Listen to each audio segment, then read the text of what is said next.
Tonight, we explore the transcending life story of Eleanor Roosevelt, a transformative First Lady, humanitarian, and advocate for human rights. From her tireless work during the Great Depression and World War II to her role in shaping the Universal Declaration of Human Rights, Eleanor's story is one of compassion, strength, and a lasting impact.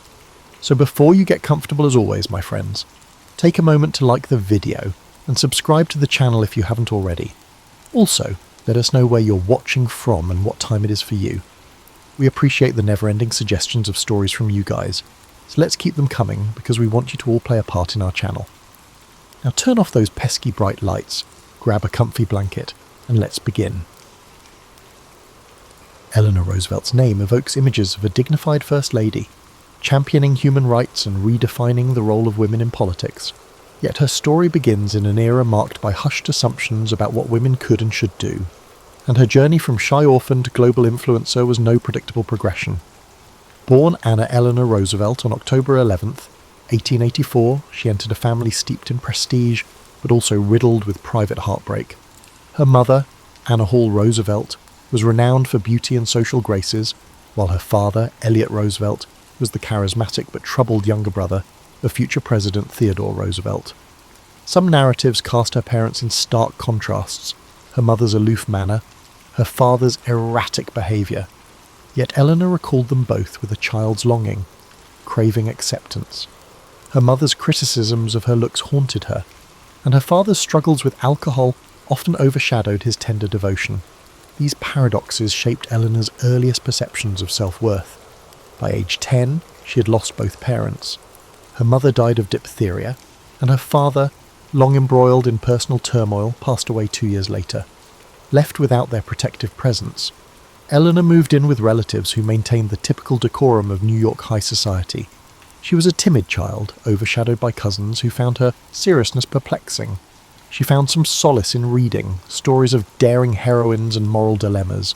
Her maternal grandmother, Mary Ludlow Hall, insisted on conventional decorum with the hope that Eleanor would bloom into a proper debutante.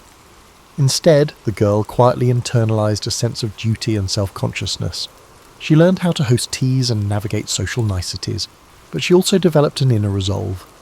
The gulf between the confident girls around her and her insecurities never fully disappeared, but she forged a methodical approach to self-improvement. At age 15, she was shipped to Allenswood Academy, a boarding school outside London. There, under the guidance of Marie Souvestre, an educator known for fostering independent thought, Eleanor found a nurturing environment for the first time since her parents' deaths. Souvestre saw potential in her seriousness and urged her to speak her mind. Gone were the constraints of superficial society gatherings. Instead, classes focused on world affairs, literature, and critical thinking. Eleanor travelled across Europe, absorbing cultural differences, forging friendships, and learning to question assumptions. The timid girl from New York high society was awakening to the world's complexity. Returning to the United States at age 18, she struggled to reacclimate to the rigid expectations of debutante life. Gowns, balls, and polite suitors filled her schedule, yet she yearned for deeper substance. Family members urged her to embrace tradition, marry well, produce heirs, and carry on the Roosevelt name with appropriate decorum. Internally, she felt her convictions hardening. There was a broader realm where she might be of use. She began volunteering in settlement houses, encountering immigrants grappling with poverty and discrimination. It was her first intimate brush with social injustice. Around this time, she reconnected with her distant cousin Franklin Delano Roosevelt, a dashing young man set on a political career. Their shared family name and ties to Theodore Roosevelt added a certain inevitability to their courtship. Yet their bond was more complex than a convenient match. Franklin admired her seriousness and warmth. She found in him a lively optimism that promised adventure. Despite concerns from his domineering mother, Sarah Delano Roosevelt, they married in 1905. Theodore Roosevelt, then president, gave away the bride, an event that overshadowed the couple's day with national headlines. Early married life plunged Eleanor into the complexities of the extended Roosevelt clan, dominated by Sarah's strict ideas about household and social status. As she bore children, eventually 6, one dying in infancy, Eleanor struggled to maintain her identity.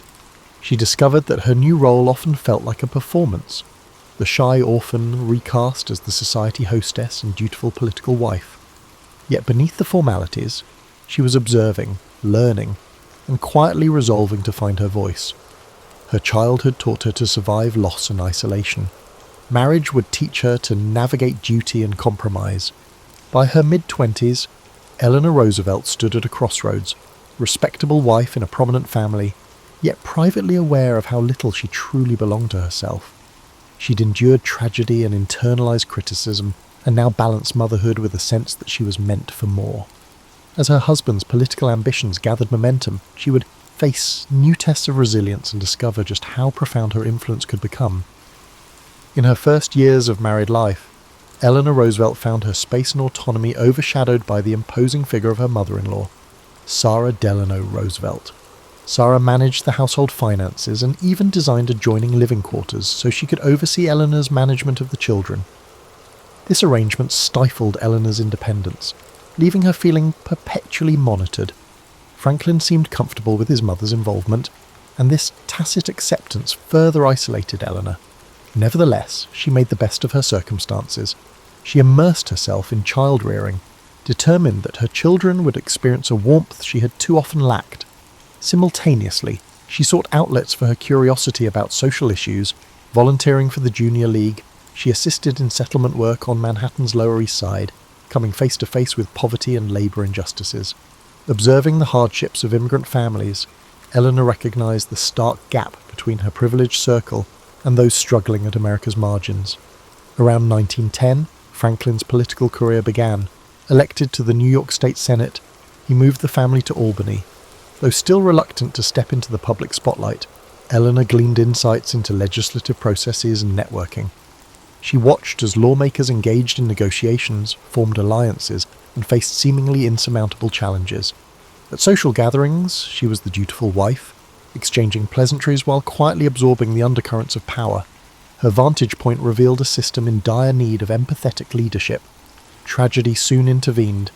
In 1912, Eleanor's world was rocked when her eldest daughter, Anna, nearly died of illness. Shortly thereafter, she endured her health scares and a complicated birth. The precariousness of life, combined with the relentless swirl of political obligations, frayed her nerves. Sarah's hovering presence exacerbated tensions, yet adversity stirred in Eleanor a growing resolve. She ventured beyond polite tea-room talk, forging links with progressive women seeking to address glaring social inequities. She admired activists who battled for child labour laws and workplace safety reforms. By 1913, Franklin was appointed Assistant Secretary of the Navy by President Woodrow Wilson, prompting a move to Washington, D.C. The capital's elite social scene revolved around formal receptions and ranking protocols, neither of which thrilled Eleanor.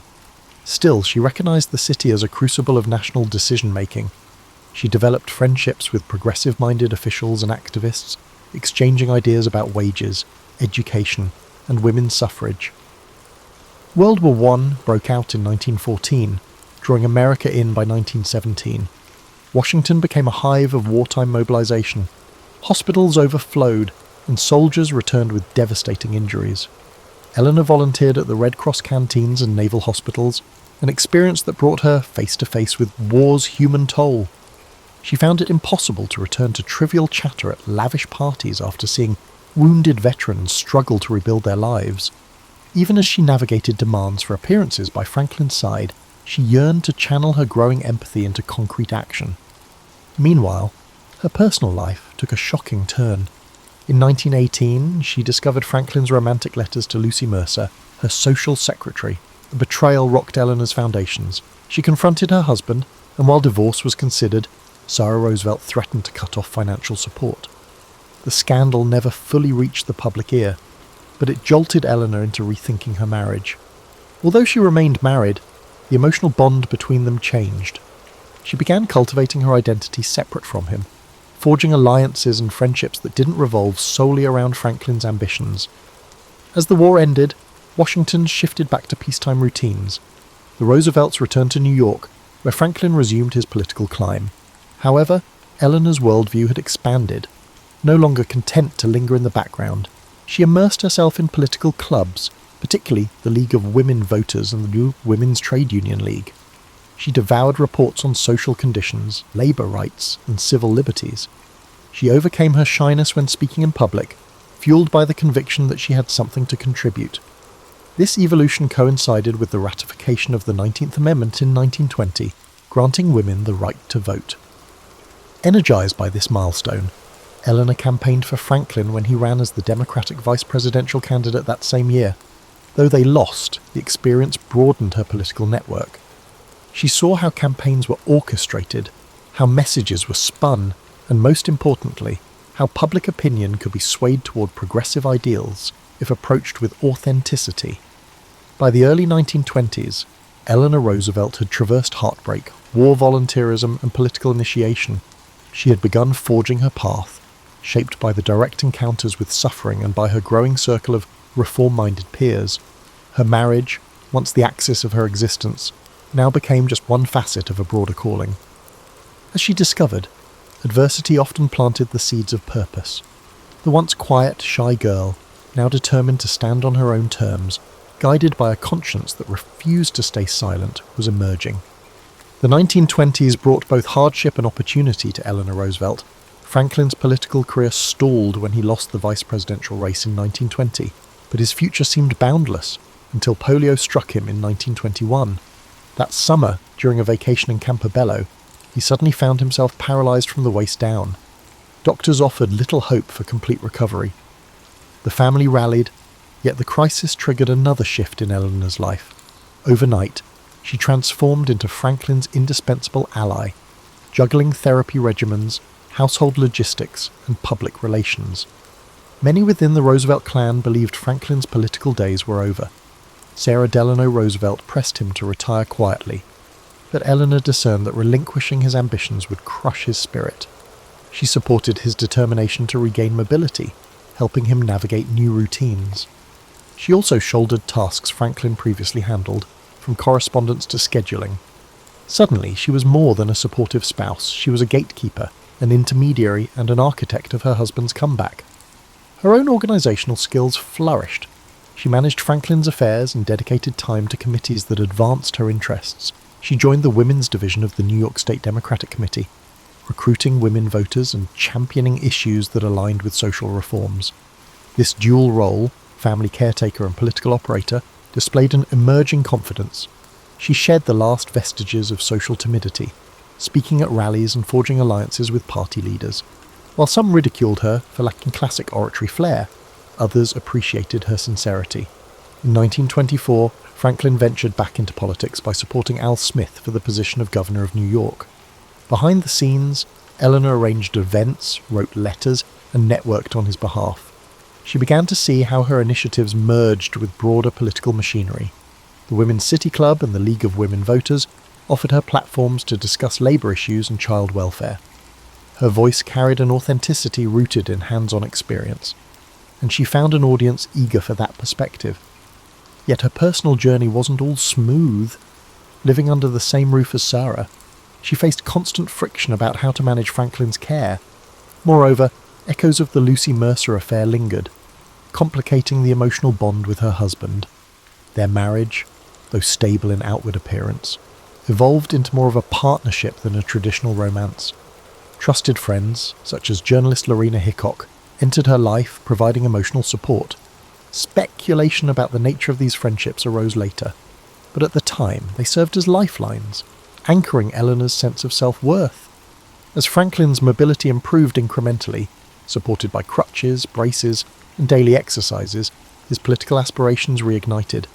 He ran for governor of New York in 1928 and won. Suddenly, Eleanor had to navigate her new role as the governor's wife. She disliked the ceremonials of the executive mansion in Albany, but she saw an avenue to shape policy from within. She was no longer content with simply greeting dignitaries at receptions. Instead, she turned the governor's residence into a meeting point for activists and policymakers. Under her watch, progressive agendas on labour laws and social welfare found an informal forum. Meanwhile, she continued building her own reputation. She wrote articles for women's magazines, pushing readers to engage in civic matters. In one piece, she insisted that the success of democracy depended on informed citizens, especially newly enfranchised women. Her writing style was direct and personal, resonating with readers tired of lofty rhetoric. Critically, she believed that compassion and practical solutions, not empty slogans, made politics meaningful. By the close of the 1920s, the Roosevelts had become a formidable team. Franklin's charismatic optimism drew public admiration, while Eleanor's growing expertise on social issues injected substance into his political image. The 1929 stock market crash sent the nation reeling, intensifying scrutiny of leaders' efforts to alleviate economic despair. As governor, Franklin grappled with relief measures for the unemployed. Eleanor, for her part, travelled the state, visiting factories, tenements, and rural communities to assess problems firsthand. Her dispatches back to Albany shaped policy debates, ensuring that the voices of ordinary citizens didn't get lost in the shuffle of bureaucracy. It was during this period that Eleanor solidified her belief in the potential of government to uplift the vulnerable. While critics accused her of meddling in affairs beyond a spouse's domain, she brushed off the barbs. If democracy was to thrive, she reasoned, it needed more than figureheads. It needed informed advocates willing to engage directly with citizens' struggles. As the 1932 presidential election approached, Franklin emerged as the Democratic frontrunner. With the Great Depression tightening its grip, Americans craved leadership that promised hope and decisive action. Eleanor steeled herself for the next stage. Little did she know, the White House would offer an even broader platform, yet also test her capacity to balance public influence with private conviction. When Franklin D. Roosevelt won the 1932 presidential election, America was in the throes of the Great Depression. Lines for bread and soup stretched across city blocks, farms were foreclosed, and unemployment soared. Millions looked to the incoming president for salvation. Amid the frenzied national attention, Eleanor Roosevelt stepped into the role of First Lady with an approach that defied convention. Rather than focusing on high society receptions, she resolved to become the eyes and ears of the administration, travelling extensively to gauge people's realities. From the onset, she carved out an unprecedented public profile. She held weekly press conferences for female reporters, ensuring that women in journalism retained access to the political heart of the nation. This move sparked controversy. No First Lady had ever done something so openly proactive. Critics labelled her a meddler, but Eleanor persisted, explaining that women's voices deserved inclusion in national discourse. She believed that an administration ignoring half the population's perspective was doomed to fail. She also launched a syndicated newspaper column, My Day. In it, she chronicled her observations on policy, social conditions, and even personal reflections. While some columns offered daily glimpses into her travels or family life, others pushed readers to consider labour issues, civil rights, and youth programmes. The column garnered a massive following. Americans, especially women, found an advocate in the White House who spoke plainly about societal injustices. Detractors howled about an overstepping spouse. But she refused to cede the platform. Her pen became a conduit for the unheard. Meanwhile, the Roosevelt administration rolled out the New Deal, an array of programs aimed at relief, recovery, and reform. While Franklin handled the sweeping political manoeuvres, Eleanor visited factories, slums, and rural backwaters, reporting her findings back to him and other officials. Her input influenced initiatives like the National Youth Administration, which provided jobs and education for young people. Eleanor believed that social welfare wasn't about handouts, but about giving people the tools to regain dignity. She pressed agencies to ensure these programs reached women, minorities, and rural families often sidelined in bureaucratic distribution. Her activism caught attention outside Washington. Labour leaders praised her empathy, while some conservatives accused her of championing socialism. Unions, especially the newly formed Congress of Industrial Organizations, CIO, saw her as an ally willing to bring workers' grievances to her husband's ear. Civil rights groups, led by African-American leaders like Mary McLeod Bethune, found in Eleanor a rare White House ally who would openly address racial injustice. She famously defied segregation norms in 1938 by sitting in the middle aisle between black and white delegates at a Southern conference. Critics deemed it a publicity stunt, but for many African Americans, it was a symbolic stand by someone in power. In private, though, she battled frustration and loneliness. Franklin's polio limited his mobility, and the relentless demands of the presidency deepened the emotional gulf between them. The White House brimmed with staff and visitors, leaving little time for introspection. She relied on friendships with women like Lorena Hickok, who provided an emotional outlet she rarely found in her marriage. Historians later scrutinized these relationships, but at the time they served as islands of understanding and affection in a sea of political chaos. Despite the strain, Eleanor recognized her unique influence. She championed the arts through projects under the Works Progress Administration. Believing creativity spurred hope. She publicly supported progressive women in office, including Secretary of Labour Frances Perkins, the first woman to hold a US cabinet position. In doing so, she advanced the notion that women could excel in governance. Skeptics sneered at the idea of female leadership, but Eleanor's calm assurance, backed by real accomplishments, countered their doubts. She also found herself entangled in controversies around housing reforms, rural electrification, and migrant labour camps. In each case, her approach was consistent: travel to the sites, talk to affected families, and push her husband's advisors to craft solutions. If she couldn't persuade through formal channels, she sometimes appealed directly to the public through her column or radio addresses. She skillfully balanced between being a supportive First Lady and being an independent political actor. By the late 1930s, the Roosevelt administration confronted new challenges: fascism rising in Europe and a still wobbly economy at home. Through it all, Eleanor's schedule remained relentless. She believed in direct engagement, convinced that a leader unaware of suffering had no moral right to shape policy. Though she never held official office, her council influenced decisions that altered millions of lives. With war clouds gathering overseas, she would soon discover that her role required not just empathy, but a steely resolve to face a global crisis poised to test America's ideals. As the 1930s ended and World War II loomed, Eleanor Roosevelt sensed a shifting global landscape. She saw fascism trampling human rights in Europe and Asia, while America debated isolation versus intervention. Though Franklin initially focused on domestic recovery by 1940, it was clear the nation couldn't ignore international turmoil. Eleanor, never shy about voicing her stance, argued that America's moral responsibility extended beyond its borders. She wrote passionately in My Day, warning readers that democratic values needed defending, lest they perish in the onslaught of tyranny.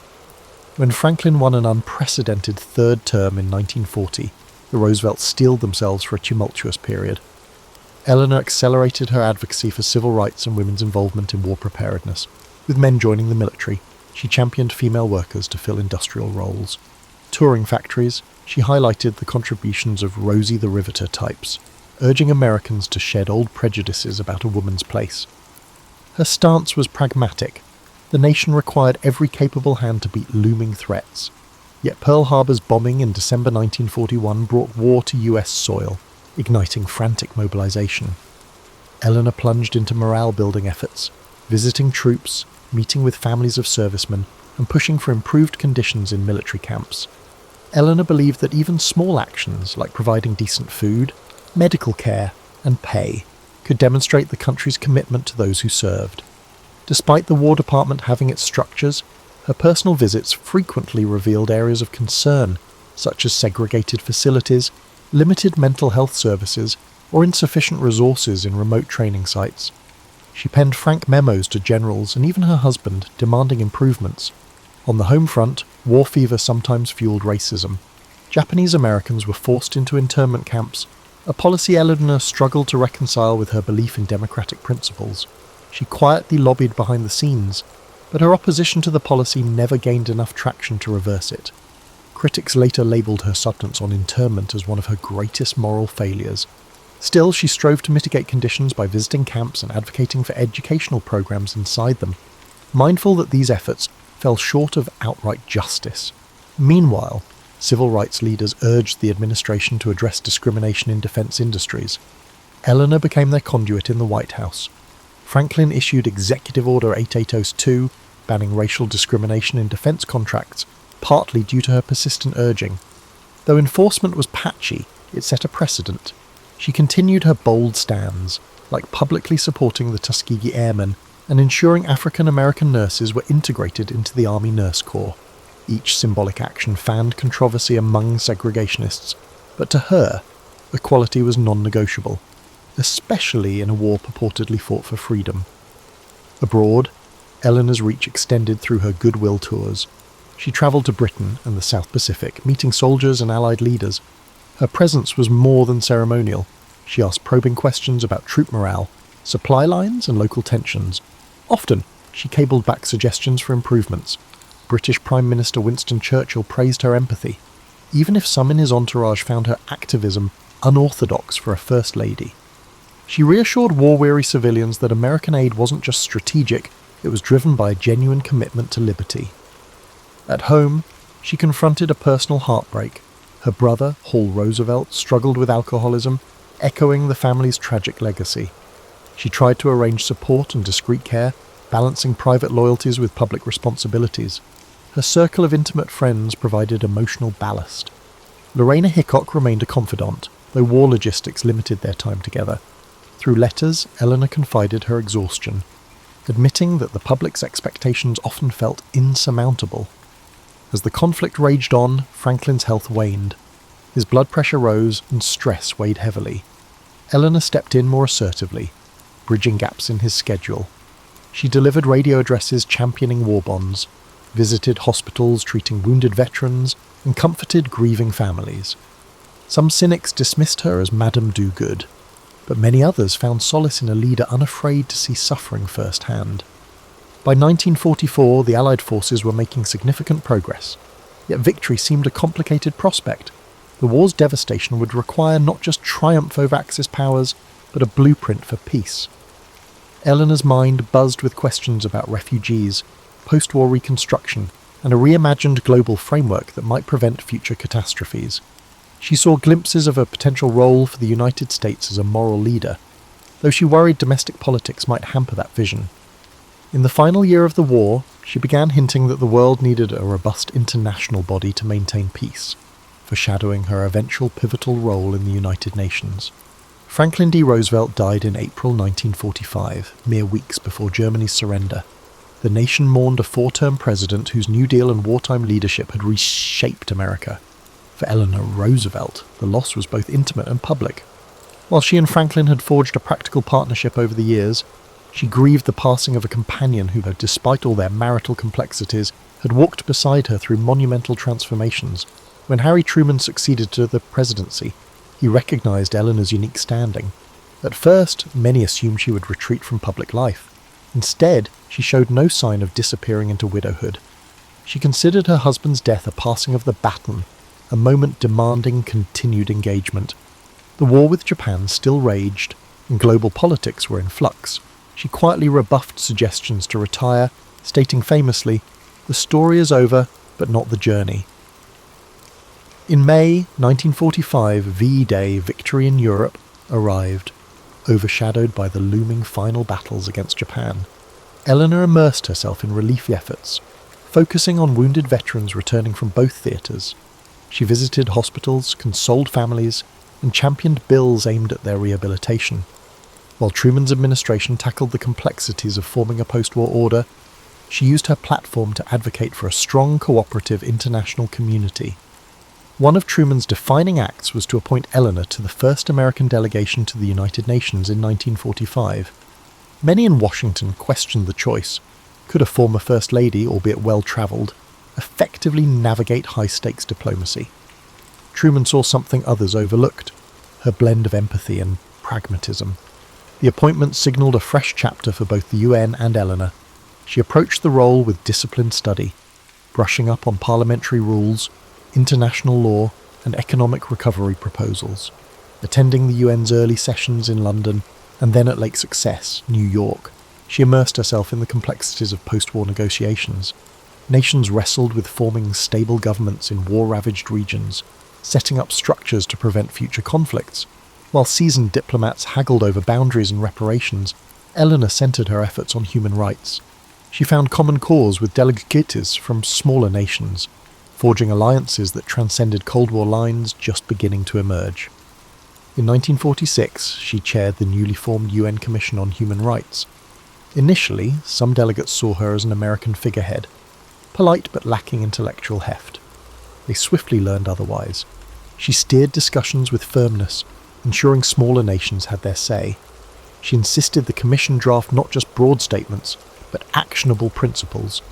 This laborious process required reconciling different cultural values, economic realities, and political ideologies.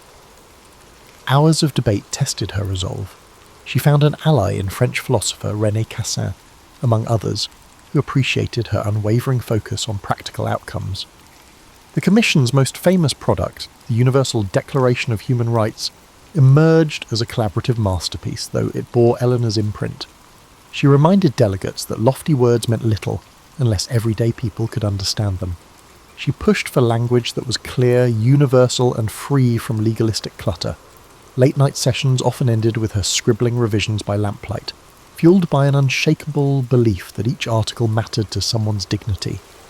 Her experience among the poor and marginalised during the Depression shaped her commitment to ensuring each clause addressed fundamental human needs. Throughout these intense negotiations, she maintained a public speaking schedule, travelling to universities and women's clubs to explain the UN's mission. Detractors at home accused her of naivete, suggesting the Soviet Union's looming power rendered human rights talk meaningless. She countered that precisely because of geopolitical tensions, a moral framework was indispensable. She refused to let cynicism overshadow the potential of collective action. By 1948, the Commission finalised the Universal Declaration of Human Rights. The UN General Assembly's adoption of it marked a significant milestone. Though not legally binding, it set a moral standard. Eleanor delivered speeches describing it as a Magna Carta for all mankind, ensuring the public understood it as a tool to uplift the disenfranchised. International media credited her leadership, albeit sometimes grudgingly, as she had shattered prior assumptions about a First Lady's capabilities. In the aftermath, she found little time for rest. The world was shifting into the Cold War era. Economic reconstruction, decolonisation, and ideological battles now defined global relations. Even as she stepped away from the Commission, she continued to serve as a roving ambassador of sorts, championing human rights across continents. Eleanor saw her late husband's passing as an opportunity to forge her own unique legacy, rooted not in being a president's wife, but in shaping international norms at a pivotal moment in history. In the final decade of her life, Eleanor Roosevelt continued as an indefatigable voice for social justice, human rights, and democratic ideals. The Universal Declaration of Human Rights, adopted in 1948, remained her crowning achievement. However, she refused to rest on her past achievements. With the onset of the Cold War, critics claimed the UN's ideals would crumble under superpower rivalry. Eleanor believed otherwise, maintaining that shared principles could mitigate conflict, even if progress unfolded slowly. She returned to private citizenship in 1953, but stayed active in public discourse. Writing, lecturing, and advocating, she championed civil rights at home. When African American students integrated previously all-white schools under court orders, she lent moral support, reminding Americans that equality was part of their national fabric. Her columns remained unflinching, calling out racism, poverty, and the complacency of those who benefited from the status quo. Some saw her as anachronistic, others discovered in her words a beacon for an America struggling to reconcile its ideals with its realities. Her personal network still included political heavyweights, enabling her to press for reforms behind the scenes. She served under President John F. Kennedy as chair of the Presidential Commission on the Status of Women, established in 1961. At an age when many retire, Eleanor dissected legal codes, employment practices, and educational barriers hindering women. She demanded data, case studies, and policy recommendations, aiming to transform rhetoric into tangible steps. That the Commission's final report spurred legislative changes underscored her ability to channel moral vision into legal frameworks. Throughout the 1950s and early 1960s, she travelled the globe. Invitations poured in from countries wanting to meet the woman behind the Declaration of Human Rights. In India, she walked through villages discussing rural development. In Israel, she marvelled at kibbutz communities. In Africa, she observed newly independent nations grappling with post-colonial reconstruction. Where American ambassadors might exude formality, Eleanor embraced dialogues with everyday people. She returned from each journey energized, writing extensive notes for policymakers, cautioning against condescending attitudes toward emerging nations. Her willingness to learn from other cultures became a hallmark of her diplomacy. Time and again, she confronted critics who branded her a busybody. She was neither a scholar nor a government official. Why should she meddle in foreign or domestic affairs? She answered that democracy was every citizen's business, and moral responsibility didn't vanish with the end of official appointments. Observers noted that her brand of activism hinged on practical empathy, nurtured from her earliest volunteer days. Whether lecturing at a university or chatting with a rural cooperative, she asked questions and listened. Her convictions were firm, yet she respected the complexity of local struggles. She also mentored rising figures, both men and women, urging them to wield compassion as a strength, not a weakness. From civil rights activists in the American South to young diplomats in the UN, she encouraged them to merge policy with humanity. People she mentored often recalled her direct manner, no idle flattery, just pointed questions that forced them to clarify their own beliefs. Rarely did she scold in public, but in private, she offered candid criticisms designed to sharpen strategies. As her health began to decline in the early 1960s, she scaled back her demanding itinerary, though not her convictions. President Kennedy valued her counsel on international relations and domestic policy. She remained a fixture in press interviews, her voice steady even if her physical stamina waned. She firmly believed in transferring the responsibility to the next generation. In one of her final interviews, she expressed hope that the seeds planted by the Universal Declaration would bear fruit, even if it took centuries for humanity to fully embrace the ideals of justice, liberty, and equality. Eleanor Roosevelt died on November 7th, 1962. Tributes poured in from heads of state and ordinary citizens alike. Many lauded her as the First Lady of the World, a title first coined in recognition of her global humanitarian work. Over the coming years, her legacy would be revisited by historians, feminists, diplomats, and human rights advocates. Unlike fleeting political personalities, she left a lasting moral imprint that transcended partisanship and geography. Today, her words still resonate. Where, after all, do universal human rights begin? In small places, close to home. Her famous advocacy statement encapsulates the essence of her life. She believed real change took root in neighbourhoods, schools, and local governments, only then scaling up to national and international levels. Born into privilege, she grew into a figure who championed the powerless. Overcoming shyness and heartbreak, she constructed a role for herself that few imagined possible. And in that process, she altered the global dialogue on rights, dignity, and what it means to serve humanity. As we close the book on our story tonight about someone who was the longest-serving First Lady of the United States, you've already drifted to sleep by now, hopefully, but if not, I know insomnia is something that doesn't go away easily. We got your back with stories of different types in case this wasn't something that would, in theory, work. I hope you have a wonderful rest tonight and an awesome day tomorrow. Take it easy, my friends, and as always, your future depends on your dreams, so go to sleep. Leonardo da Vinci was born on April 15th, 1452, or 1452 by the Florentine calendar, 1452 to 1453 by modern reckoning, in the Tuscan hamlet of Anciano, near the town of Vinci. He came into a world undergoing seismic changes. Florence was a republic brimming with artistic energy, and Europe was on the cusp of the Renaissance's full flowering. His father, Ser Piero da Vinci, was a notary of moderate renown, while his mother, Caterina, is believed to have been a local woman of humble background. The boy's illegitimacy meant he was never part of the upper echelons, yet it freed him from certain constraints that might have shackled a legitimate son to family business. Even as a child, Leonardo is said to have displayed an intense curiosity, wandering fields and streams, sketching plants, small creatures, or swirling eddies in the water. At this time, many children in Tuscany received minimal formal education, but Leonardo's father recognised the boy's precocious mind.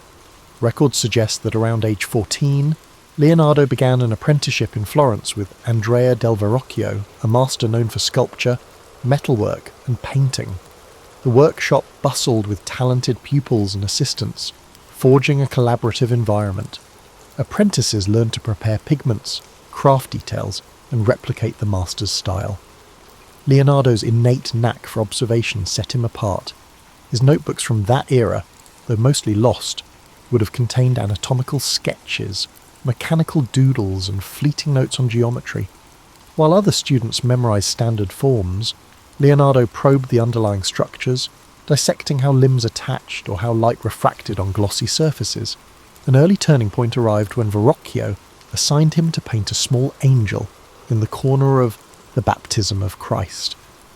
Legend has it that upon seeing Leonardo's contribution, Verrocchio felt overshadowed and vowed never to paint again.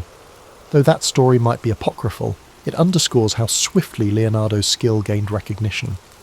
He brought a fresh approach to shading, employing what we now call chiaroscuro to infuse figures with tangible volume. While older masters often used linear outlines, Leonardo blended tones so that forms emerged gracefully from shadow. Despite his promise, Leonardo's early years in Florence carried frustrations. Some commissions fizzled due to political upheavals or patron shifts. Eager to expand his reach, Leonardo sought new vistas. Around 1482, he journeyed to Milan, offering his services to Ludovico Sforza, the ruling duke. He wrote a letter extolling his engineering prowess, listing designs for bridges, cannons, and war machines, only concluding with a mention that he could paint. This detail reveals how Leonardo viewed himself, not merely an artist, but a multifaceted engineer who happened to paint. Sforza, intrigued by such potential, welcomed him. In Milan, Leonardo thrived. The ducal court was a centre of intellectual pursuits, blending politics, the arts, and emerging sciences. He tackled a massive equestrian statue project for Ludovico, intending to cast a colossal bronze horse to honour the duke's father. For years, Leonardo studied horses' musculature, sketched them in various gaits, and designed elaborate foundry techniques. Ultimately, political strife disrupted the project. French armies invaded, and the raw bronze allocated for the statue was repurposed into cannons. The uncompleted clay model became a casualty of war, shattered as Milan fell. This fiasco, however, did not dampen Leonardo's thirst for grand challenges. During his Milanese phase, Leonardo also produced The Virgin of the Rocks, a painting that showcased his mastery of atmospheric perspective. He experimented with layered glazes and gentle transitions, making the rocky grotto and figures radiate an otherworldly hush. Simultaneously, he furthered his anatomical investigations, dissecting animals to refine his knowledge of muscle groups. He documented swirling water patterns in the city's canals, studied the flight of birds, and toyed with the idea of a flying machine. Milan's environment gave him the space to roam intellectually, bridging artistry with scientific speculation in a manner rarely seen before. Yet these pursuits coexisted with real-world demands. The Sforza court needed fortifications, festival designs, and mechanical contraptions. Leonardo obliged, penning treatises on geometry, building stage sets for pageants, and engineering ephemeral wonders. Some found him eccentric, especially as he scribbled notes in mirror writing. Others recognised him as an inexhaustible thinker who might at any moment produce the next stroke of genius.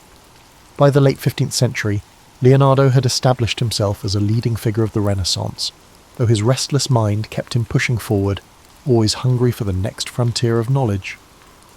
Leonardo's life in Milan was bustling, yet destiny had other turns in store. In 1499, French forces under King Louis XII conquered Milan. The once powerful Sforza dynasty collapsed, leaving Leonardo and his patrons scrambling. With the city's patron gone, Leonardo lost his secure base. He departed Milan, travelling to Venice, then briefly to Mantua, carrying an uneven portfolio of half-finished commissions and a head brimming with experiments. The aftermath was a tumultuous period, marked by shifting alliances across Italy's city-states. In Mantua, the Marchioness Isabella d'Este welcomed him, seeking a portrait. She was a formidable patron, but Leonardo's restlessness prevailed. He quickly moved on, possibly uninterested in the standard portrait tasks. By the mid-1500s, he found his way back to Florence after 2 decades away. The city had changed. It was now under the sway of the Republican government, briefly influenced by the fiery preacher Savonarola. Tensions simmered, and art commissions had a new flavour, patriotic or moralistic. Yet Florence remembered Leonardo's early promise. He was invited to paint a major altarpiece, though negotiations stalled. Instead, he seized on a more prestigious assignment, a mural in the Palazzo della Signoria, the seat of Florence's government. This mural project, known as the Battle of Anghiari, was meant to commemorate a 1440 Florentine victory. Across town, Michelangelo was commissioned to do a different battle scene in the same hall. The city braced for a competition between two towering geniuses. Leonardo approached the mural with an experimental technique. He planned to use a wax-based paint to speed drying. He built a giant scaffold and devised advanced heating systems to help the paint set, but the innovation backfired.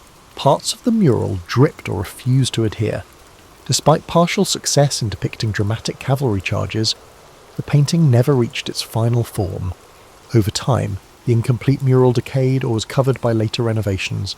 Still, the surviving sketches and copies hint that it was a dynamic, swirling composition of men and horses locked in ferocious combat. During this same stretch, Leonardo painted the Mona Lisa, commissioned by Francesco del Giocondo for his wife, Lisa. It was initially a private portrait, yet Leonardo spent years refining it, working and reworking subtle glazes. The face's elusive smile and luminous complexion resulted from layering translucent paint. Each layer diffused light. The painting's mysterious aura also came from Leonardo's habit of constantly altering details. While smaller than some grand frescoes, the piece represented a culmination of his sfumato technique. The background's hazy mountains and winding roads mirrored Leonardo's fascination with geology and fluid dynamics. Over time, he kept the painting with him, never delivering it to the patron. Possibly he saw it as a personal testament to portraiture's pinnacle. Parallel to these artistic feats, Leonardo advanced his scientific explorations. He dissected human cadavers in hospitals outside Florence, sketching cross-sections of muscles and bones. Though dissection was sensitive, certain hospitals allowed it for educational ends. His anatomical drawings, some discovered centuries later, revealed a near-modern understanding of the spine, the arrangement of internal organs, and the skeleton's mechanics. He planned an extensive treatise on anatomy, combining text with diagrammatic precision, anticipating the modern concept of illustrated medical textbooks. However, like many Leonardo projects, it was never formally published in his lifetime. Politics roiled again in 1503 to 1504 when Pisa threatened Florence. Leonardo contributed to engineering solutions, brainstorming ways to divert the Arno River to hamper Pisa's supply lines. He drafted canals, levees, and even considered flooding tactics. The plan was bold but faced practical obstacles in Tuscany's terrain. Although partially attempted, the scheme never fully materialised. The episodes highlight Leonardo's willingness to tackle large-scale engineering challenges, blending topographical studies with strategic insight. The lessons gleaned would echo in his future city planning sketches and water management designs. By 1506, French rule stabilised in Milan, opening the city once more. Long gone was Ludovico Sforza, but the new French governors beckoned Leonardo. Eager to revisit uncompleted ideas like the giant horse statue, he returned. Florence parted ways with him under a cloud of frustration, as the Battle of Anghiari lingered unfinished. Yet Leonardo's departure signalled that loyalty to a single city was never his style. He roamed, following whichever environment let him chase multiple intellectual pursuits. In returning to Milan, he sought continuity for the scientific and artistic projects left behind a decade prior. Thus, by the mid-1500s, Leonardo had become an artist-engineer bridging city-states, forging a pattern of partial achievements and unfinished marvels. Some critics found him unreliable, an eternal tinkerer, yet few denied his brilliance.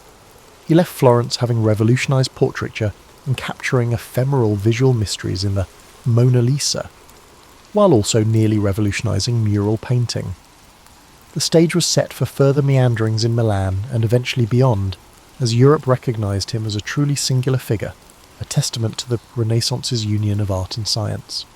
Leonardo's second stint in Milan began around 1506 under the patronage of Charles d'Amboise, the French governor. This time the city was controlled by the French crown, not the Sforza family. The environment was different, less personal loyalty, more bureaucratic oversight. But Leonardo's fame had grown. He was recognised as a Renaissance man, whose counsel was prized for everything from architecture to geometry. Some records indicate he was granted a workshop near the Porta Vercellina district, where he resumed anatomical, mechanical, and artistic endeavours. One ongoing obsession was the equestrian monument he had once planned for Ludovico Sforza.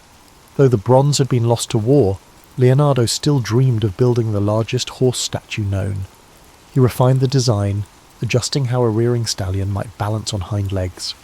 He sketched innovative casting methods, hoping to circumvent earlier meltdown issues.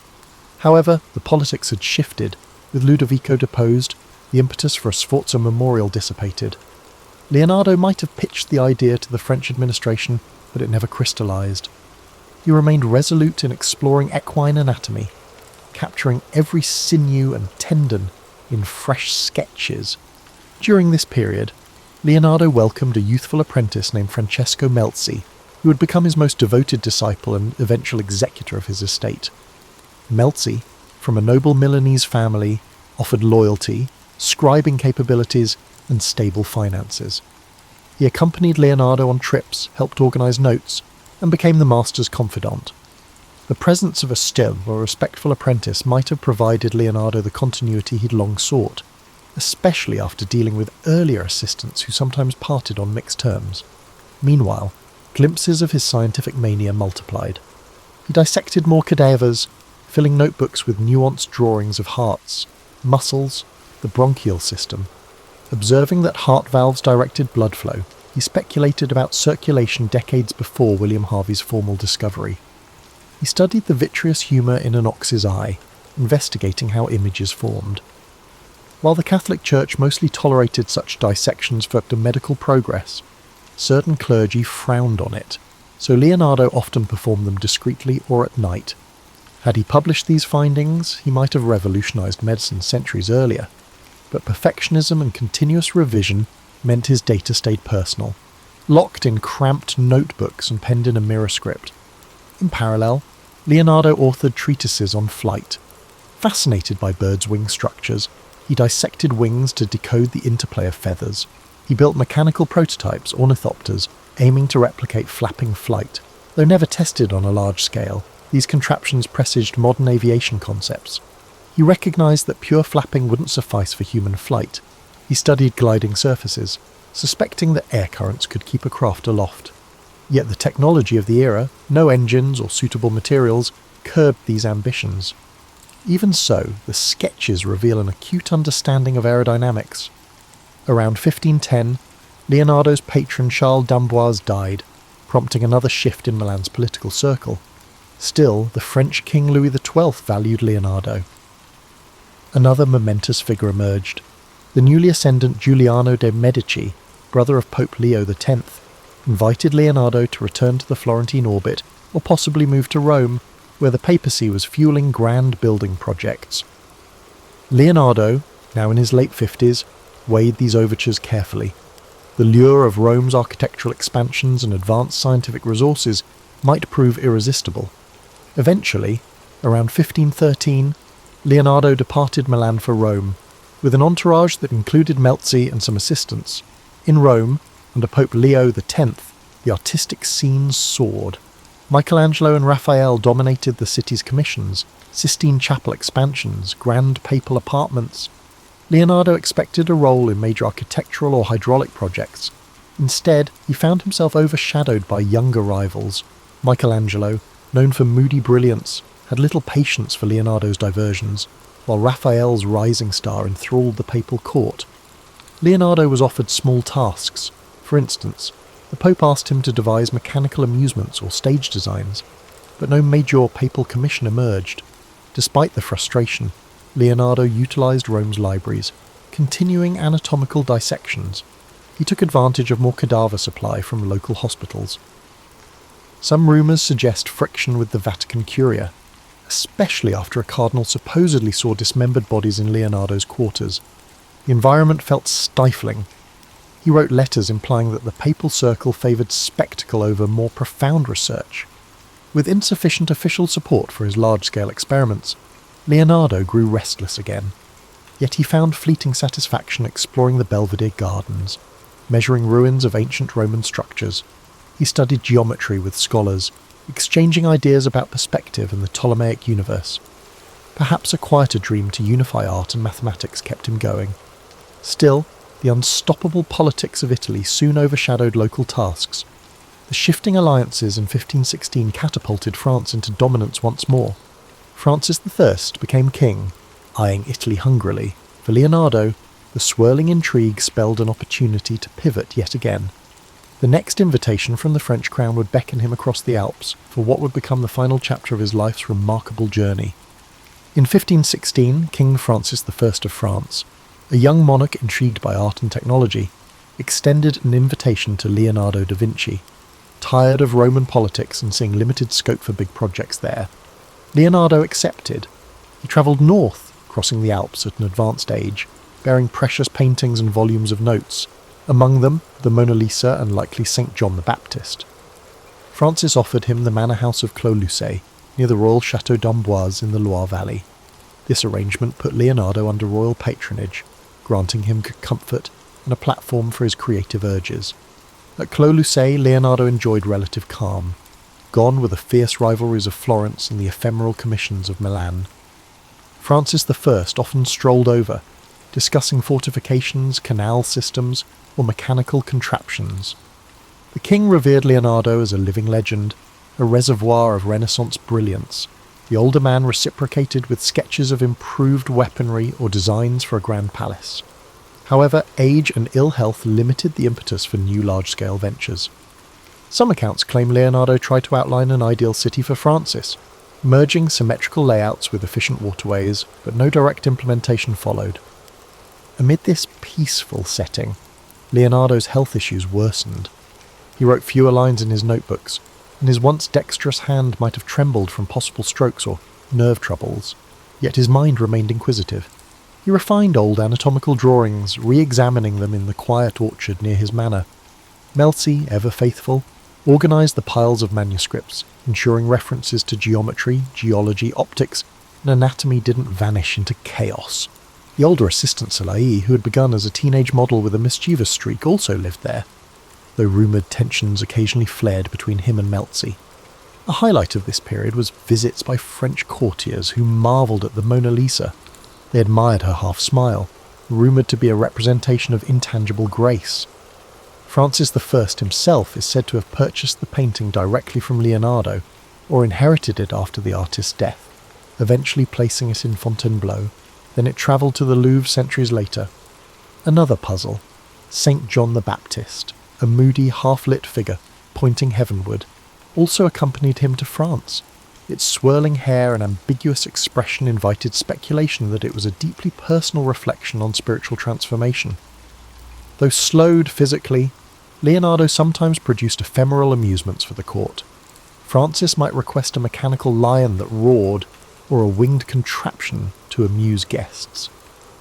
These ephemeral wonders were reminiscent of his younger days planning festivals for the Milanese dukes. In letters, watchers described him as gracious but occasionally melancholic, lamenting the ephemeral nature of grand projects he never completed. The once unstoppable polymath was contending with the reality that time was finite. He also penned reflections on theology, bridging Catholic doctrines with his own scientific viewpoint. While devout in belief, he had long championed rational inquiry, sometimes rattling clergy with statements about Earth's position or the universal laws of nature. In France, the monarchy had a slightly more flexible attitude toward intellectual exploration, so long as loyalty to church dogma wasn't overtly challenged. This gave Leonardo space to fuse spiritual musings with scientific wonder. A few cryptic lines in his notebooks hint that he believed the study of anatomy and nature only deepened reverence for a divine creator. Socially, the small circle at Clos-Lucé was cosy. Francis I occasionally dined with Leonardo, absorbing tall tales from Italy's golden cities. Melzi recorded these dialogues, though few transcripts remain. Meanwhile, rumours circulated about Leonardo's final unseen manuscripts. Some believed he was penning a definitive treatise on flight or a universal theory of water currents. In truth, he likely polished segments of older notes rather than forging a single cohesive magnum opus. The scattered nature of his archive meant the future would discover his brilliance piecemeal. During the winter of 1518 to the 1519, Leonardo's condition deteriorated. Chronic arm pains, possibly from a stroke, forced him to rely heavily on Melzi for everyday tasks. Francis, hearing of the decline, visited more often, hoping for final insights from the master. Legend has it that the king was at Leonardo's side as he passed on May 2nd, 1519. While romanticised accounts depict Leonardo dying in Francis's arms, The historical veracity is uncertain. Still, the bond between them was genuine, a deep mutual respect between an aging Renaissance titan and a monarch hungry for cultural ascendancy. Thus ended Leonardo's mortal journey far from the Tuscan hills of his birth, in a French manor brightened by orchard blooms. This final French chapter was quieter, reflective, yet still brimming with sparks of creativity. From building ephemeral mechanical lions to preserving the greatest paintings humankind had known, Leonardo's culminating years embodied a spirit that refused to go dim. He might not have erected a final monument, but he left behind a personal realm of knowledge-bridging art, science, and imagination, a legacy that would endure for centuries to come. In the immediate aftermath of Leonardo da Vinci dying, the question arose, what would become of his manuscripts and personal effects? According to some accounts, Francesco Melzi emerged as the designated heir, entrusted with safeguarding the thousands of pages brimming with sketches, notes and drafts. Salai, an earlier companion, received certain paintings and minor possessions. Yet the sheer volume of Leonardo's papers posed a challenge. Melzi dedicated years trying to organise them, hoping to publish coherent treatises, but the scale was daunting. Over time, bits of the collection were dispersed, sold, or gifted by Melzi's heirs across Europe. This fracturing explains why Leonardo's notebooks eventually surfaced in places from Spain's royal libraries to British aristocratic collections, each chunk unveiled in irregular intervals. Europe of the 16th century recognised Leonardo's artistic brilliance. The Last Supper in Milan, though deteriorating due to his experimental fresco approach, was already hailed as an emotional masterpiece. The Mona Lisa, now in French royal possession, attracted courtly admiration for her haunting expression. Yet the fuller scope of his genius, engineering drawings, anatomical plates, or treatises on geometry remained largely hidden. The slow trickle of discovered manuscripts fueled centuries of fascination. In the 17th century, a few scientists glimpsed certain sketches, marvelling at advanced concepts of gear systems or diving apparatus, but it wasn't until the 19th century that broader scholarship systematically studied his codices, unveiling a mind centuries ahead of his era. Leonardo's immediate legacy in art was clearer. His painting style influenced a generation of mannerists who admired his smoky transitions, sfumato, and atmospheric depth.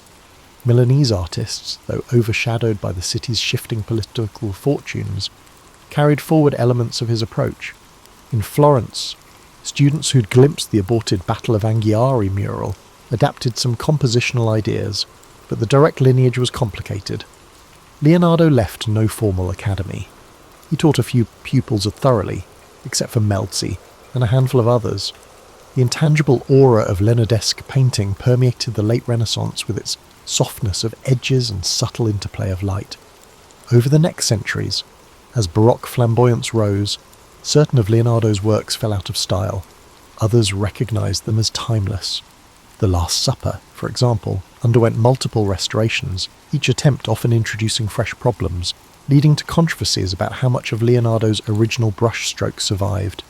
Meanwhile, in the 19th century, Romantic and Victorian scholars resurrected the cult of the Renaissance genius. Leonardo emerged as a symbol of the solitary visionary, an introspective figure bridging reason and art. Writers like Walter Pater penned rhapsodic essays on the Mona Lisa, describing her as an enigma embodying centuries of emotion. Such effusions etched the painting's fame deep into Western cultural consciousness.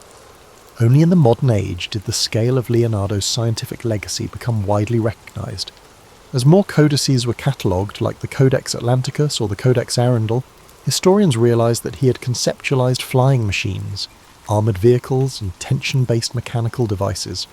He had studied wave patterns, sketched gear differentials, and dissected the human body with an exactitude unmatched for centuries. Art historians marvelled at how the same man who painted the lady with an ermine had also measured the mathematical proportions of reflection angles. The synergy of aesthetics and logic rendered him the archetype of the Renaissance man. Modern architects gleaned from his city planning concepts, while robotic engineers found preludes to modern mechanical linkages in his swirling diagrams. For a time, many described Leonardo as a man out of time, but recent scholarship refines that narrative. He was indeed extraordinary, but also a product of a vibrant milieu. Italian city-states teemed with cross-pollination from Greek, Roman, and Islamic knowledge. Leonardo built on the achievements of earlier polymaths, from the classical treatises of Archimedes to the reintroduced works of Alhazen on optics. Recognizing that synergy doesn't lessen his brilliance, it situates him in the network that made such leaps feasible. Meanwhile, the mystique around Leonardo occasionally overshadowed more grounded truths. Tales of him finishing commissions in a single burst or conjuring bizarre contraptions for stage illusions became embroidered over time. The reality was that he left many tasks incomplete, struggled with perfectionism, and juggled ephemeral court demands. This tension between the unstoppable imagination and the practical burdens of day-to-day labour infuses his story with a human dimension. He wasn't some aloof superhuman, but an individual forging through the same complexities and distractions we all face, albeit with an incandescent spark few could rival. Thus, centuries after his passing, Leonardo's name resonates as the embodiment of creative ambition. Whether in art galleries, engineering labs, or philosophical debates, references to his fusion of imagination and observation abound. People see in him the ideal of curiosity unshackled, bridging the intangible rifts between art, science, beauty, and data. That intangible legacy, more than any single painting or device, might stand as the core reason we revere him. He left behind not just objects, but a testament that the quest for knowledge and mastery can, in the right hands, rewrite the boundaries of possibility. In contemporary times, Leonardo's legacy permeates cultural and scientific discourse in ways both lofty and mundane. The Mona Lisa has become a pop icon, reproduced endlessly on posters and novelty items, its wry smile fueling conspiracy theories about hidden identities or coded messages. Meanwhile, The Last Supper continues to captivate pilgrims and tourists in Milan, though advanced ticket reservations are required to see the heavily conserved mural. Documentaries dissect each brushstroke, offering competing theories about cryptic symbolism in the arrangement of bread loaves or apostolic gestures. Beyond these famous works, Leonardo's name adorns everything from children's educational kits about invention to NASA references to lunar craters named in his honour. Tech innovators sometimes cite him as a paragon of design thinking, bridging aesthetics and function. The phrase Leonardo-like mind denotes someone unbound by a single domain. Museums stage blockbuster exhibitions, assembling scattered folios of his codices under one roof. Visitors queue for hours to glimpse the delicate sketches of a fetus in utero or a swirling aerial screw.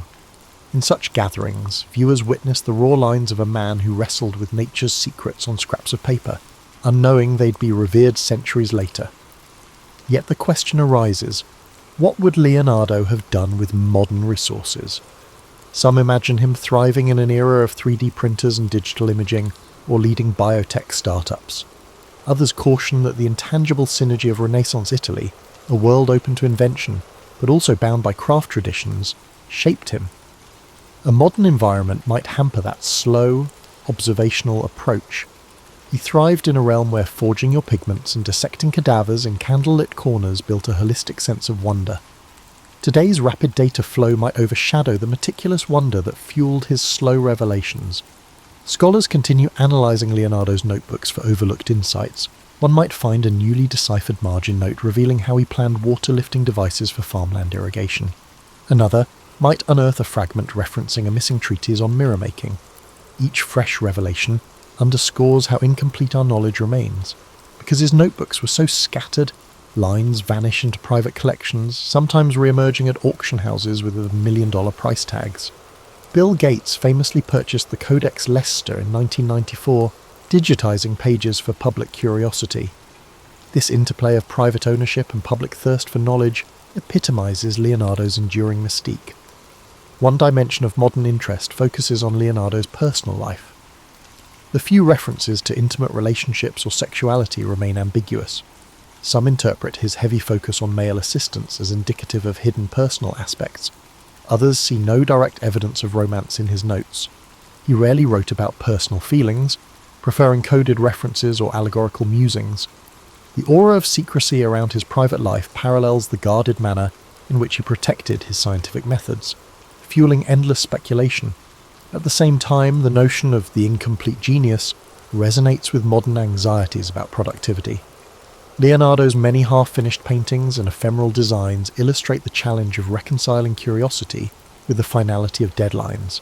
In an age obsessed with completion and output, his story hints that the path of exploration, though meandering, can yield intangible but profound insights. That he never published his anatomical volumes didn't negate their brilliance.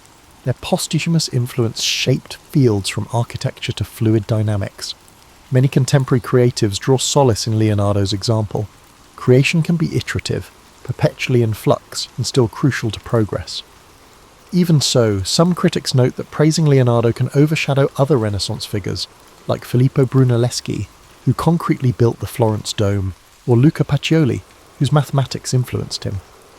They argue that the Leonardo legend occasionally romanticizes an era's synergy. While that synergy was real, credit goes to many. Leonardo's singular star shouldn't blind us to the collective genius of the period, but precisely because he integrated so many fields, art, science, engineering and anatomy, he became an enduring symbol for the entire Renaissance moment, capturing the fervour of bridging knowledge domains. Hence, in the 21st century, Leonardo da Vinci remains less a static historical figure than a living metaphor for potential. Each generation reinterprets him, plugging his name into the contexts as varied as STEAM education, cultural diplomacy, or brand marketing. The friction between the legend and the historical details keeps him relevant. People yearn for the secret of how a single mind could roam so broadly, producing both timeless artistic wonders and notebooks brimming with half-realised marvels. That tension between the completed and the fragmentary may well be Leonardo's final gift, spurring us to question how far our curiosity might take us if we refuse to erect barriers between the arts and sciences. The story of Leonardo da Vinci serves as a lens on lifelong reinvention. Born in a modest Tuscan setting, he navigated uneven patronage system, accepted partial successes, and found resilience in perpetual learning. Each city he lived in, Florence, Milan, Rome, and ultimately France, offered fresh vantage points, reminding us that mobility can spark renewal at any stage in life. Though he occasionally lamented incomplete tasks, he pressed forward, bridging discipline after discipline. It's worth extracting lessons from his approach. He cultivated an insatiable observational habit, scrutinising swirling water, the geometry of a flower's petal, or the subtle shift of a face's muscles. Even in an era lacking cameras or modern labs, he gleaned universal patterns by focusing on the details.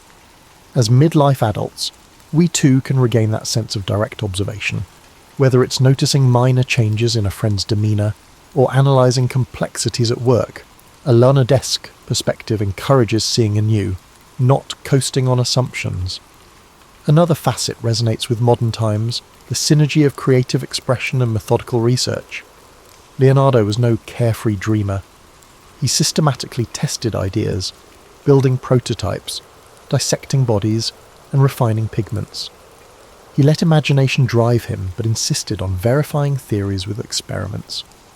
For those in middle adulthood, managing teams, families, or personal projects, balancing vision with practicality is an art.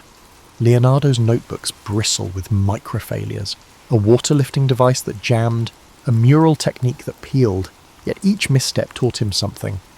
This iterative mindset fosters resilience and yields deeper expertise.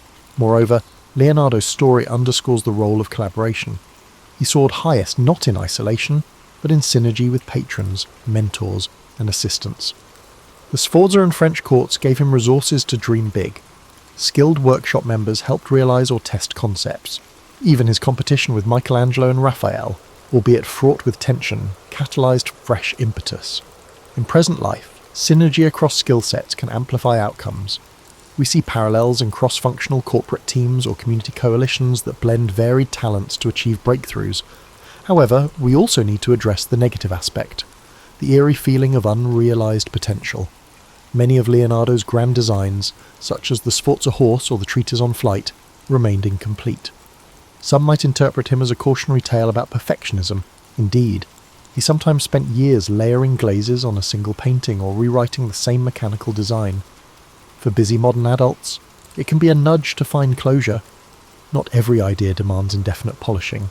Finishing and sharing can unlock new phases of growth. Still, Leonardo's incomplete wonders also remind us that partial efforts can spark future revolutions, even if we ourselves never see them fully bloom. His final years in the French court also highlight that one can remain relevant even in advanced age. By building a lifelong reputation for innovation, he found fresh patrons who treasured his wisdom. He might not have executed large public works then, but he contributed to strategic discussions and shaped cultural enrichment at the French court. Similarly, for those transitioning out of intense early career phases, there's a reminder that mentorship, idea sharing, or specialised consultancy can be equally impactful. Leonardo's twilight wasn't about retirement in a quiet sense, but about integrating decades of experience into a culminating sphere.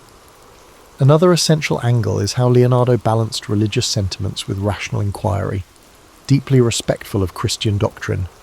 He never let dogma quell his questions about nature's mechanisms. He believed understanding creation's intricacies honoured the Creator. In an era where faith and science sometimes clashed, he navigated a personal path, for a modern audience frequently contending with polarised debates. Leonardo's outlook offers a model. Rational exploration can coexist with spiritual depth, each fueling gratitude for existence's marvels. Ultimately, the life of Leonardo da Vinci stands as an emblem of boundless curiosity, bridging disciplines that many treat as separate. He embraced incremental knowledge, acknowledging that each discovery planted the seeds for further mysteries. His notebook, though scattered and partial, reveal a mind enthralled by the interplay of form, motion, and cosmic design.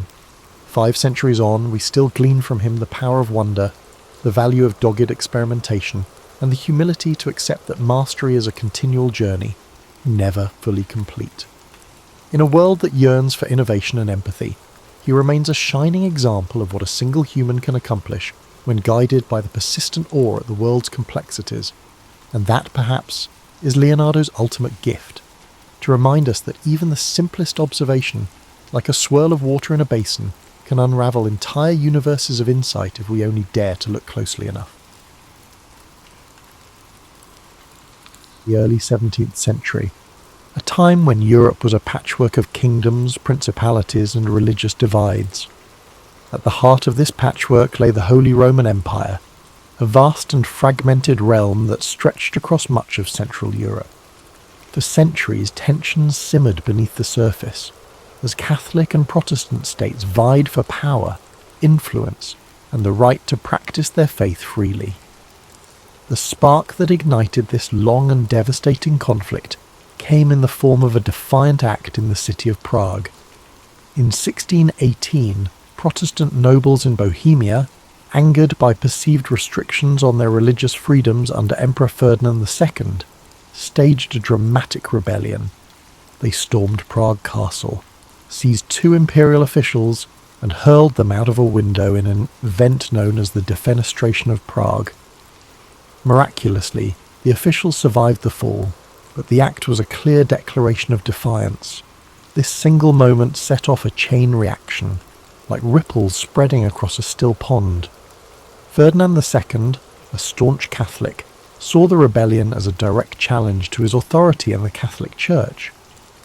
Determined to restore order and Catholic dominance, he mobilized his forces, while Protestant leaders across the empire began rallying their allies in preparation for a larger struggle. What began as a localized conflict in Bohemia quickly escalated into a broader war, drawing in neighboring regions and foreign powers. Protestant princes sought support from allies in Denmark, Sweden, and beyond, while Catholic states turned to Spain and the powerful Habsburg dynasty for aid. The war was no longer just about Bohemia. It had become a contest of religion, politics, and territorial ambition. As the conflict unfolded, it became clear that this was not a war of quick resolutions. The early battles were fierce yet inconclusive, leaving both sides entrenched in their positions and more determined than ever to secure victory. The countryside began to bear the scars of the war. Villages burned, crops were destroyed, and innocent lives were caught in the crossfire. The 30 Years' War was born out of these divisions, and its origins reveal much about the fragile balance of power and belief in Europe at the time. It was a conflict rooted in faith. but also fueled by ambition and fear, a perfect storm that would rage for decades. Take a moment to absorb this beginning, the first ripples of what would become a vast and relentless storm. As we move forward, the intricate web of alliances, battles and betrayals will unfold. But for now, let the gravity of this moment settle, a reminder of how one act of defiance can echo across history. As the conflict in Bohemia ignited, the deeper fault lines of Europe's religious divide began to widen, casting a shadow over the entire continent. At its core, the 30 Years' War was fueled by the tensions between Catholics and Protestants, a struggle that had simmered since the Reformation in the 16th century. The Peace of Augsburg in 1555 had attempted to create harmony by allowing rulers within the Holy Roman Empire to determine their state's religion, whether Catholic or Lutheran. Yet this fragile peace left many unresolved issues, particularly with the rise of Calvinism, a branch of Protestantism that had not been recognised in the agreement. As Calvinist states gained influence, the Catholic Habsburg rulers viewed them as a threat. Their growing presence felt like a challenge to the established order. When Ferdinand II ascended to the throne of the Holy Roman Empire, he was determined to restore Catholic dominance. His unwavering faith and aggressive policies further inflamed tensions, especially among Protestant states that viewed him as a tyrant bent on crushing their freedoms. Ferdinand's allies in Spain and the papacy provided him with support, reinforcing the Catholic position with resources and manpower. On the other side, the Protestant Union, a coalition of Protestant princes, mobilized to resist Ferdinand's ambitions. They sought aid from Protestant powers beyond the empire, including Denmark, Sweden and England. These nations saw the conflict not only as a religious struggle, but also as an opportunity to weaken the Habsburgs and expand their own influence. The war spread beyond Bohemia, spilling into regions such as the Palatinate, Saxony and Bavaria. Each new front brought devastation to towns and villages, as armies marched across the countryside, leaving destruction in their wake. The brutality of the conflict became evident in battles such as the Battle of White Mountain in 1620, a crushing defeat for the Protestants that marked the beginning of Ferdinand's efforts to reassert Catholic control. But despite Catholic victories in the early years, the war refused to subside. Protestant leaders rallied, drawing on the resources and military expertise of their allies. Sweden, under King Gustavus Adolphus, emerged as a formidable force. His disciplined armies breathed new life into the Protestant cause. The balance of power began to shift and the war escalated further. This was no longer a simple struggle between Catholics and Protestants. It became a war of ambition and survival. Smaller states and mercenary armies joined the fray, drawn by promises of plunder and pay. The war became a theatre of chaos, where alliances shifted and even traditional enemies found themselves fighting side by side in pursuit of their goals. As the conflict deepened, it transformed the very nature of warfare.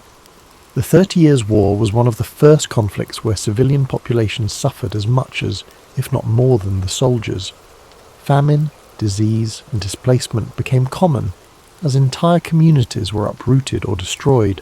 The war's religious roots became intertwined with the politics of power, and its escalation revealed the fragility of peace in a divided world. As we move to the next chapter, consider the human cost of these divisions, the lives touched by a conflict that seemed endless, yet always teetered on the edge of resolution. By the late 1620s, the Protestant cause seemed to falter, their forces weakened by defeats and dwindling alliances. But the entry of Sweden into the war, under the leadership of King Gustavus Adolphus, marked a turning point that would reshape the conflict. Gustavus Adolphus was not just a ruler, he was a visionary military leader whose innovations in strategy and tactics would leave a lasting legacy on warfare. Gustavus Adolphus believed deeply in the Protestant cause, but his intervention was also driven by Sweden's strategic interests. The Habsburgs' growing influence threatened Swedish dominance in the Baltic region, making the 30 Years' War a matter of survival and sovereignty for his nation. With the backing of France, which sought to undermine Habsburg power despite being Catholic, Sweden entered the fray in 1630, bringing with it a disciplined and modernised army. The Swedish forces brought a new energy to the Protestant struggle. Gustavus Adolphus introduced revolutionary military tactics, emphasising mobility, coordination, and the use of combined arms, integrating infantry, cavalry, and artillery into a cohesive fighting force. These methods gave his troops a significant edge over the larger but less organised armies of the Catholic League. The Battle of Breitenfeld in 1631 was a defining moment, a stunning victory for the Swedes and their Protestant allies. Gustavus Adolphus's army decimated the Catholic forces, demonstrating the effectiveness of his strategies. This victory not only bolstered Protestant morale, but also drew new allies to their cause, shifting the balance of power in the war. Under Gustavus Adolphus's leadership, the Protestant forces began to reclaim territory lost in earlier phases of the war. They advanced deep into the heart of the Holy Roman Empire, challenging Ferdinand II's dominance and threatening the stability of the Habsburg realms. Gustavus Adolphus's charisma and tactical brilliance earned him the loyalty of his troops and the respect of his enemies. But his triumphs were not without cost. In 1632, at the Battle of Lutzen, Gustavus Adolphus achieved another critical victory, but lost his life in the process. His death was a severe blow to the Protestant cause, yet his legacy endured. The momentum he had generated allowed Sweden to remain a dominant force in the war, and his military innovations continued to influence the strategies of both sides. As Sweden's intervention reshaped the war, the conflict grew even more complex. Religious divides began to blur as political ambitions took centre stage, with Catholic France supporting Protestant Sweden to counterbalance Habsburg power. This shifting landscape of alliances revealed the deeper currents driving the war, a struggle not just of faith, but of power and control over Europe's future. Gustavus Adolphus's role in the 30 Years' War is a testament to the transformative power of leadership and innovation. His contributions brought hope to a fractured alliance and altered the course of a seemingly endless conflict. Yet, his death also reminded the world of the fleeting nature of triumph in the face of war's relentless toll. As we prepare to move to the next chapter, take a moment to reflect on the determination and vision it takes to bring change amid chaos. In the darkest times, even a single leader can leave an indelible mark, and yet the storm of history moves forward, carrying all in its wake. As the 30 Years' War stretched into its second decade, the conflict expanded beyond its original boundaries, engulfing nearly all of Europe in its relentless grasp. Nations that had once remained on the sidelines found themselves drawn into the fray, whether by alliances, ambitions, or the sheer inevitability of the war's momentum. The entry of France in 1635 marked a dramatic shift. Though a Catholic nation, France allied with Protestant powers like Sweden to counterbalance the Habsburgs' influence. This decision underscored how the war had evolved from a religious conflict into a broader struggle for political dominance in Europe. The stage was set for what would become one of the most destructive periods of the war. As alliances grew ever more complex and battles became increasingly brutal. Across the continent, the toll of the war was staggering. Cities were besieged and burned. Fields were left barren and lifeless, and villages were emptied as civilians fled the advancing armies.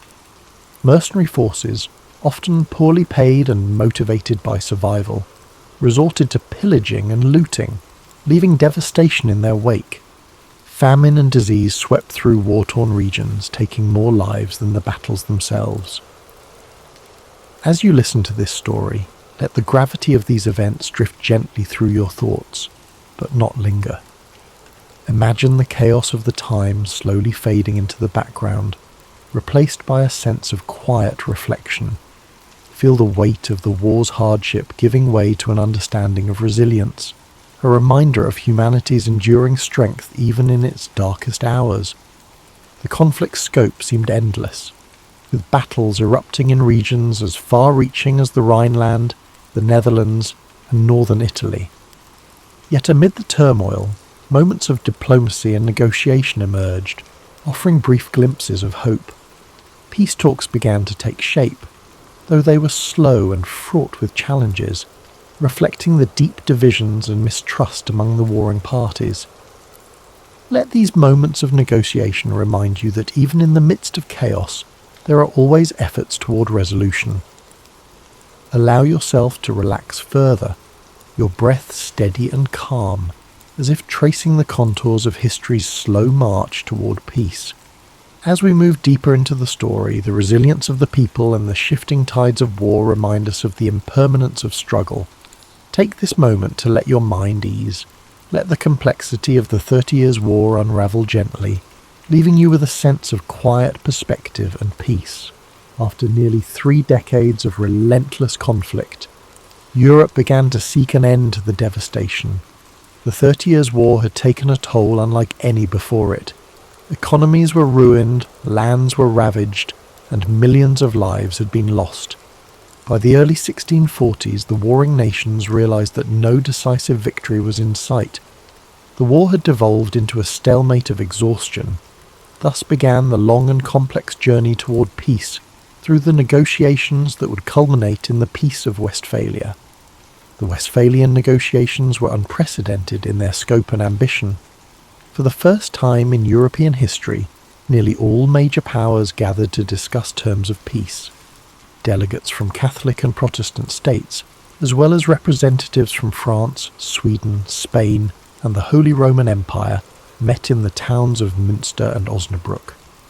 These talks would last for years, reflecting the complexity of the issues at hand and the deep mistrust between the parties. As the negotiations unfolded, the participants wrestled with questions of religion, sovereignty, and the balance of power.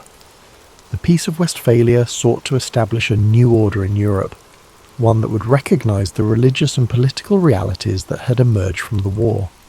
Protestant and Catholic states agreed to a form of mutual tolerance, reaffirming the principle that rulers could determine their state's religion, while also granting greater freedoms to minority faiths. The treaty also redefined the concept of sovereignty. It marked the beginning of the modern state system, where nations recognized each other's territorial boundaries and agreed not to interfere in one another's internal affairs. This idea of state sovereignty would become a cornerstone of international relations for centuries to come. While the Peace of Westphalia brought an end to the 30 Years' War, its provisions were not without compromise. No side emerged as a clear victor, and many of the underlying tensions remained unresolved. Yet, the treaty succeeded in ending the immediate bloodshed and creating a framework for coexistence in a fractured Europe. As you listen to the conclusion of this chapter, let the idea of resolution fill your thoughts. Picture the weary negotiators, coming together after years of strife, finding common ground in the hope of a better future. Let this image remind you that even in the most challenging times, peace is always within reach. The road to peace was long and arduous, yet it proved that dialogue and compromise can overcome even the deepest divisions. Allow this lesson to settle within you as you relax further, your mind at ease, as the echoes of war fade into the calm promise of resolution.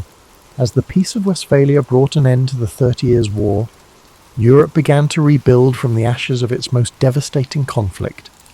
The war left an indelible mark on the continent, shaping the course of history in profound ways.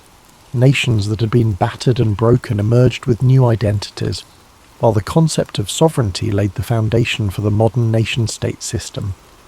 The war's legacy extended beyond politics and borders. It changed the way conflicts were waged, highlighting the immense cost of prolonged war and the devastating impact on civilian populations. The lessons of the 30 Years' War echoed across generations, reminding humanity of the importance of diplomacy, tolerance, and restraint. This story of destruction and eventual reconciliation carries a timeless message. Even in the darkest of times, there is always a path forward, a path forged through perseverance, negotiation, and the willingness to find common ground. The 30 Years' War may have scarred Europe, but it also served as a turning point, proving that peace, though hard won, is always worth striving for. As we close this chapter of history, take a moment to reflect on the resilience of the human spirit.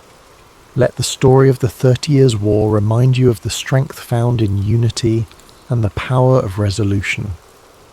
Think of the nations and individuals who rebuilt after so much loss, their journey, though difficult, leading to a more stable and interconnected future. Now let the soothing sounds of rain guide you to a place of peace and relaxation. Imagine gentle raindrops falling softly on leaves, washing away the echoes of history's struggles. Feel the rhythm of the rain bringing calm to your mind and a sense of quiet to your soul. Ninth Legion, known as Legio IX Hispana, was one of the most battle-hardened and feared units in the Roman army, its origins tracing back to the violent civil wars of the late Republic. Raised by Julius Caesar in the mid-1st century BCE, the Ninth fought fiercely in the Gallic Wars, earning a reputation for unyielding discipline and brutal efficiency. Over the decades, it became a cornerstone of Roman military power, participating in some of the empire's most pivotal campaigns. It battled in Spain, Germania, and across the vast landscapes of Britannia, Rome's most rebellious frontier. But for all its glory, the Ninth would become a ghost in history, vanishing from records as if erased by time itself. By the early 2nd century CE, the Ninth Legion had already seen centuries of bloodshed. Under the rule of Emperor Hadrian, Rome's grip on Britain was fragile. The island had been a thorn in the empire's side since the conquest began in 43 CE under Emperor Claudius. While the Romans had established towns and fortresses, they never fully tamed the wild, mist-covered north, lands inhabited by fierce tribes like the Caledonians and Picts, warriors who resisted Roman rule with unrelenting ferocity. Rome had built walls, roads and forts to control Britannia, but their presence was never secure. The Ninth was stationed at Eburacum, modern-day York, tasked with enforcing order in an increasingly volatile land. Then, at some point between 108 CE and 120 CE, the Ninth Legion disappeared from history. Unlike other Roman legions, whose movements were meticulously documented, the Ninth simply vanished, its name never appearing in imperial records again. Historians have debated its fate for centuries. Was it annihilated in a catastrophic battle? Was it quietly disbanded? Did it march into the unknown, leaving only whispers behind? The most widely accepted theory is that the Ninth was sent north, into the uncharted highlands of Caledonia, on a mission that ended in disaster. Rome had suffered crushing defeats before, the infamous Teutoburg Forest Massacre of 9 CE, where 3 entire legions were wiped out by Germanic tribes, proved that even the mighty Roman war machine was not invincible. But unlike Teutoburg, where survivors lived to tell the tale, no known tomb accounts exist of what truly happened to the Ninth. One possibility is that the legion marched beyond Rome's frontier to subdue a rebellion and was ambushed by a force too large to repel. The Caledonians were masters of guerrilla warfare, using the dense forests and rugged terrain to launch swift, devastating attacks. If the Ninth was lured into an unfamiliar landscape, perhaps pursuing an enemy deeper into the highlands, it could have been surrounded and slaughtered to the last man, its survivors hunted down in the shadows of the mountains, no messengers, no escape, no trace, a combat and total obliteration. Another theory suggests an internal mutiny, that the Ninth soldiers, worn down by endless campaigns, harsh conditions and poor supplies, turned against their officers. If rebellion broke out within the ranks and the legion fragmented, it could explain why Rome never acknowledged its fate. A rogue legion was a dangerous thing, a stain upon the empire's reputation that Hadrian may have preferred to erase.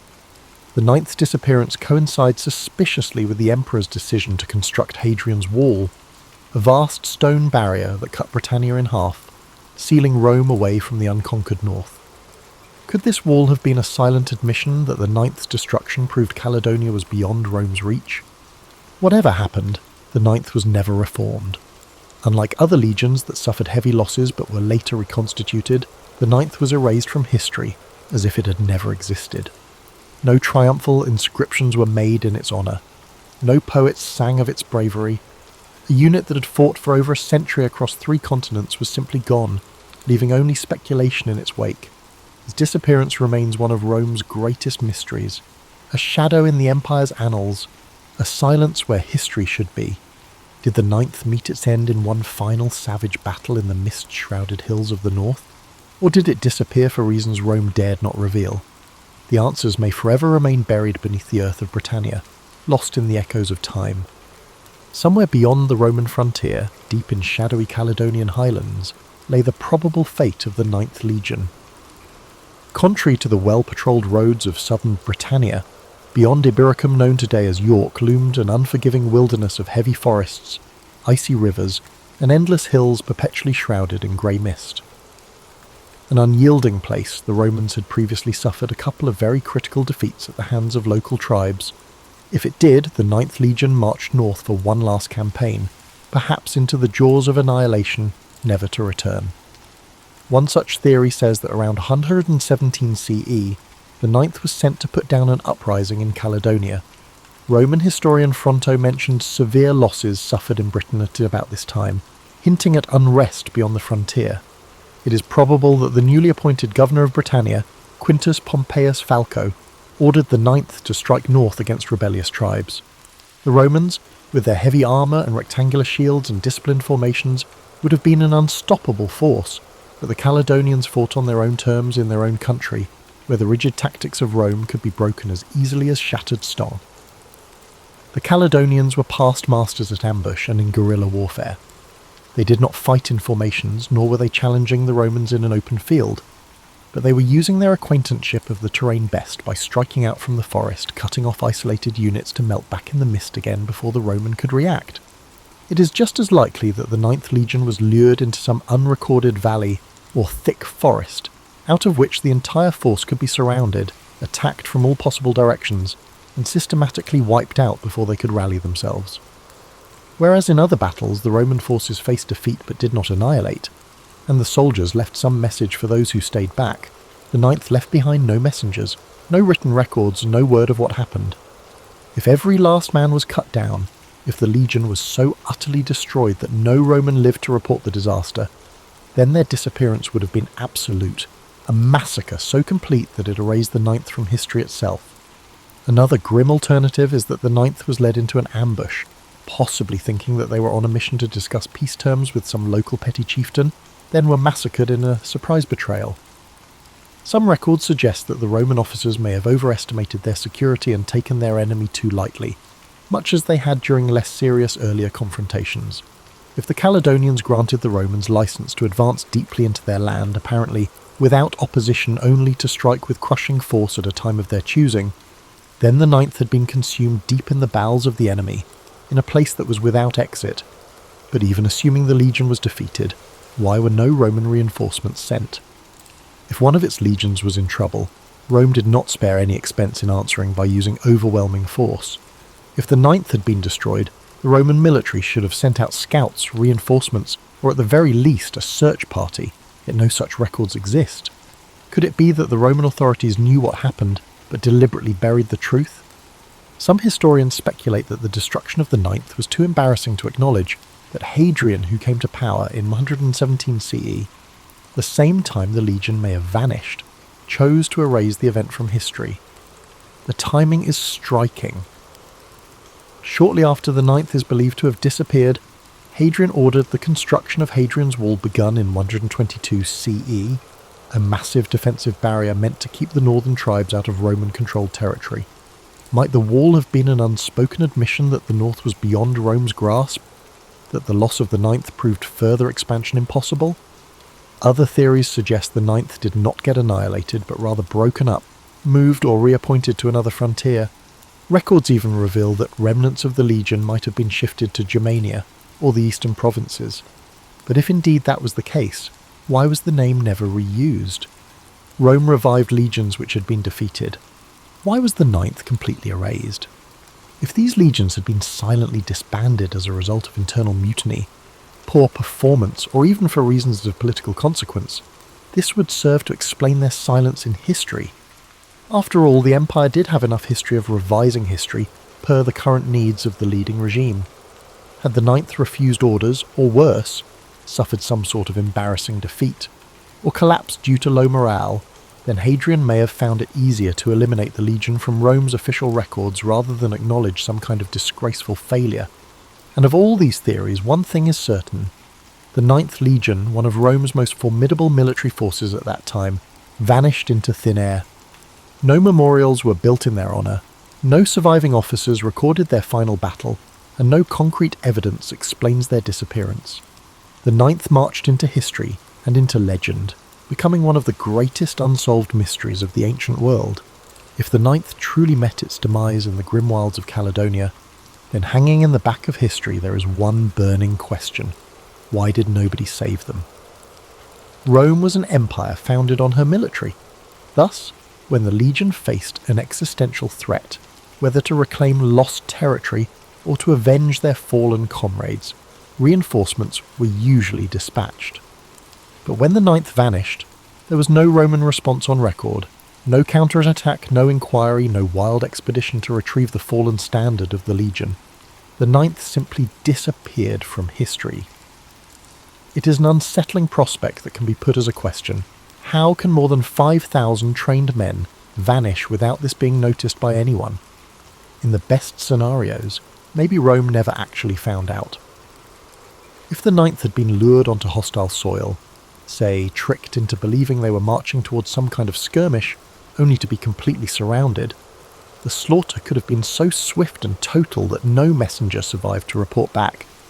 In the days before modern communications, legions depended upon runners and scouts for delivering information. In any one cataclysmic battle, if the Ninth had been destroyed, no one would have lived to issue the call for rescue. Another theory is that Rome knew what danger the Ninth was in and simply abandoned it. By the early 2nd century CE, the empire was overextended with many fronts on which military action was needed.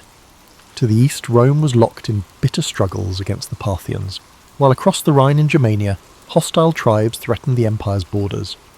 His predecessor, Emperor Trajan, had been aggressively expanding Rome's borders, annexing Dacia, modern-day Romania, and waging costly wars that depleted Rome's treasury. By the time Hadrian was crowned in the year 117 CE, he had but one option: to maintain Rome's tenuous grasp on Britannia or turn his attention to shoring up the empire's more valuable provinces. Hadrian's decision was clear. He gave up the policy of expansion in Britain and fortified its borders.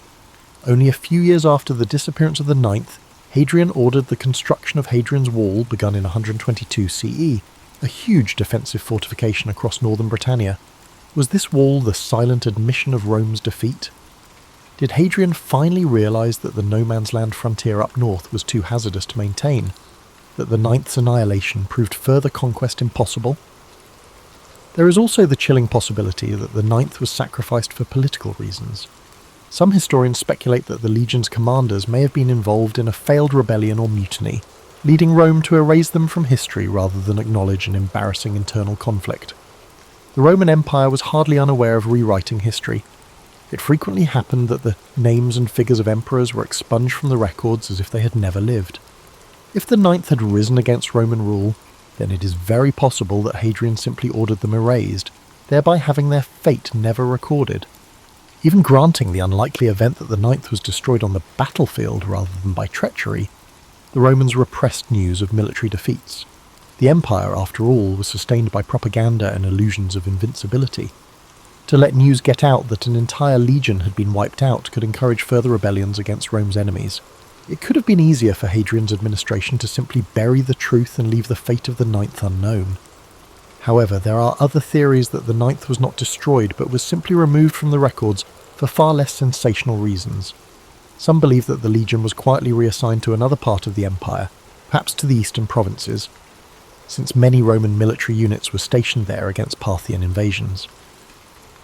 There is, however, some evidence that elements of the Ninth may have appeared in records in the Middle East decades later, but without any clear chain of command, it cannot be confirmed whether this was the same unit or just rebranding of another legion. One more troubling possibility is that the Ninth simply walked away from Rome. If this legion had endured years of harsh conditions, thinning supplies and incompetent leadership, is it possible they could have deserted en masse, melting into the wilds of Caledonia? There are accounts of Roman soldiers deserting their posts and integrating themselves into the local tribes against impossible odds. They will also have realised that they had been abandoned, and if the Ninth voted to take their leave of Rome, then they could have simply dispersed among the native people, their descendants melting into the population of Scotland without trace. Whatever the truth, the disappearance of the Ninth Legion is one of history's greatest unsolved mysteries. If they were truly annihilated in battle, their bones may yet remain beneath the hills of northern Britain, buried in forgotten mass graves. If silenced by the political machine of Rome, they will forever be lost to the mists of time, and if to disappear on their terms, leaving behind an empire that did not serve them anymore, then perhaps their legend is greater than history remembers. The disappearance of the Ninth Legion has evolved over the centuries from a mere historical mystery to a full-blown legend, serving as the catalyst for a great deal of speculation, folklore, and even conspiracy theories. With no clear answers in the ancient records, historians, archaeologists, and storytellers alike have attempted to reconstruct the fate of the Lost Legion. But did the Ninth really perish in the wilderness of Caledonia, or might its soldiers have survived, their story lost to history's fog? One of the most resilient theories has been that the Ninth Legion was not destroyed in Britain at all, but was instead moved, without fanfare, elsewhere in the empire. Indeed, scattered references tend to indicate the presence of parts of the Ninth in the eastern provinces, certainly in Judea or Cappadocia, many decades later than those in which the regiment is last heard of in Britain. More probably, this would suggest that Hadrian transferred the Ninth, breaking it up and reassigning its men to other existing legions. Indeed, this would say that the legion was not vanquished on some desperate blood-drenched battlefield. The sand swallowed any traces of records in its aftermath. A sensationalistic hypothesis, popularly postulated, holds that the Ninth embarked to the east against the Parthians, and lost to native rebellions on unfamiliar fields, and not in Caledonia at all. It would not have been unusual for the Roman legions to be redeployed trouble spots throughout the empire, and some inscriptions have suggested that the remnants of the Ninth were serving in far-flung campaigns from Britain.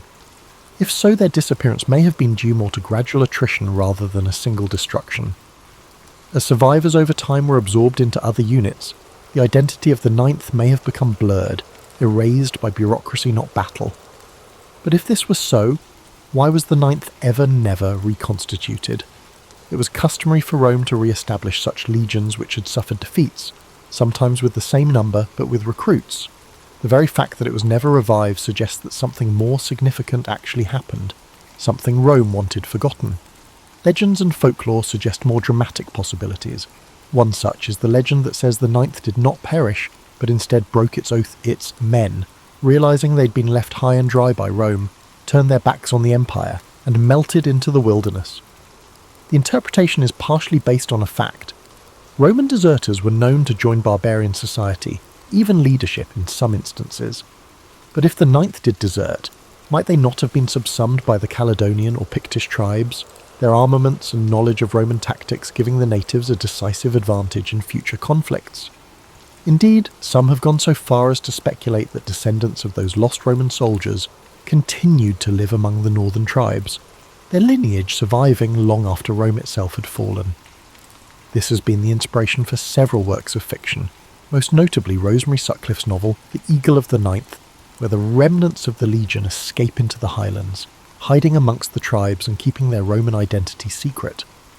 Of course, it is highly speculative, but the idea of a Roman legion abandoning its empire and disappearing into the mist-covered hills is a tantalizing prospect, one that inflames the imagination as much as any historical theory. Then there are more supernatural accounts, the whispered rumours of ghost legions, accursed battlefields, and restless spirits. Various local legends say it never left Britain at all, but was instead wiped out in a battle so fierce that their spirits still haunt the land. For centuries, stories have been passed down of Roman ghosts that march along countryside roads in Scotland.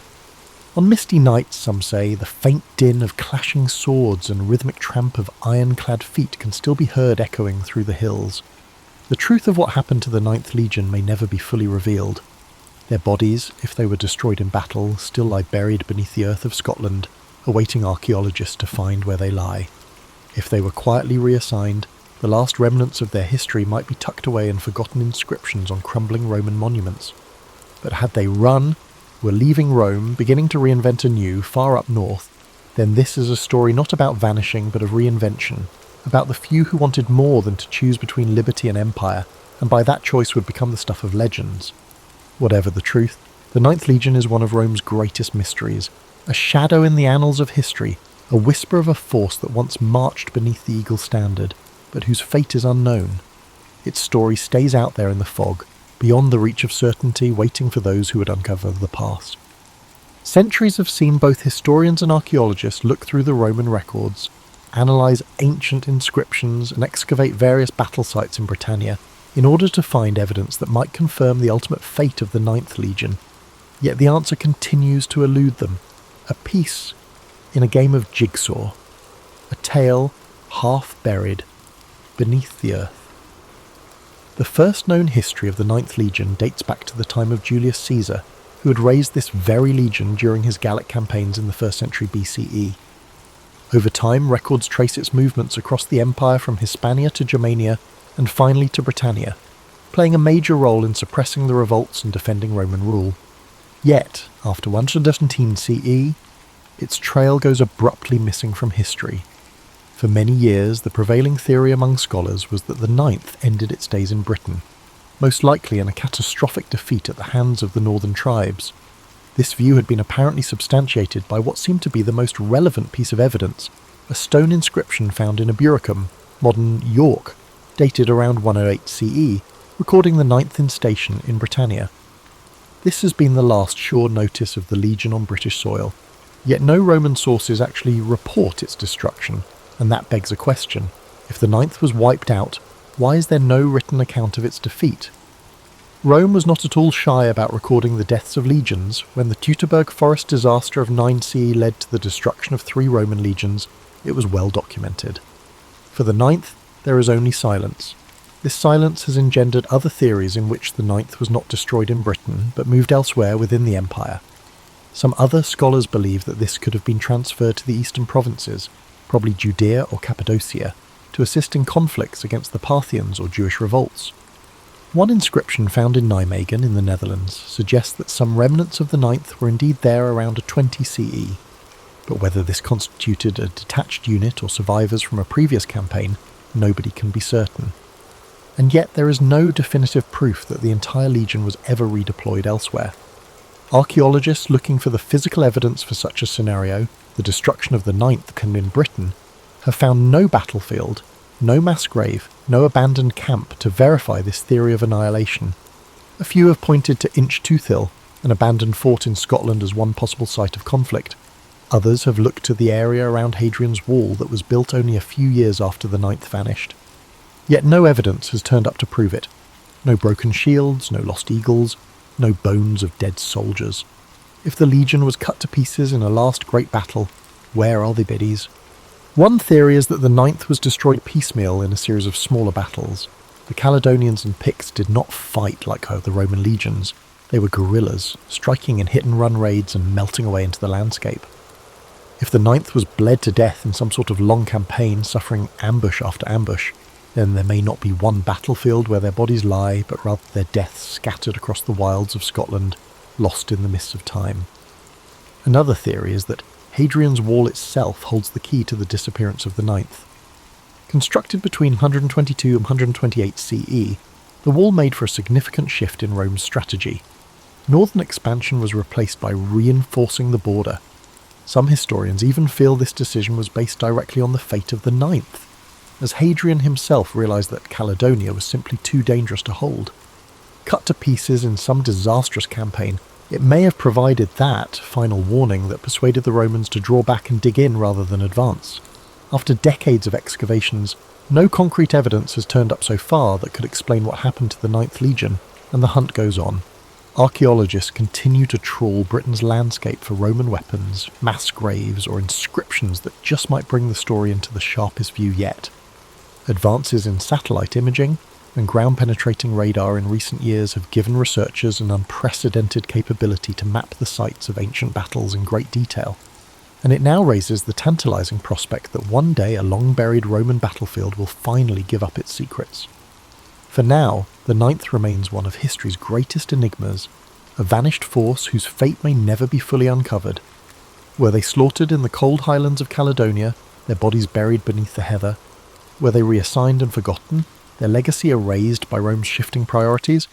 Or did they desert their post, choosing to disappear into the north and abandon the empire that had left them behind? Whatever the truth, the Ninth Legion presses on through the mind of the historian, the archaeologist, and anyone intrigued with the enigmas of the past.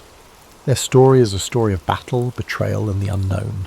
A whisper of steel and blood, lost in time, merely waiting for a voice that might tell it.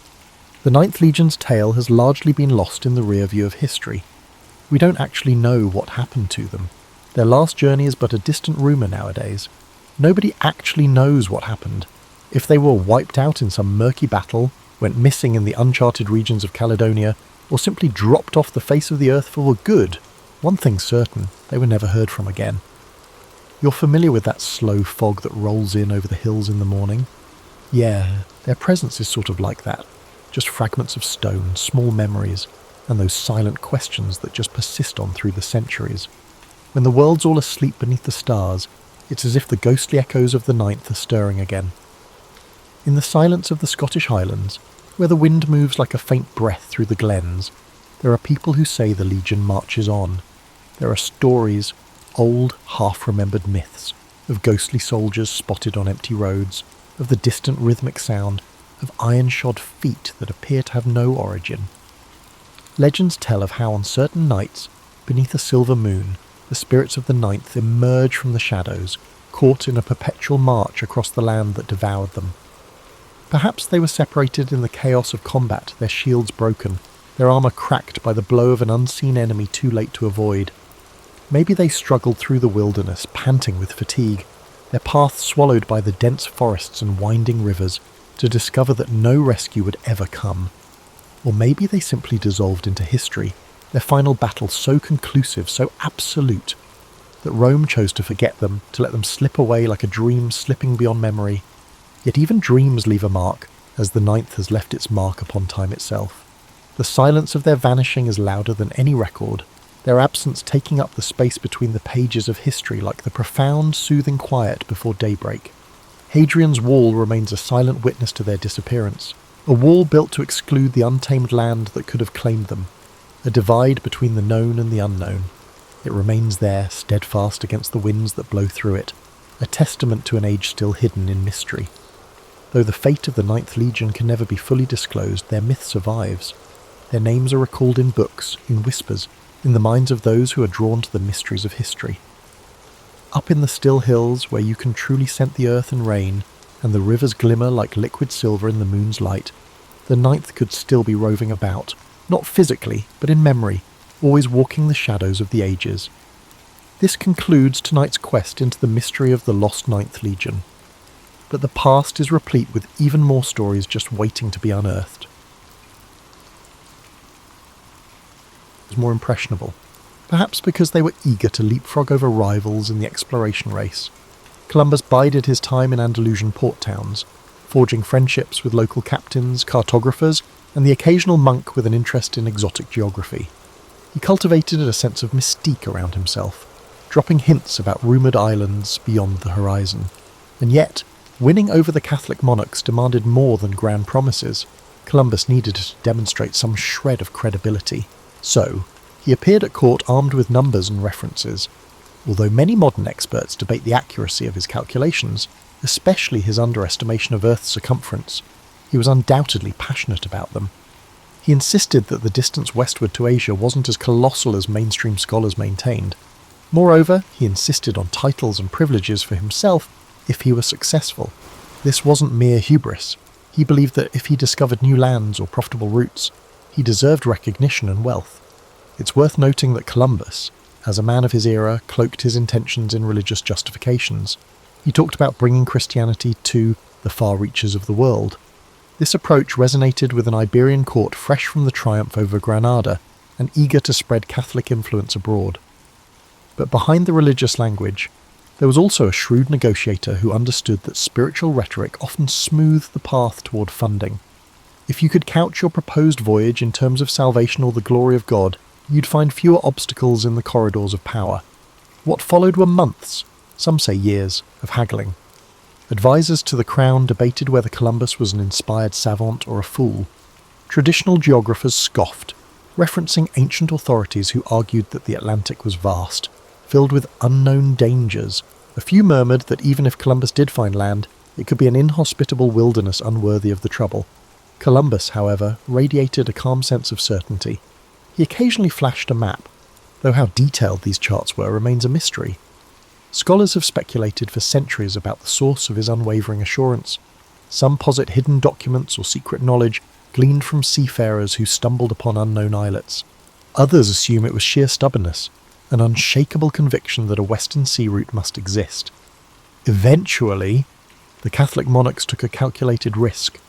They granted Columbus the funds for 3 ships, a modest investment from their perspective.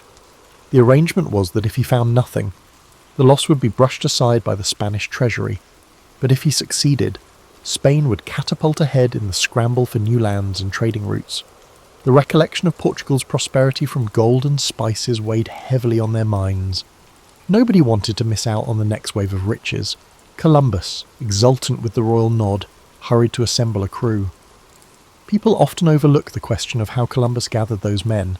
It's true many were from modest backgrounds, with some rumoured to be on the run from the law, hoping to escape their past in the expanse of the ocean. But it wasn't just desperados who signed up. Skilled navigators from Palos, Huelva, and beyond joined, intrigued by the potential for fortune.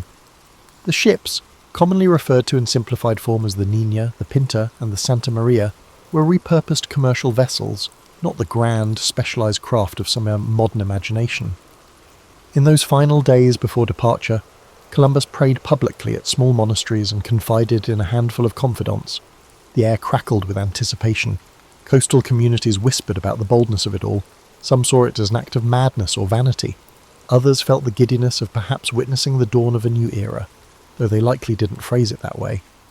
For his part, Columbus maintained a controlled composure, but one can imagine the swirl of thoughts in his head.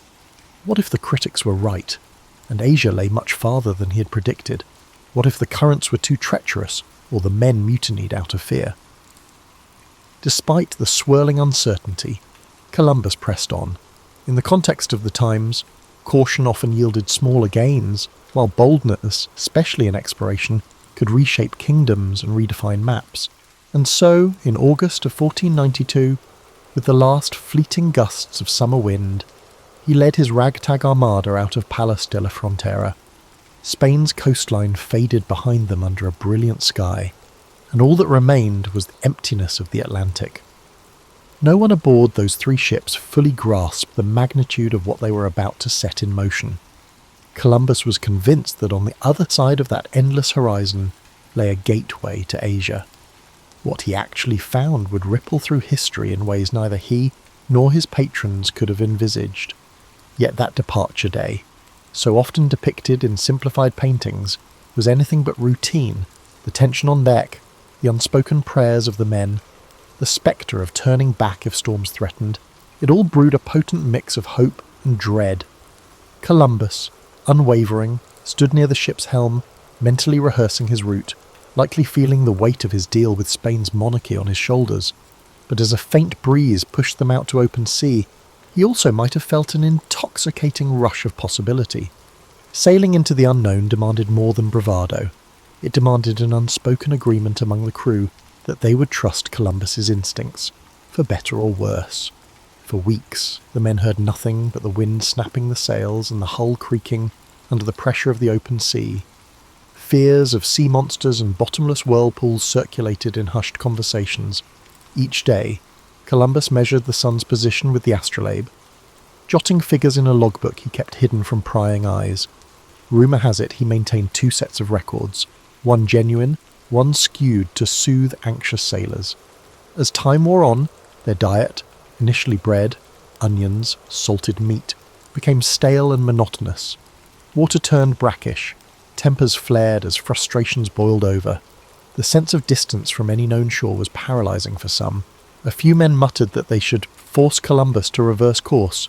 Yet each evening, Columbus delivered a kind of pep talk, reminding them of the wealth rumoured to be waiting just beyond the horizon, of the possibility that each day's sail brought them closer to Asia's spice markets. From a modern perspective, such promises might seem manipulative, but within their historical context, Columbus was playing the necessary role of morale builder. Along the voyage, certain signs stirred fleeting moments of optimism: floating clusters of seaweed, stray birds overhead, even the faint smell of unfamiliar vegetation on the breeze. Sailors latched onto these clues like lifelines, interpreting them as evidence that land must be near. Some historians argue that these were the crucial threads holding the expedition together when minds threatened to unravel. Columbus, however, rarely displayed his own doubts. His journals hint at the internal turmoil he felt when days stretched into weeks and no solid coastline materialized. But to the men, he projected unwavering determination. Then came a fateful night in October, when the cry of "Tierra, Tierra" finally broke the silence. The men scrambled to the sides of the ship, eyes scanning the dark horizon. Shrouded in moonlight was a low, dark outline that could only be land. Relief, excitement, and a twinge of disbelief shot through the crew. They had survived the dreaded emptiness. When morning came, they saw a lush island, beaches gleaming under the sun. Columbus, convinced he was near Asia, unfurled the Spanish flag and claimed the land for the crown. In his diary, he described the island's inhabitants as friendly, curious, and naive about European ways, though he likely wrote with the tinted lens of an outsider imposing his own worldview. The early interactions between Columbus and the indigenous people, often referred to as the Taino, began with gestures of goodwill. Small gifts of glass beads and trinkets were exchanged for parrots, cotton, and rudimentary gold ornaments. Columbus interpreted these gestures in a context shaped by centuries of European feudal and mercantile culture. He wrote excitedly about the potential for future riches and the ease with which Spain might extend its reach across these lands. That initial moment of wonder, two distinct worlds meeting for the first time, held a fragile promise of mutual discovery. Yet history shows us how illusions can fracture under the weight of greed and cultural misunderstanding. Columbus recorded that some of the islanders directed him farther to the south and west, mentioning places with greater wealth. So, he pressed on, navigating among the islands of what we now call the Caribbean. The further he travelled, the more he convinced himself that the Grand Khan's palaces might lie just around the next coastline. He heard stories, interpreted them through his own lens, and wrote letters back to Spain brimming with excitement. However, the land was not the Asia of silks and spices he had imagined. The mistake was largely geographical. The world was far bigger than he had presumed. Unwittingly, Columbus had stumbled upon a separate continent that was new only to Europeans, though not to the millions who already lived there. The seeds of future conflict were sown in these early encounters. The Spanish crown's policy was expansionist, steeped in an ideology of superiority, and Columbus's reports about malleable islanders only fueled the monarch's ambitions.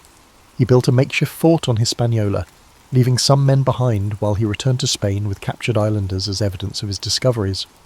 In modern eyes, that action signals a grim foreshadowing of how the New World's inhabitants would be treated, as curiosities, labour sources, or impediments to colonial aims. But in Columbus's time, such manoeuvres were considered strategic. He wanted to ensure further funding by demonstrating tangible results. Returning with natives, though entirely unethical by contemporary standards, served as proof that he wasn't just spinning tall tales. As he sailed back, Columbus already envisioned subsequent expeditions, likely anticipated wealth, honours, and a permanent place in the aristocracy. He had entered the islands as an emissary of a new empire in the making. Much like a businessman presenting a prototype to investors, he came back with enough evidence to secure additional patronage from Spain. Royal receptions greeted him upon his return, and he responded by describing the islands as paradises brimming with potential for Christian conversion and resource extraction. The tale of first contact is often romanticised, but the reality was more complex and ominous. Suspicion lurked beneath the surface, both from the Spanish who found less gold than rumoured, and from the indigenous peoples who now witnessed the arrival of more foreigners seeking land and labour. Columbus's navigational victory had unknowingly unlocked a door that would soon see waves of conquistadors. Missionaries and fortune-seekers flood these shores. For now, though, in the immediate aftermath of that first voyage, Europe saw Columbus as a triumphant discoverer who validated the westward route. The next chapters would unveil the consequences of that discovery. For a brief flickering moment, there existed an in-between time when Europeans and native islanders engaged without fully understanding what was at stake. The aura of curiosity pervaded their interactions, but behind the curiosity lay a chasm of cultural difference and the looming possibility of violence. Columbus, for all his zeal and cunning, remained somewhat oblivious to the Pandora's box he had pried open. His mind was fixed on proving to the Spanish crown that he was the man to lead the next wave of expeditions into these unfamiliar waters, confident that wealth and glory lay just over the horizon. Not long after Columbus's celebrated return to Spain, word spread throughout Europe about the new lands. The name Indies stuck, reflecting Columbus's ongoing misbelief that he had neared the outskirts of Asia. In response, the Spanish crown organised a second expedition on a much grander scale. Columbus would no longer command a modest trio of ships, but rather a flotilla aimed at establishing a permanent foothold. Soldiers, settlers, and clergy accompanied him, each with their own agenda. What was the ultimate objective? Transform these islands into profitable colonies for the Spanish realm. The spectacle of this second voyage contrasted sharply with the tentative nature of the first. Resources flowed in: cannons, livestock, seeds for European crops. The monarchy envisioned these distant shores as an extension of Spanish civilization. In Columbus's eyes, the project was both an opportunity and a test. He welcomed the chance to govern as a viceroy of sorts, but the weight of responsibility also rested heavily on his shoulders. He had to turn uncharted islands into functioning colonies, maintain favour with the crown, and keep the natives from slipping out of Spanish control. Upon arrival back in Hispaniola, the atmosphere was palpably different. Where before there had been curiosity, now there was tension. The men Columbus had left behind in the makeshift fort had engaged in violent conflicts with locals, straining relations. The Taino were not a monolithic group. They had their own leadership, alliances, and internal politics, but collectively, they recognised that these foreigners sought to claim land and resources as their own, ignoring existing structures. Discontent and confusion spread, on both sides, often fueled by the language gap. Columbus tried to govern, but the role required more than just navigation skills. Administering a settlement demanded diplomacy, patience, and foresight. Pressed by the Spanish crown for gold, he imposed demands on the Taino for tribute. This policy alienated them, transforming a guarded tolerance into outright hostility. Rebellions flared, and the Spanish met them with harsh reprisals. Columbus found himself caught between his promise to Spain that these territories would yield wealth, and the reality that extracting riches from these communities required force or, at the very least, intimidation. Meanwhile, friction also arose among the Spanish settlers themselves. Not everyone respected Columbus. Aristocrats resented taking orders from a Genoese outsider. Soldiers chafed under what they viewed as incompetent leadership. A swirl of accusations circulated: mismanagement of supplies, favouritism, and even cruelty toward both settlers and Midway natives. Columbus strove to maintain a grip on the situation, but as ships came and went, they carried back to Spain letters and rumours that cast him in a questionable light. People who once heralded him as a visionary began to wonder if he was a tyrant. And yet, Columbus managed to launch further exploration from these colonial footholds. He navigated around Cuba, ventured into Jamaica, and glimpsed more of the Caribbean's island chain. Each landfall brought new interactions with indigenous populations. Some initial encounters seemed peaceful enough, featuring small exchanges of goods or gestures of amity. But as Spanish ambitions grew, tensions invariably escalated into conflict. Even so, Columbus's spirit for exploration never truly dimmed. He continued sketching rough maps, confiding in his journals about how these islands might connect to the broader Asian continent. One underappreciated dimension of Columbus's second voyage was the attempt to introduce European agriculture and husbandry to the New World. Horses, pigs, and cattle unloaded from Spanish ships trotted across Caribbean shores for the first time. Wheat and sugarcane seeds were planted with the hope that they would thrive. These experiments would eventually reshape local ecosystems, though Columbus and his contemporaries didn't foresee how foreign plants and animals could disrupt native habitats. They also didn't foresee the profound demographic collapse that would befall the Taino due to disease, forced labour, and armed confrontation. Amid the daily swirl of colonial administration, Columbus also wrestled with personal disappointment. Precious metals seemed less abundant than he had hinted in his early letters. The dream of easy gold faded. forcing him to tighten the screws on both colonists and native populations to meet Spain's expectations. This pressure fueled further discontent. Some settlers plotted against him, drafting scathing reports to royal officials. Columbus responded with imprisonments and strict measures, hoping to maintain order and prove he could handle the responsibilities vested in him. He was not entirely oblivious to the unravelling situation. Letters he penned to the Spanish crown reveal a weary individual, pleading for more support, complaining that rebellious colonists undermined his policies, and defending his harsh treatment of natives as necessary under the circumstances. Historians continue to debate whether these pleas stemmed from genuine concern or a desperate attempt to preserve his authority. Possibly it was both. By this stage, Columbus was no longer just the triumphant mariner who had revealed unknown islands to Europe. He was an embattled governor, pinned between colonial demands, rebellious factions, and indigenous resistance. Eventually, the tensions reached a point where the Spanish crown could no longer ignore the colonial chaos. The Spanish crown dispatched officials across the Atlantic to conduct an investigation. Columbus's name, once applauded in royal halls, started to be whispered with skepticism. The monarchy needed order and profit, not unending complaints and allegations of brutality. Columbus, for his part, insisted he remained steadfast in his loyalty, that his measures were misrepresented, that others were sowing discord against him. But the drumbeat of criticism was relentless. These were pivotal years in which the promise of new lands collided with the practical realities of conquest. The idea of finding a paradise was replaced by the harsh realities of colonization. Columbus's navigational achievements could not shield him from the complexities of trying to rule a far-flung colony under the watchful, profit-hungry eyes of the skull of the Spanish crown, and so, amid fractious settlers and indigenous communities on the brink, the stage was set for a reckoning. The once celebrated admiral, whose unwavering conviction had brought him so far, found himself ensnared in the bureaucracy and violence of empire building, an empire that demanded more than a dreamer's spirit could easily deliver. When people talk about Christopher Columbus today, they often reduce him to a single act, that of discovering America.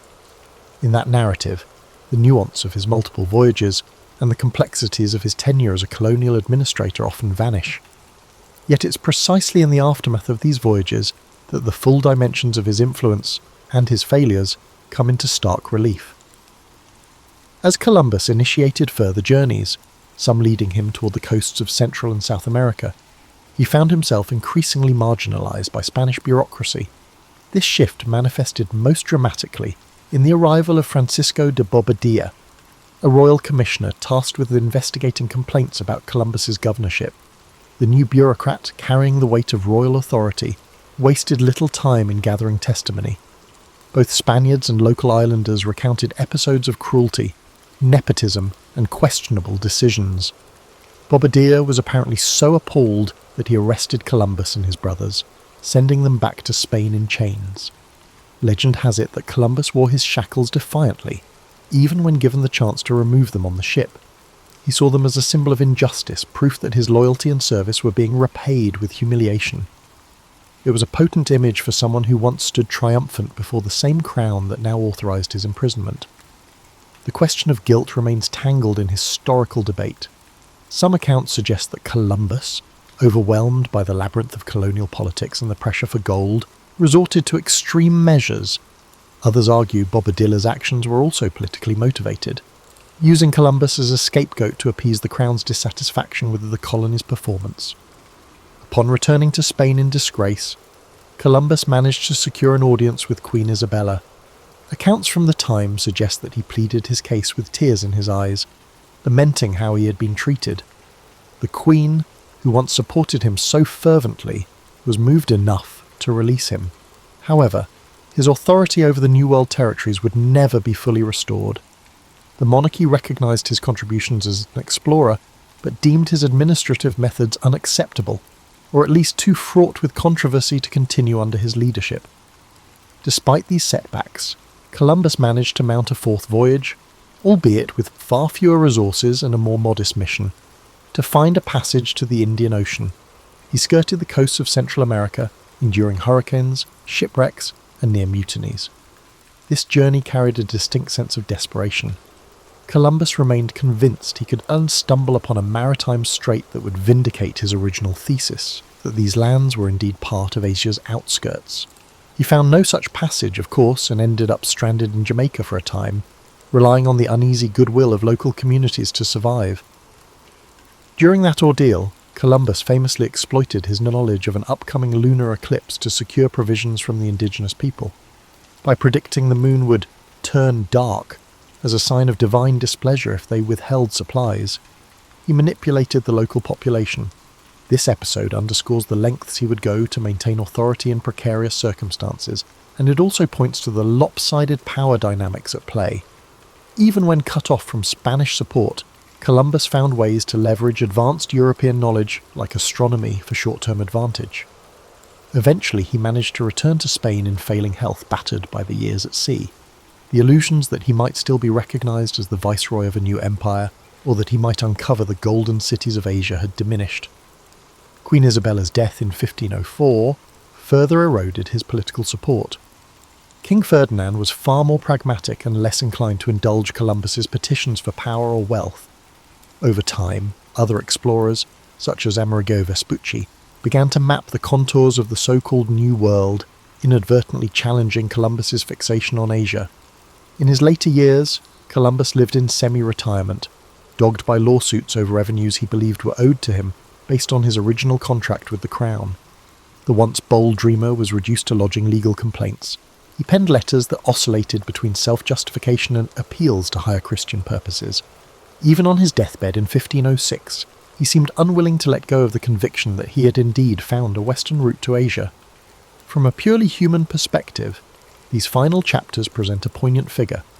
A man once lauded as an unrivaled pioneer, brought low by the machinery of the empire he helped expand. It's tempting to cast him as either victim or villain. He was, in truth, a complex amalgamation of ambition, faith, calculation, and tunnel vision.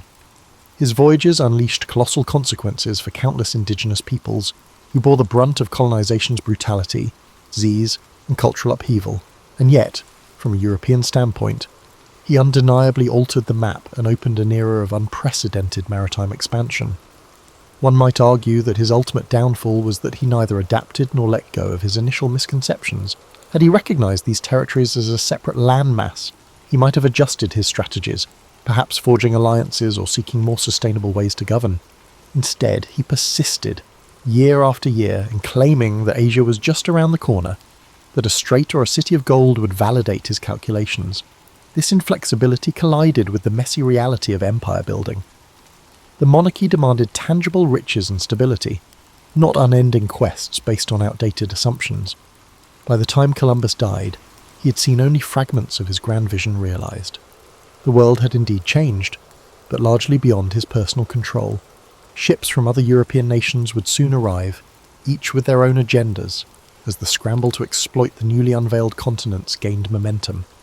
Columbus's name would echo through centuries, but his latter days were marked by a troubled sense of having been eclipsed. The shimmering illusions that guided him across unknown waters faded into a legacy far more complicated and far more transformative than even he could have imagined.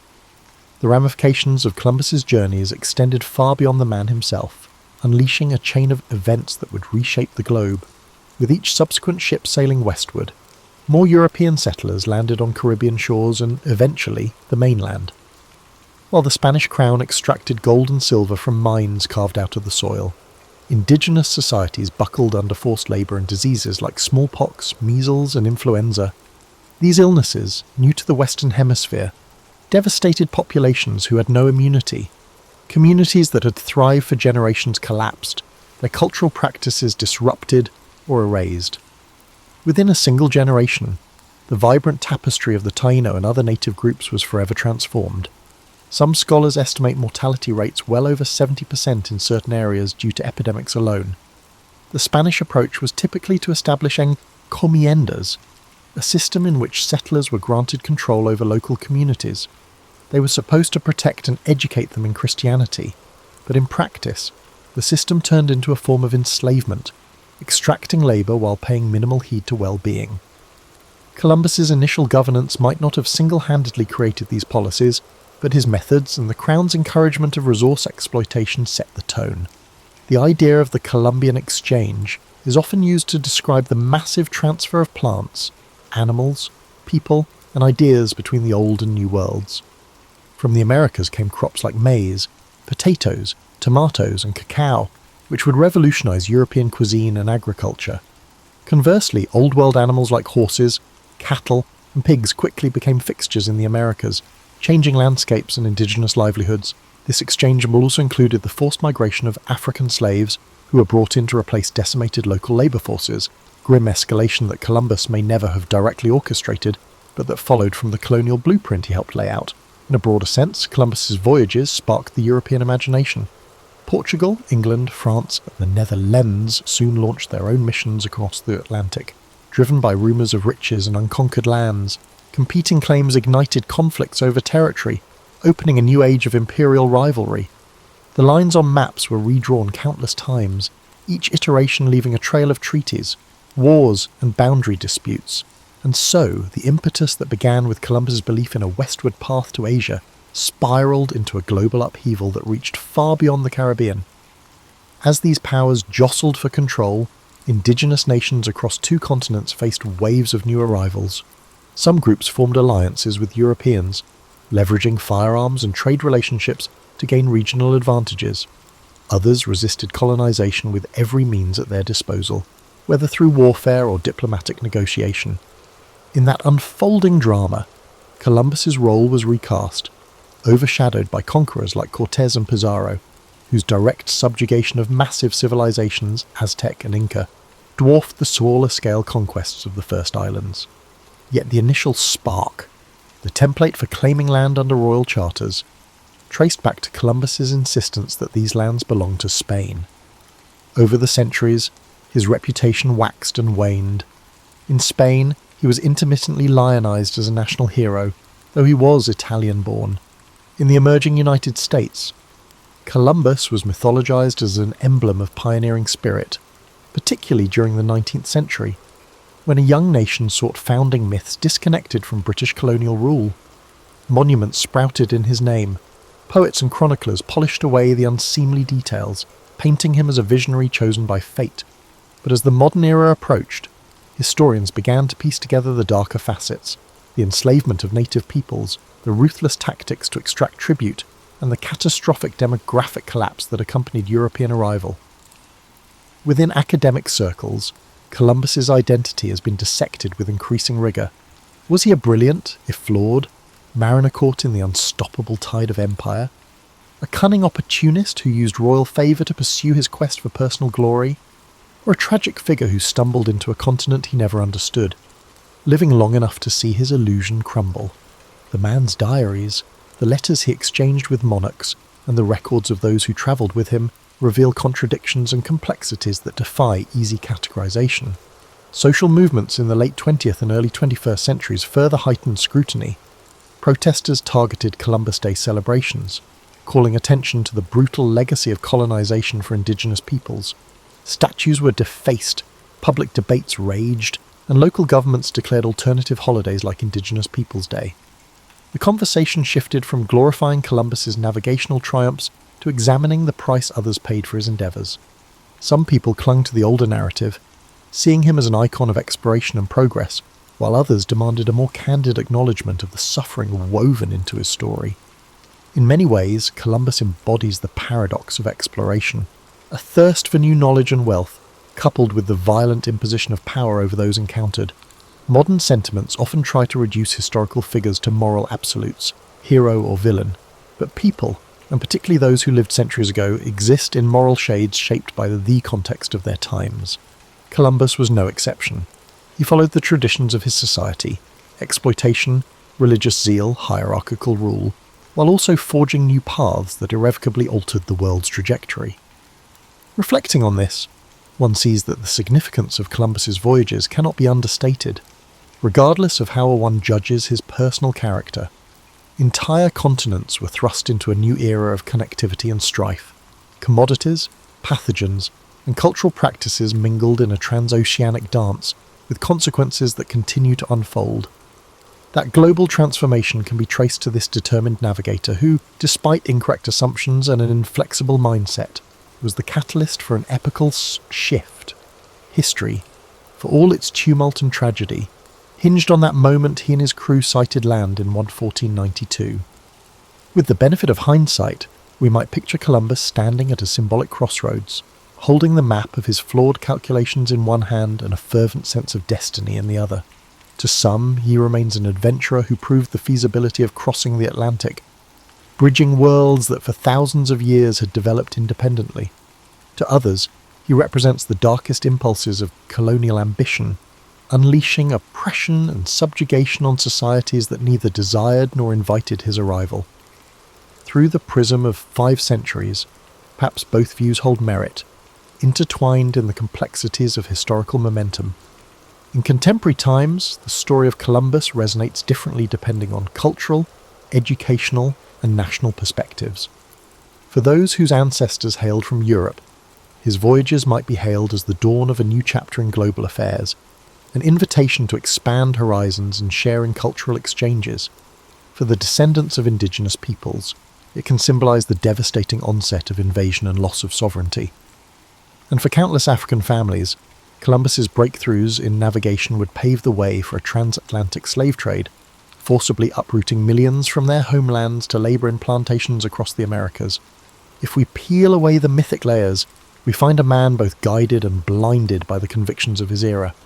Columbus believed in a cosmology that insisted Earth's size was smaller than many experts claimed. He also adhered to the conviction that Christianity had a mission to spread to every corner of the globe, by force if persuasion failed. Even as a young boy, haunted by the brine-scented air of Genoa's docks, he likely never pictured how far-reaching the consequences of his ambitions would be. If anything, his early dream was to find a direct route to Asia's wealth, not to become the instigator of a massive reordering of human societies. His navigational prowess remains undeniable. Crossing the Atlantic in those small vessels demanded skill, courage, and an uncanny ability to rally terrified crews.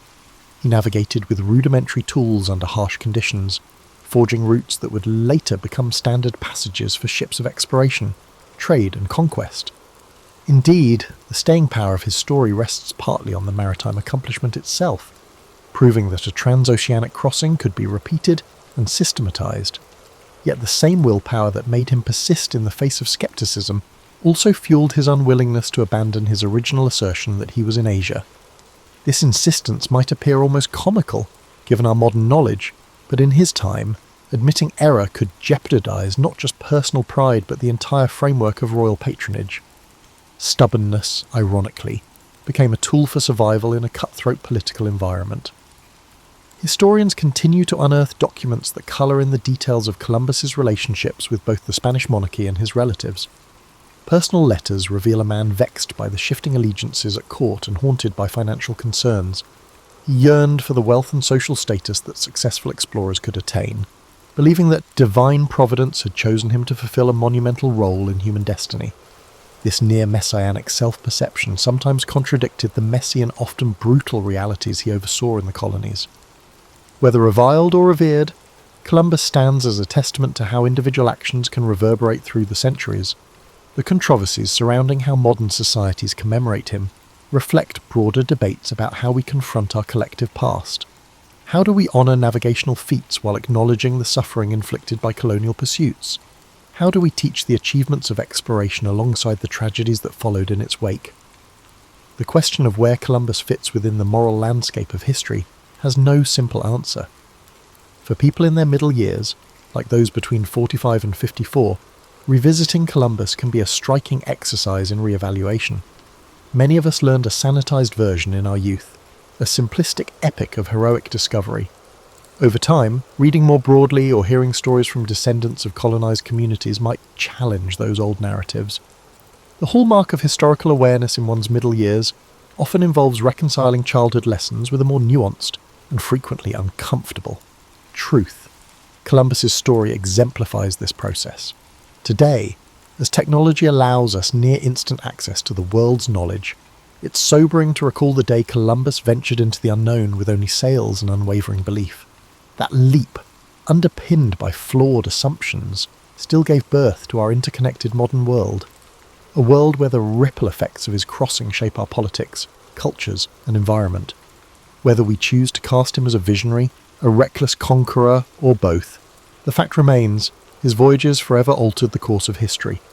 And in contemplating his legacy, we peer into this broader quandary of how explorations, well-intentioned or not, can unleash forces that transcend the visions of those who first set them in motion.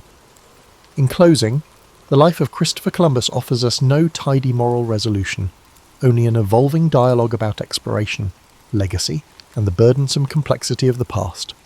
If there's a final takeaway, it might be this: to remember that progress and tragedy can arrive hand in hand. Columbus dared to sail into the unknown, an act that simultaneously expanded horizons and contracted the futures of countless others.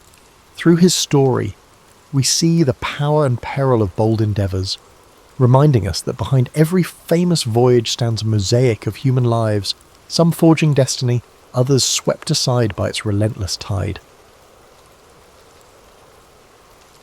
In the early 19th century, the United States was still refining its identity, grappling with international pressures. Chief among them was the persistent clash with Great Britain, which never fully receded even after the Revolutionary War. By the year 1812, tensions had once again escalated. British warships roamed the Atlantic, seizing American merchant vessels and impressing sailors into the Royal Navy. Britain justified these actions by citing its endless struggle with Napoleonic France, but Americans saw them as blatant infringements on neutral rights. Politicians in Washington, D.C., argued that national honour demanded a resolute stance. Yet not all Americans agreed. New England merchants, dependent on overseas trade, feared that a war would wreck their livelihoods. Frontier farmers from the West and South, meanwhile, were more bellicose. They complained of British influence over native tribes, alleging that British agents provided weaponry to indigenous groups resisting American expansion. Famed orators in Congress, labelled war hawks, pressed for military action, insisting that only force could end maritime harassment and secure national credibility. James Madison, the fourth president, presided over a charged political scene, a quiet, deliberative. He weighed options carefully, but the clamour for war grew. In June 1812, Madison sent a war message to Congress, highlighting impressment, trade restrictions, and alleged British incitement of native violence. A narrow majority in both houses voted for war, marking the first time that the United States formally declared it. The nation's newness and untested military raised questions. Could the young republic muster the unity and resources to challenge the world's leading naval power? On paper, the British hardly viewed the US as a primary threat. Napoleon's armies in Europe had captured their attention. Nonetheless, the British recognised that if the Americans invaded Canada, the region might be lost. After all, Canada was lightly populated, and the British presence there hinged on loyal militias. British leaders believed that, despite the American impetus, the conflict wouldn't supplant Britain's prime focus on the European front, so they stationed smaller garrisons, trusting that the disorganised American approach would yield limited success. Across the Atlantic, in American port cities, many tried to maintain commerce, but with British blockades looming, merchant captains found themselves restricted or forced to sail under constant threat. The administration in Washington saw the conflict as a chance to rid the continent of lingering British power. Some leaders fantasized that capturing Canada might be straightforward. They assumed Canadians would readily join the American cause. However, that assumption proved naive. Canadian loyalty to the Crown, especially among certain pockets, was stronger than Americans had anticipated. Meanwhile, the war's outbreak also reverberated among native nations, particularly in the Great Lakes region. Some tribes formed alliances with the British, considering them to be less harmful than the land-hungry American settlers. Leaders like Tecumseh strove to form a broad indigenous confederation that might halt further American encroachment. For them, this war was another chapter in a long-standing struggle to defend their homelands. The British, short on manpower, readily welcomed indigenous allies, albeit with uncertain commitments once the war ended. Public opinion within the United States remained uneven. Southern and western states tended to favour hostilities. In contrast, many New Englanders, reliant on Atlantic trade, found the conflict ruinous. Some states half-heartedly contributed militia. Political friction within the US threatened to hamper effective prosecution of the war. Nevertheless, the formal declaration spurred initial bursts of patriotism in certain regions. Local militia parades and oratory about defending liberty repeated the rhetoric of the Revolutionary era, though critics derided the war as Mr. Madison's war. As the summer of 1812 progressed, American forces readied invasions across the Canadian border, aiming to quickly seize territory. The War Department, however, was ill-prepared. The regular army was small, officered by a mix of Revolutionary War veterans and political appointees. State militias varied widely in discipline. Supply lines were shaky. Still, generals promised swift victories. Observers from Europe, half attentive while embroiled in Napoleonic campaigns, watched with mild interest, suspecting the conflict would remain localized. The War of 1812 began in this precarious, multifaceted environment. The Americans believed they could avenge maritime wrongs and perhaps expand into Canada. The British, confident but distracted, expected to defend Canada with minimal resources. Indigenous nations, caught in the crossfire, saw an opportunity to resist American expansion. As the war commenced, few realized the transformative effects it would have on North America's diplomatic and cultural landscape. Early in 1813, American strategists believed they could redeem the humiliations of 1812 by launching renewed offensives into Canada. However, the same structural flaws persisted: volunteer militias, uncertain supply lines, and leadership lacking experience in large-scale campaigns. Generals like Henry Dearborn planned coordinated thrusts along Lake Ontario and the Niagara frontier. Yet cooperation between commands remained shaky, and British defenders, aided by local militia and Indigenous allies, effectively countered many moves. On Lake Erie, Oliver Hazard Perry supervised a frantic shipbuilding effort at Presque Isle, present-day Pennsylvania. The plan was bold: construct a small fleet to wrest control of the lake from the British, thereby isolating their garrisons in western Upper Canada. In September 1813, Perry's squadron faced the British at the Battle of Lake Erie. Amid chaotic fighting, Perry's flagship took heavy damage, prompting him to row to another vessel and continue the fight. The result was a striking American victory, culminating in his laconic message, "We have met the enemy, and they are ours." This triumph severed Britain's supply route and forced them to abandon Detroit. Simultaneously, William Henry Harrison led an American army into Upper Canada. Bolstered by Lake Erie's strategic advantage, Harrison advanced, culminating in the Battle of the Thames in October 1813. The death of Tecumseh there shattered the indigenous coalition in the region. Although some tribes would continue resistance, the unified front Tecumseh championed is dissipated. American morale soared at these regional successes, mitigating memories of the prior year's catastrophes. Yet not all fronts prospered. Along Lake Ontario, the Americans captured and burned York, future Toronto, angering Canadian locals but failing to achieve a decisive hold. Furthermore, the attempt to hold or take the Niagara region vacillated as leadership changed. The incompetent or quarrelsome interplay among American generals let opportunities slip away. British regulars, though outnumbered, capitalized on interior lines and local knowledge. They also enjoyed better coordination with indigenous forces. On the Atlantic side, the US Navy's larger warships occasionally triumphed in single-ship duels, but Britain's blockade grew tighter. American merchant vessels found it perilous to venture out. Privateers operating from smaller ports tried to slip through, capturing British merchant ships for bounty. Despite being a significant threat to Britain, these privateers were unable to lift the blockade. Coastal towns faced hardship as imported goods became scarce, fueling discontent. In New England, especially, anti-war sentiment solidified. Some Federalists saw the conflict as a Southern war, suspecting expansions in territory only benefited southwestern agrarian interests. Amid these realities, 1814 brought a watershed shift in the global context. Napoleon's defeat in Europe freed British resources to pivot to North America. The British planned major offensives. One, a southern thrust aiming to capture New Orleans. Another, a mid-Atlantic invasion to strike the Chesapeake. They also stepped up attempts to secure control of Lake Champlain, a route to New York's interior. The intensification alarmed the Madison administration, which realized that if these drives succeeded, major US cities could fall or states might bolt from the Union. Also, central in 1814 was a series of negotiations that began in Ghent. Belgium, American delegates, including John Quincy Adams and Henry Clay, faced British counterparts. These talks progressed slowly, shaped by events on the battlefield. Initially, Britain demanded concessions like a recognised indigenous buffer state in the Old Northwest, while the Americans insisted on status quo ante bellum. Each side hoped for a military advantage that would improve bargaining. Throughout the summer, the negotiations seesawed, overshadowed by intensifying hostilities. An overlooked aspect was the southwestern frontier, where Andrew Jackson confronted Creek warriors allied with or influenced by the British.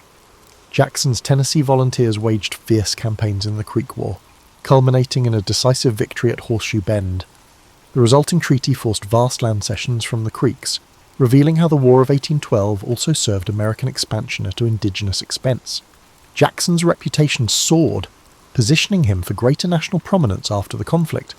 Thus, by mid-1814, the war was nearing a pivotal moment.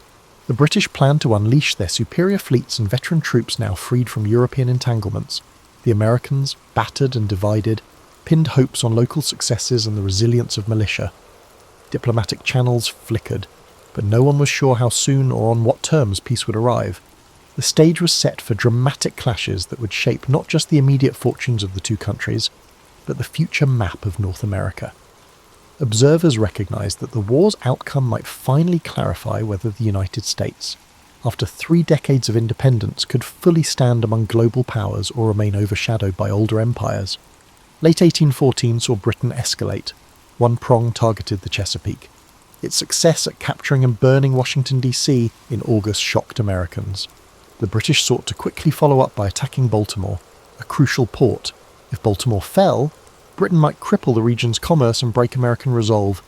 Yet Baltimore's defenders prepared vigorously. Citizens erected barricades, sank vessels to block harbour approaches, and reinforced Fort McHenry.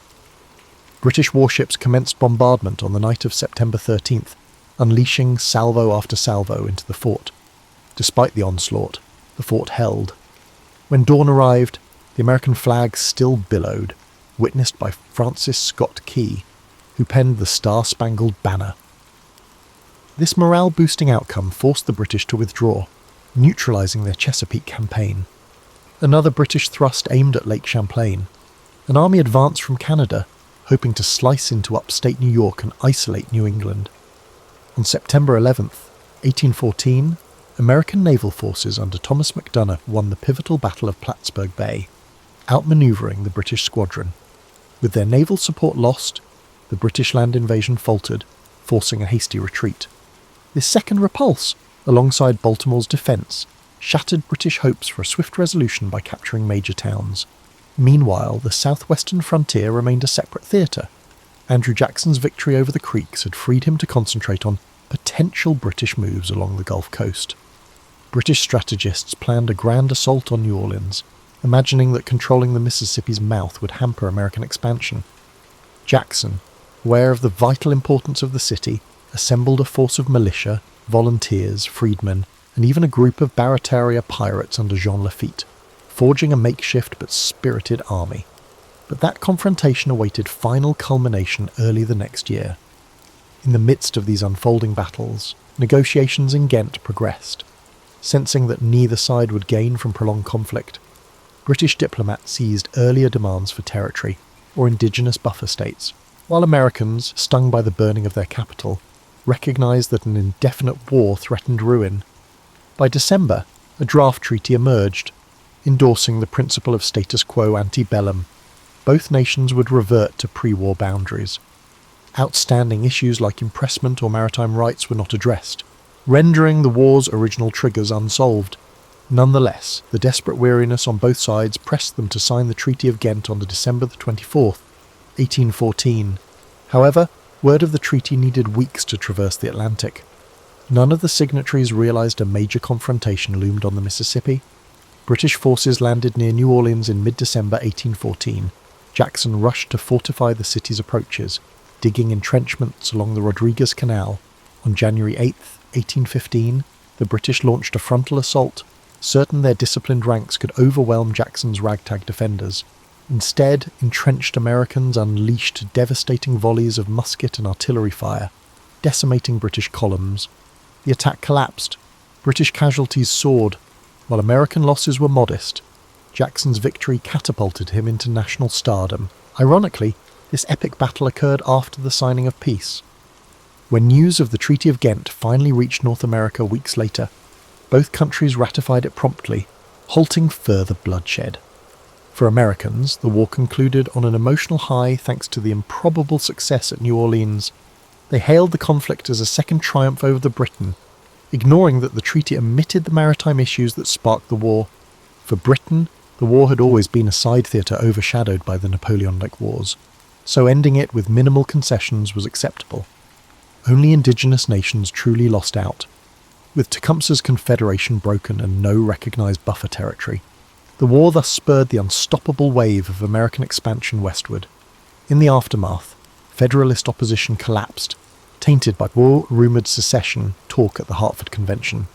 The party withered, ushering in the so-called era of good feelings. The war also stimulated a sense of national identity, forging heroes like Andrew Jackson, William Henry Harrison, and Oliver Hazard Perry.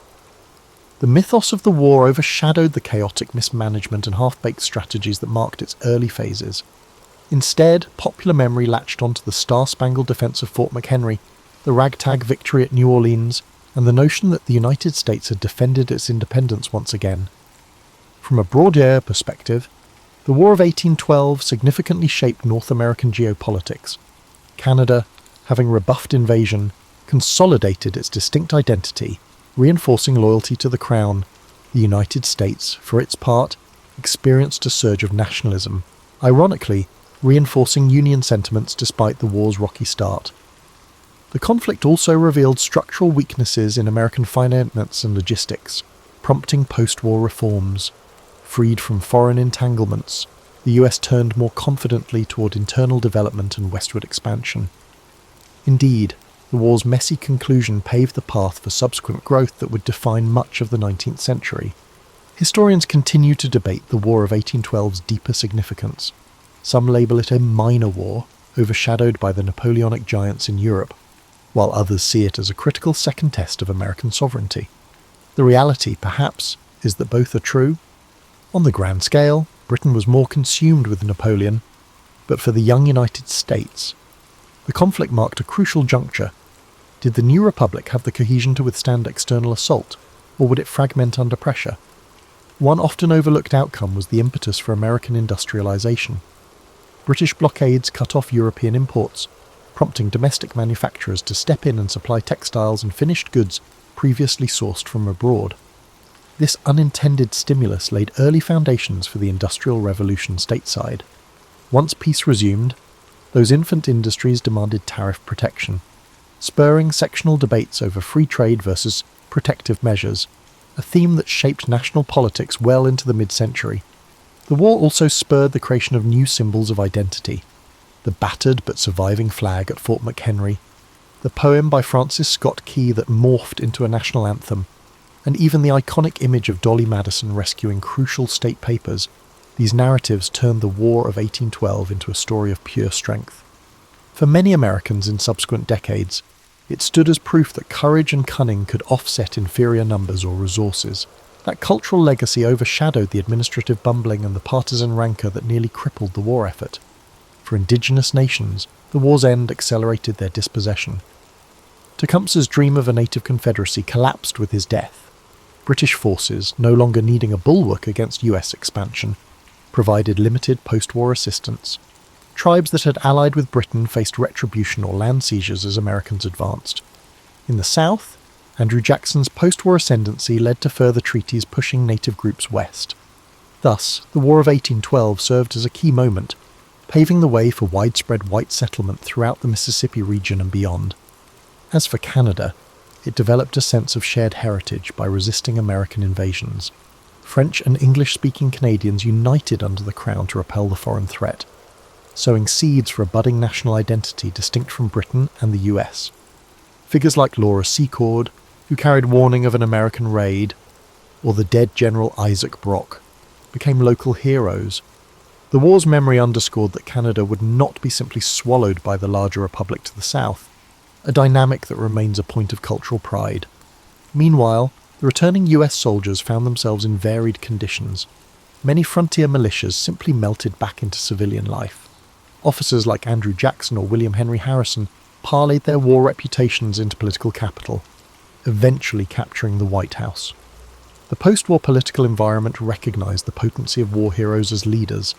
The Federalist Party, tarred with disloyalty, soon dissolved, leaving the Democratic Republicans dominant, though internal factions would later spin off into new parties. James Madison completed his presidency in 1817, claiming the war had proven the constitutional system could endure an external threat. However, not all scars vanished.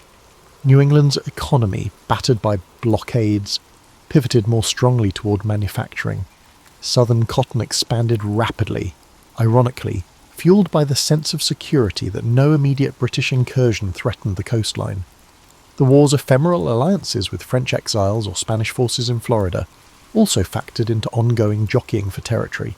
Within a few years, the US negotiated further expansions, culminating in the acquisition of Florida from Spain in 1819.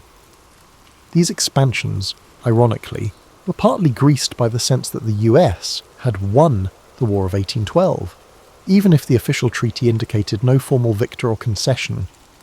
Thus the conflict's legacy blossomed in multiple directions. For some, it was an afterthought overshadowed by the Napoleonic saga. For others, especially Americans, it was a second war of independence that validated the constitutional experiment. For indigenous nations, it triggered sorrowful fragmentation. For Canadians, it stamped a rebellious, proud identity that shaped future confederation. And for the wider Atlantic world, it removed a potential thorn, allowing Britain and the US to gradually pivot from enemies to trading partners. Of course, the complexities of war never vanish neatly. Subsequent decades saw tensions remain, especially in the boundary disputes in the Great Lakes region, eventually resolved by more peaceful diplomacy. The War of 1812 thus quietly ended an era of direct Anglo-American conflict. In the century that followed, both nations found more pressing concerns elsewhere, forging an uneasy but enduring peace. Over time, the war receded into historical memory, overshadowed by other milestones, yet its impact on shaping North American political, cultural, and economic trajectories remains indisputable. From a modern viewpoint, the War of 1812 often suffers from overshadowing by the American Revolution or the Civil War, yet it introduced important transformations in how Americans conceptualize their government's role, how local militias interface with federal authority, and how the broader continent responded to shifting power dynamics. For a generation that came of age after 1776, the war proved their own defining moment. Many states saw newly minted heroes or identified local episodes of valor, forging a tapestry of war stories that fed local pride. Among lesser-known anecdotes is the role of enslaved men who escaped to British lines, particularly in the Chesapeake region. The British offered freedom to those who joined their cause, akin to certain practices during the Revolution. Many seized the chance, enforcing British logistical efforts or forming labour battalions. Following the war, some relocated to British territories such as Nova Scotia or Trinidad, forming diaspora communities known as Americans. The phenomenon highlighted the contradictory nature of a war fought over liberty, while slavery persisted, adding another dimension to the moral tensions of the era. Another overlooked thread is the role of women on the home front. Dolly Madison's rescue of the White House portrait is famous, but countless unnamed women toiled under blockades, farmed while husbands marched, and nursed wounded militiamen. Some women, with entrepreneurial flair, turned to weaving or local manufacturing to fill voids left by the disrupted import market. Their contributions, though seldom documented, were part of the shift toward a more self-sufficient domestic economy, proving that crises can spur inventive responses in local communities. Meanwhile, the impetus for building infrastructure grew. The war exposed how the poor roads hindered troop movements and supply lines, prompting calls for federal investment in internal improvements, canals, turnpikes, and eventually railroads. Although these developments advanced mostly after the war ended, the War of 1812 experience laid bare the necessity for connectivity. As a result, the federal government gradually leaned into more involvement with the infrastructure, an idea championed by national Republicans who wanted to unify the states through improved trade routes. Diplomatically, the post-war settlements signified a slow thawing in Anglo-American relations. British statesmen, preoccupied with maintaining post-Napoleonic Europe's order, found it pragmatic to reduce friction across the Atlantic. The Rush-Bagot Agreement of 1817 demilitarized the Great Lakes, a pioneering arms control pact that diffused future tensions. Over time, the Canada-US boundary stabilized, fostering an unusual phenomenon, the world's longest undefended frontier. This shift from hostility to mutual accommodation in North America stands as a direct outgrowth of the war, even if overshadowed by the dramatic episodes of 1812 to 1815. For indigenous peoples, the war's end spelled heartbreak. Britain no longer needed to bolster native confederations, so they withdrew support. The momentum of American expansion resumed, unstoppable. A patchwork of treaties forced tribes onto smaller lands or westward. The war had briefly offered a chance for unity under Tecumseh's leadership, but that vision perished at the Thames. The subsequent displacement of tribes in Ohio and Indiana soared, part of the broader national policy that would eventually culminate in the forced removals of the 1830s. Culturally, the war fed a romantic notion of American pride in adversity. Painters produced works depicting the Constitution's duels at sea or the British retreat from Baltimore. Poetry and ballads commemorated local militia triumphs. Over decades, these popular accounts coalesced into a somewhat sanitized narrative highlighting victory at New Orleans and the heroic stand at Fort McHenry. The fiascos, the bungled invasions of Canada, the burning of Washington slipped into lesser emphasis. This selective memory pattern shaped how textbooks presented the war for generations, culminating in a sense that the US overcame formidable odds to defend its independence once more. Thus, the War of 1812 was not solely about the immediate triggers of maritime rights or frontier tension. Its significance unfolded over decades, influencing economic policy, forging new heroes, weaving new cultural motifs, and setting boundaries for indigenous communities. Even with no territorial gains codified, the intangible results were profound. The conflict established that the US could wage war without fracturing, albeit narrowly. It paved a path for internal expansion and signalled that a truly post-colonial North America was emerging, with the US and Canada forging distinct identities. Looking back, these legacies underscore that wars, even ones overshadowed by larger global events, can reshape continents in subtle but enduring ways. The War of 1812 might seem distant, yet its themes echo in contemporary life. How a young nation handles international bullying, the friction between defending principles and managing everyday commerce, and the tensions of forging unity among disparate regional interests. Observing how that the US then navigated blockades, invasions, and internal disputes can offer perspective on the modern crises, where resource constraints and political divides remain just as real, albeit in different forms. One instructive aspect is the leadership dynamic. President Madison, initially reluctant, found himself backed into a war by vocal congressional voices. The war's early failures exposed the cost of insufficient preparation and partisan bickering. Only by mid-conflict did the administration coordinate effectively with local militias, naval contractors, and privateers. This shift from disorganization to partial synergy teaches how policymaking, once confronted with real adversity, can pivot. Many modern observers glean that advanced planning, while ideal, often collides with political hesitance, yet adversity can spur belated but decisive collaboration. Another dimension is the interplay of personal and strategic agendas. Ambitious generals, such as William Hull or later Jacob Brown, had their reputations at stake. Politicians in Congress angled for local advantage or re-election. The war's path was shaped by these individual aims, sometimes to the detriment of cohesive national strategy. Similarly, in today's environment, personal ambition can sabotage or realign collective efforts, showing that cohesive leadership must harness personal drives rather than deny them. The conflict also underscores how external catalysts can unify an otherwise fractious society. Despite ongoing disputes, the burning of Washington united many who previously criticized the war. The subsequent defense of Baltimore turned despair into resilience, bridging divides, at least temporarily. This phenomenon appears repeatedly in national histories. A tangible external threat can galvanize unity, overshadowing internal differences. However, sustaining that unity after the crisis abates is another matter, a lesson well illustrated by the meltdown of Federalist support post-war and the ephemeral era of good feelings. From a moral vantage, the war showcased how indigenous alliances can be manipulated by great powers. British promises to protect native lands, or the American pledge to incorporate friendly tribes, often found little fulfillment once strategic ends were met. The ephemeral nature of these alliances led to tragic outcomes for indigenous communities. Modern discussions about the rights of marginalised groups caught in geopolitical crossfires resonate with the story of these nations' exploitation as pawns. While times differ, the principle that real autonomy seldom emerges from foreign patrons remains relevant. In the realm of memory, the War of 1812 reveals how selective retelling can overshadow complexities. Francis Scott Key's rocket's red glare soared in the national consciousness, overshadowing episodes where US invasions failed or inflicted harm on civilians.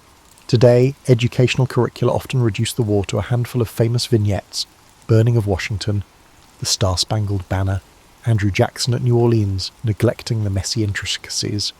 This phenomenon, common in historical narratives, underscores the importance of seeking more profound perspectives beyond iconic highlights. Another parallel to modern times is the war's reflection on global commerce. Then, as now, major powers tried to control trade routes, imposing blockades or sanctions. The US had to navigate a dual challenge, sustaining internal unity while resisting external economic pressure. The war's outcome hinted that a nation with robust internal markets and flexible production can endure even when cut off from usual trade. This resilience dynamic remains at the core of contemporary discourse around self-sufficiency and global supply chains. Ultimately, the War of 1812's legacy remains multifaceted. It united Americans around a renewed sense of identity, advanced some individuals politically, and inflicted irreparable damage on indigenous confederacies. It highlighted that the young republic, though battered, could stand as an independent entity, shaping a distinct brand of national pride that propelled expansions west and cultural evolutions at home. Yet the moral questions, particularly regarding indigenous and enslaved populations, reveal deeper costs. For midlife readers who are balancing personal ideals with real-world complexities, the War of 1812 emphasizes that every grand enterprise, from commercial policy to warfare, hinges on negotiations of principle, ambition, and compromise. During this delicate balance, societies often uncover their potential for harmony as well as the potential for future strife. When the final guns fell silent and the Treaty of Ghent was ratified, the War of 1812's immediate outcome could be summarised as a military stalemate but a psychological victory for the US. The impetus behind the war, ending British impressment and maritime restrictions, remained largely unresolved in the text of peace, but global shifts, including the final defeat of Napoleon, rendered those maritime issues moot. Britain no longer felt the same compulsion to detain American sailors. Gradually, normal trade resumed. Domestically, the war left behind a changed political and economic landscape. The Federalist Party collapsed, tainted by its near-treasonous Hartford Convention. The Democratic Republicans established a single-party dominance despite the emergence of internal factions. James Monroe succeeded Madison and ushered in the so-called era of good feelings, where partisan bickering lulled temporarily.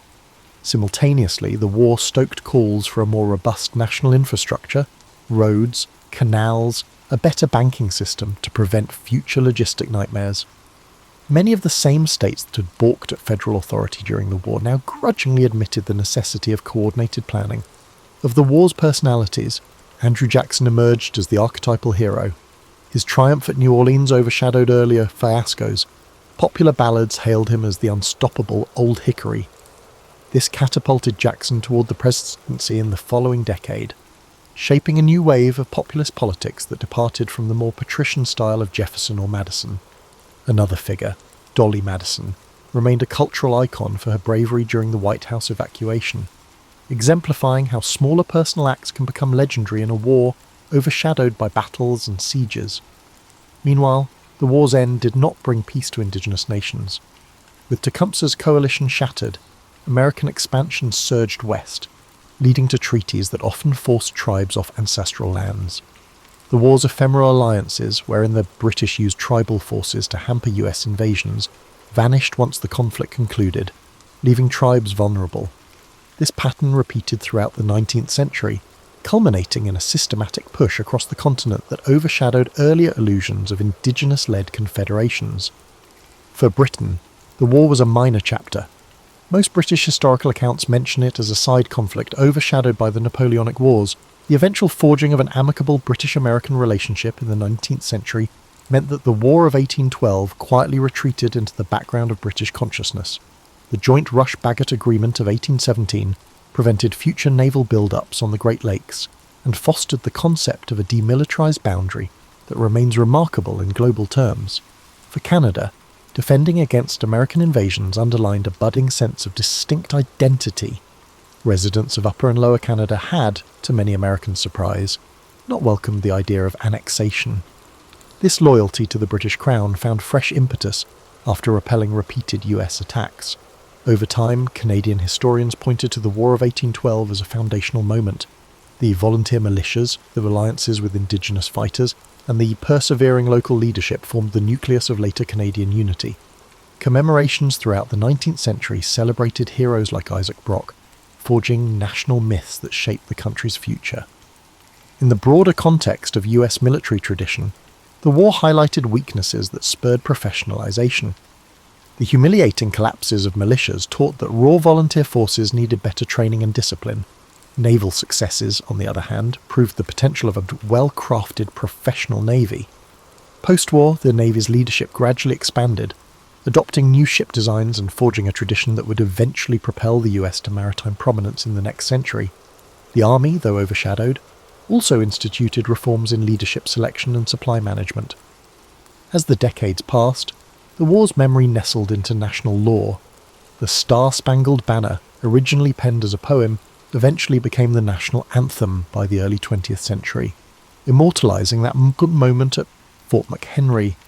Veterans of the war, overshadowed by the larger generation of Revolutionary War patriots, formed their associations, though their recollections were less frequently lionised. It wasn't until the war's centennial in 1912 that a wave of commemorative events revived interest. Historians passed diaries and official records, unveiling the war's complexities, how it advanced certain domestic industries, spurred expansions, inflamed Indigenous dispossession, and permanently altered the shape of Canadian identity.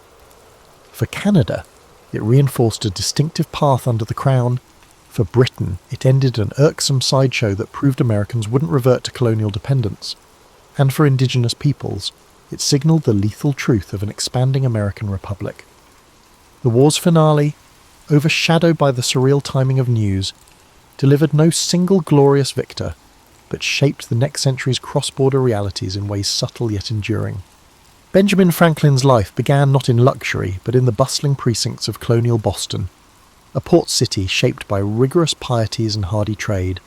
He was born on January 17, 1706, the 15th child in a family that struggled with limited means. His father, Josiah, a tallow chandler, had emigrated from England, hoping to build a modest livelihood. Young Benjamin's earliest memories likely featured the pungent smell of rendered fat in candle-making vats and the tension of a crowded household. But beneath those humble beginnings stirred a restless mind that refused to be confined. In many standard biographies, Franklin pops up as an unflappable genius who soared easily from a cramped apprenticeship to transatlantic fame. Yet the real story is a tangle of near failures, calculated risk-taking, and heated disputes with family. At age 12, Benjamin began an apprenticeship under his older brother James, a printer whose temper matched his drive for high-profile pamphlets. Initially enthusiastic, Benjamin soon chafed at James's authoritarian style. Printing presses demanded skilled hands and an eye for detail, but also a willingness to handle punishing hours. Moreover, James often undercut Benjamin's ideas about editorial direction. Tension built behind shop doors until Benjamin clandestinely penned letters to the local newspaper under the pseudonym Silence Dogood. Those witty essays garnered attention, all while James remained ignorant of the true author. That escapade, half mischief and half aspiration, sparked Franklin's lifelong devotion to shaping public opinion. The columns criticised colonial authorities and championed free expression, forging a path that later would turn him into a master communicator. However, James's discovery of Benjamin's secret authorship precipitated ugly quarrels. In 1723, weary of conflicts and the constraints of apprenticeship, Benjamin fled Boston for Philadelphia. That covert departure on a leaky sloop signalled the first of his many reinventions. Philadelphia at the time offered a more cosmopolitan atmosphere than Boston. Quaker merchants, German artisans, and bustling wharves gave the city a distinctly commercial but tolerant flavour. Franklin trudged through its streets, jobless and nearly broke, searching for any printer who might hire him. A few local contacts pointed him to Samuel Keimer, who ran a small, disorganised print shop. Recognising Benjamin's talent, Keimer agreed to take him on. For Franklin, it was a step towards self-sufficiency. He found lodging in a humble room, subsisted on bread rolls, and saved every spare coin for books. Those books, typically borrowed or second-hand, opened vistas of scientific, philosophical and political thought. While other young men in colonial America might idle at taverns after work, Franklin pored over essays on natural philosophy. He also taught himself rudimentary French and Italian, believing that knowledge of languages could catapult him to a broader understanding of the world. Eager to refine his social skills, he adopted a system of self-improvement based on virtues he listed in a little notebook. This daily practice, strikingly systematic for the era, kept him alert to personal discipline, though not always successful in defeating temptations. Still, Franklin was an ambitious tradesman at this juncture, not the seasoned statesman or scientist we envision today, but he planted the seeds of a strong passion for reading, a fixation on bettering oneself, and a readiness to go against the grain. He joined local clubs, most notably the Junto, a forum of curious individuals who debated civic improvements and swapped knowledge. Franklin thrived in that environment, forging friendships with rising merchants, teachers and artisans. The Junto's premise that everyday citizens could shape community policies resonated deeply with him. He began drafting proposals for better street lighting, suggesting the establishment of a lending library, and even championing volunteer fire brigades. These small-scale innovations signalled the mindset that would later produce loftier feats. Thus, by his mid-20s, Franklin was already a figure to watch in Philadelphia, a young printer with an entrepreneurial streak, a pamphleteer unafraid of challenging norms, and a network skilled at binding like-minded souls together. However, financial security was still elusive. His personal life was complicated, and his religious skepticism set him apart in an era of strict orthodoxy. The next years would see him expand these early experiments, slowly weaving the persona that would one day grace the global stage. Early in the 17th century, Franklin's printing shop gained stability due to its growing reputation for punctual deliveries and sharp content. His production ranged from political leaflets to visiting cards, yet almanacs proved to be his most profitable venture. In 1732, he introduced Poor Richard's Almanac, a cheeky, insightful publication under the pseudonym of Richard Saunders. Unlike staid almanacs that listed only lunar cycles and harvest tips, Franklin's version featured witty maxims, satirical commentary, and personal jabs that made each edition an eagerly awaited staple in households across the colonies. Yet while Poor Richard minted his reputation, Franklin's day-to-day life was more complex. He navigated a personal relationship with Deborah Reed, who had once been a neighbour's daughter. Their common-law marriage, not formally solemnised for various reasons, gave Franklin a semblance of domestic stability, though the arrangement lacked the official aura of conventional unions. They raised children together, but the demands of his printing press and swirl of civic projects often kept him away from extended familial devotion. Franklin's thirst for civic improvement seemed boundless. In 1731, he formed the Library Company of Philadelphia, an idea born from the Junto's discussions. Subscribing members pooled funds to buy books, establishing one of America's first lending libraries. This approach crystallized Franklin's method: harness collective contributions to uplift public life. Where others saw financial hurdles, Franklin leveraged group effort. The concept proved so successful that it sparked similar ventures elsewhere, bolstering literacy in an era when many colonists had limited access to texts. As a publisher, he also became a de facto influencer in shaping public sentiment. He printed currency for Pennsylvania, bolstering trust in local finances. He took up the cause of paper money, arguing that a stable local currency could invigorate commerce. Through editorials under assumed names, he debated with political rivals, championing a pragmatic outlook. If a policy boosted trade and enriched community resources, it merited consideration, irrespective of dogmatic leanings. This flexibility would later mark his diplomatic engagements, yet it sometimes riled staunch partisans. Beyond the printing realm, Franklin dabbled in volunteer projects like establishing Philadelphia's Union Fire Company in 1736. Fire disasters had plagued the city, wiping out blocks of wooden structures. Franklin's brigade, staffed by volunteers, offered a semblance of organised response where previously chaos reigned. This forward-thinking approach spread, birthing additional fire companies that cooperated instead of competing. Ever the organiser, Franklin helped shape guidelines for equipment sharing and mutual aid, forging a model admired in other colonies. Yet successes alone didn't insulate him from adversity. The colonial landscape could be unforgiving to those who ventured unpopular opinions. Franklin sometimes rankled conservative church leaders by printing texts that veered too secular or criticised certain dogmas. He also faced tension with other printers, who resented his rapid ascension and willingness to mock rivals. Still, his knack for bridging differences often prevailed. When rumours of a severe smallpox outbreak loomed, he used his press to advocate for inoculation, though he personally endured heartbreak when one of his sons died of the disease. The tragedy deepened Franklin's resolve to promote evidence-based solutions over superstition or fear. Simultaneously, Franklin's scientific curiosity blossomed. He embarked on rudimentary experiments observing local weather patterns, speculating that storms and winds might follow distinct trajectories across the colonies. At dinner gatherings, he speculated about electricity, an obscure phenomenon rarely studied in depth outside Europe's learned societies. While his main energies still lay in publishing and civic activism, that spark of interest hinted at future breakthroughs. He collected glass tubes and rods from ships arriving from England, quietly testing ways to generate static charges. It was uncharted territory in the North American context. Through these endeavours, Franklin cultivated an image as a problem solver unafraid of multiple hats: publisher, social entrepreneur, proto-scientist. His approach remained anchored in practicality. He believed knowledge mattered chiefly when applied to real-life challenges, whether refining printing techniques or organising communities to fight fires. Meanwhile, Poor Richard's Almanac soared in popularity, its aphorisms turning into everyday proverbs. Phrases like "early to bed and early to rise makes a man healthy, wealthy, and wise" laced casual speech, shaping the moral tenor of the day. Many readers had no idea that Franklin, behind the comedic mask of Richard Saunders, orchestrated each aphorism with a shrewd sense of what the public would embrace. By the mid-1730s, he was no longer just a scrappy printer. He was emerging as a civic figure recognised for bridging the divides of a fractious colonial society. His illusions of grandeur were subdued, though.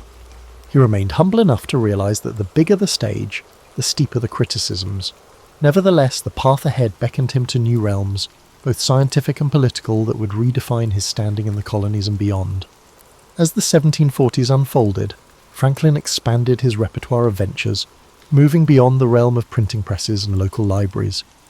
He began a foray into public office, first as clerk of the Pennsylvania Assembly, then as a justice of the peace. Though these roles brought little direct power, they introduced him to the mechanics of governance and legislative procedures. Franklin quickly grasped that influence often arose not from formal titles, but from credibility and discourse. Whether drafting petitions or speaking softly behind the scenes, he proved adept at galvanizing votes around pragmatic solutions.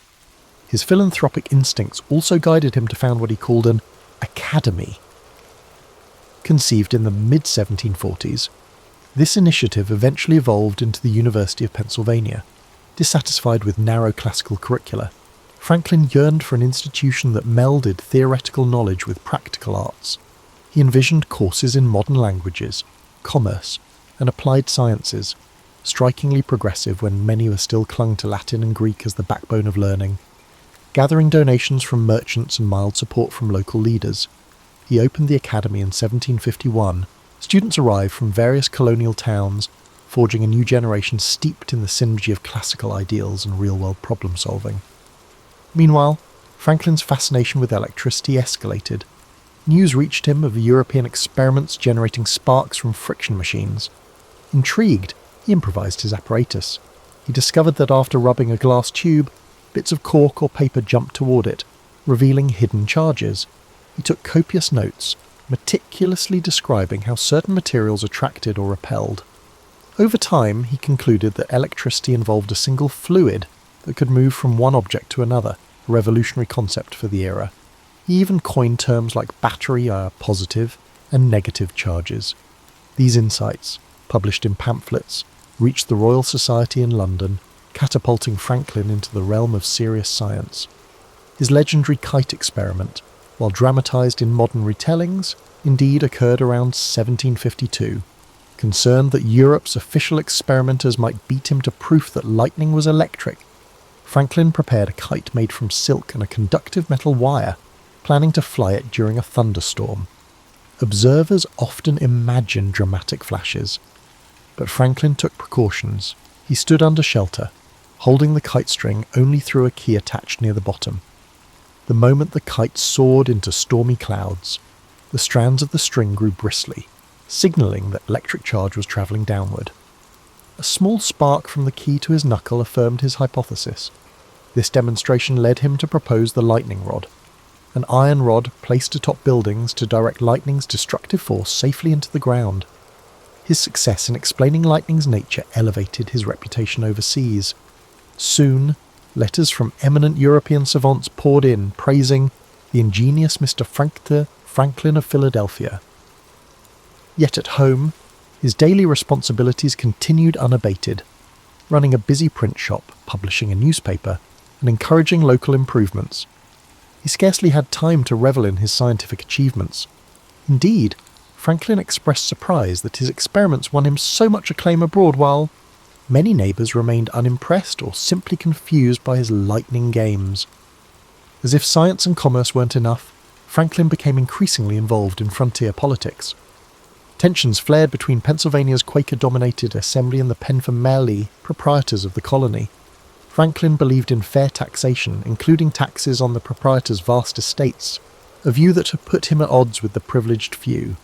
Additionally, British-French competition in North America was heating up, culminating in the French and Indian War. Franklin, convinced that defence required unity among colonies, proposed his famous Join or Die cartoon, a segmented snake representing the separate colonies. Though it spurred dialogue, intercolonial unity remained elusive. This interplay of local squabbles and looming war tested Franklin's political adaptability. Amid these swirling commitments, Franklin's personal circle changed. His partnership with Deborah Reed persisted, though they'd never married in a conventional ceremony. He fathered children, including William Franklin, who would later become a royal governor, a twist that would strain their bond as the revolution approached. Franklin, for all his rational thinking, faced heartbreak and family tensions. He also enjoyed comedic relief, hosting gatherings where brandy-laced conversation turned to improbable ideas like controlling storms or forging alliances with Iroquois confederacies. Those evenings captured the spirit of a man at once playful and profoundly serious about shaping a better society. By 1755, Franklin's name carried weight across multiple spheres: inventor, publisher, civic organizer, and budding political presence. The complexities of colonial life demanded more from him, especially as war clouds loomed on the horizon. He read these omens, suspecting that events in Europe would soon ripple through the colonies in forceful ways. His intellectual curiosity, sharpened by successes in science, prepared him to tackle these challenges. Yet even Franklin couldn't foresee how drastically the next decade would alter his path. The mid-1750s ushered in the French and Indian War, pitting British colonists and their native allies against French forces for control of North American frontiers. Suddenly, Franklin's calls for coordinated defence took on new urgency. Pennsylvania, traditionally pacifist under Quaker influence, hesitated to fund a militia. Franklin intervened by rallying the public to support the fortification of the colony's western borders.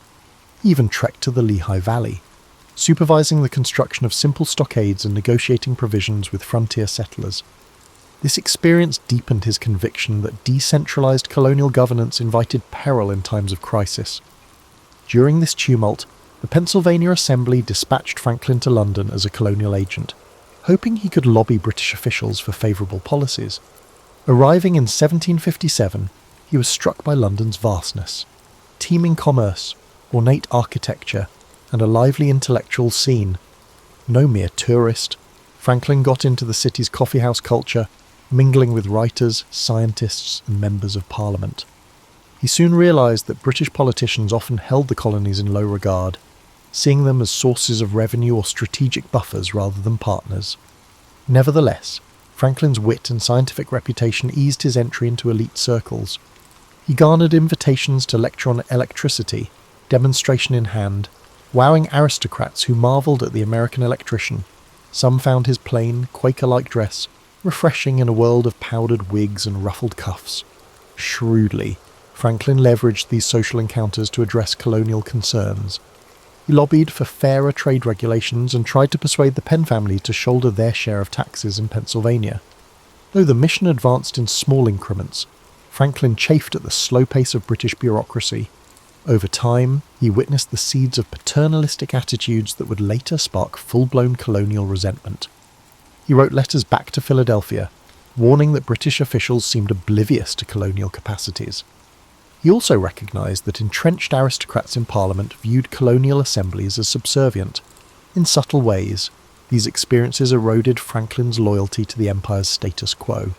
Franklin spent 5 years in London, returning home in 1762. Reunited with Deborah and his family, he found that Philadelphia had grown in population and ambition. Despite success in resolving some Pennsylvania disputes, new controversies loomed. The British government, having incurred massive debts from the war, considered imposing taxes on the colonies to recoup costs. Franklin saw the probable friction that would result. Before he could settle in, however, the Assembly again tapped him for diplomatic tasks. Sure enough, in 1764, with the Stamp Act on the horizon, Franklin was sent back to London to represent Pennsylvania's opposition to direct taxation without colonial input. The Stamp Act crisis erupted in 1765, igniting unrest across the colonies. Critics on both sides hammered Franklin from his vantage point in Britain. Colonists suspected he'd been complacent about the Act's drafting. Londoners accused him of stirring rebellious sentiments. He testified before the House of Commons in 1766, offering a measured but firm explanation of why the colonies believed they should not be taxed by a parliament where they had no elected representatives. His argument, phrased in calm, logical terms, swayed some opinion, contributing to the Stamp Act's eventual repeal. Yet tensions didn't subside fully. The Declaratory Act followed, asserting Britain's right to legislate for the colonies in all cases whatsoever. Franklin lingered in Britain, dividing his time between official negotiations and private scientific pursuits. He joined the Royal Society, forging friendships with luminaries like Joseph Priestley. They debated the nature of gases, the possibility of manned flight, and new mechanical devices. Franklin's adept mind roved freely in these circles, producing incremental contributions to fields like meteorology and oceanography. He mapped the Gulf Stream after hearing whaling captains discuss warm Atlantic currents, guiding ships to exploit faster routes across the ocean. Yet personal heartbreak struck. Deborah passed away in 1774. Franklin, who'd been abroad for years, felt deep regret at not seeing her in her final days. Meanwhile, political storms at home intensified. The Boston Tea Party erupted, prompting harsh British retaliation.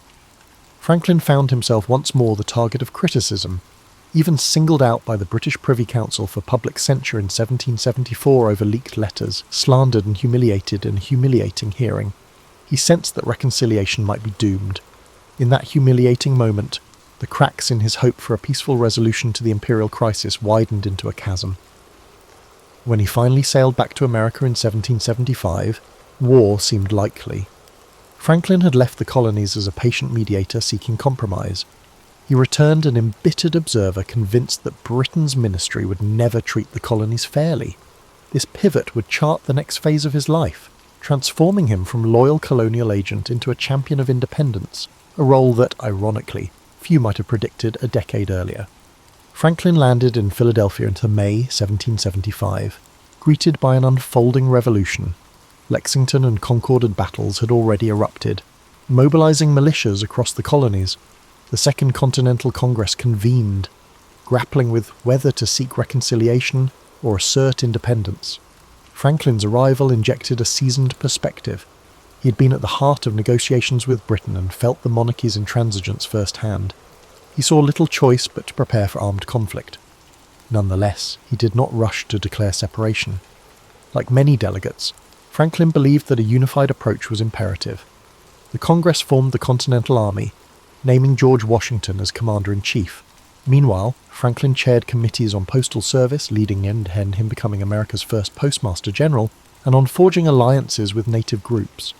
His pragmatic style, listening intently, forging consensus, helped nudge the Congress forward. He also made time to communicate with friends in Britain, who supported colonial rights, regretting the delay in reaching a consensus. Crucially, Franklin joined a committee tasked with drafting a Declaration of Independence in mid-1776. That small group included Thomas Jefferson, John Adams, Roger Sherman, and Robert Livingston. Jefferson, known for his eloquent pen, took the primary writing role. Yet Franklin's edits shaped the final text. He proposed changes to some of Jefferson's more florid passages, seeking crisp directness. When the Declaration was ratified on July 4, 1776, Franklin's signature joined others at the bottom, marking him as one of the founding signers. He quipped afterward, "We must all hang together, or most assuredly we shall all hang separately," capturing the precarious unity of the moment. The next challenge was international support. Diplomatic ties, especially with France, were critical for the rebel cause. Having spent ample time in Europe and possessing a flair for interpersonal charm, Franklin was the natural envoy. In late 1776, he crossed the Atlantic again, braving winter seas to reach Paris. There he took up residence in Passy, near the city's outskirts, clad in a fur cap instead of a wig. Franklin cut an arresting figure at French salons. Aristocrats found him both amusing and wise, enthralled by the notion of a plain-spoken philosopher from the New World. Franklin's mission transcended mere socializing. He needed French backing, money, arms, possibly direct military intervention, yet the French court, while sympathetic to humiliating Britain, moved cautiously.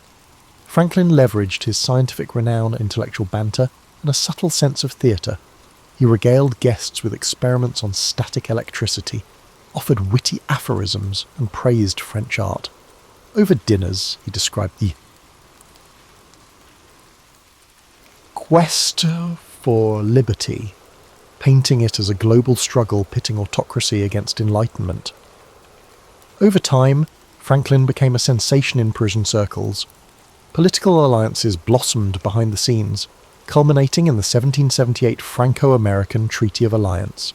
This partnership, significant the triumph for the nascent United States, fundamentally altered the course of events.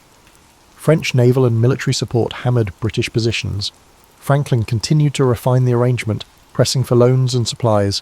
Letters from American generals, describing dire needs, arrived weekly. Franklin juggled these pleas with the intricacies of French court politics.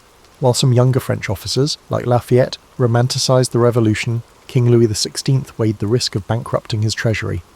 Franklin navigated these cross-currents with aplomb, offering gracious thanks for every concession, while quietly pressing for more. Amid these negotiations, Franklin also displayed his renowned sense of humour. One anecdote recounts a dinner at which a French noble expressed doubt that a new republic could succeed.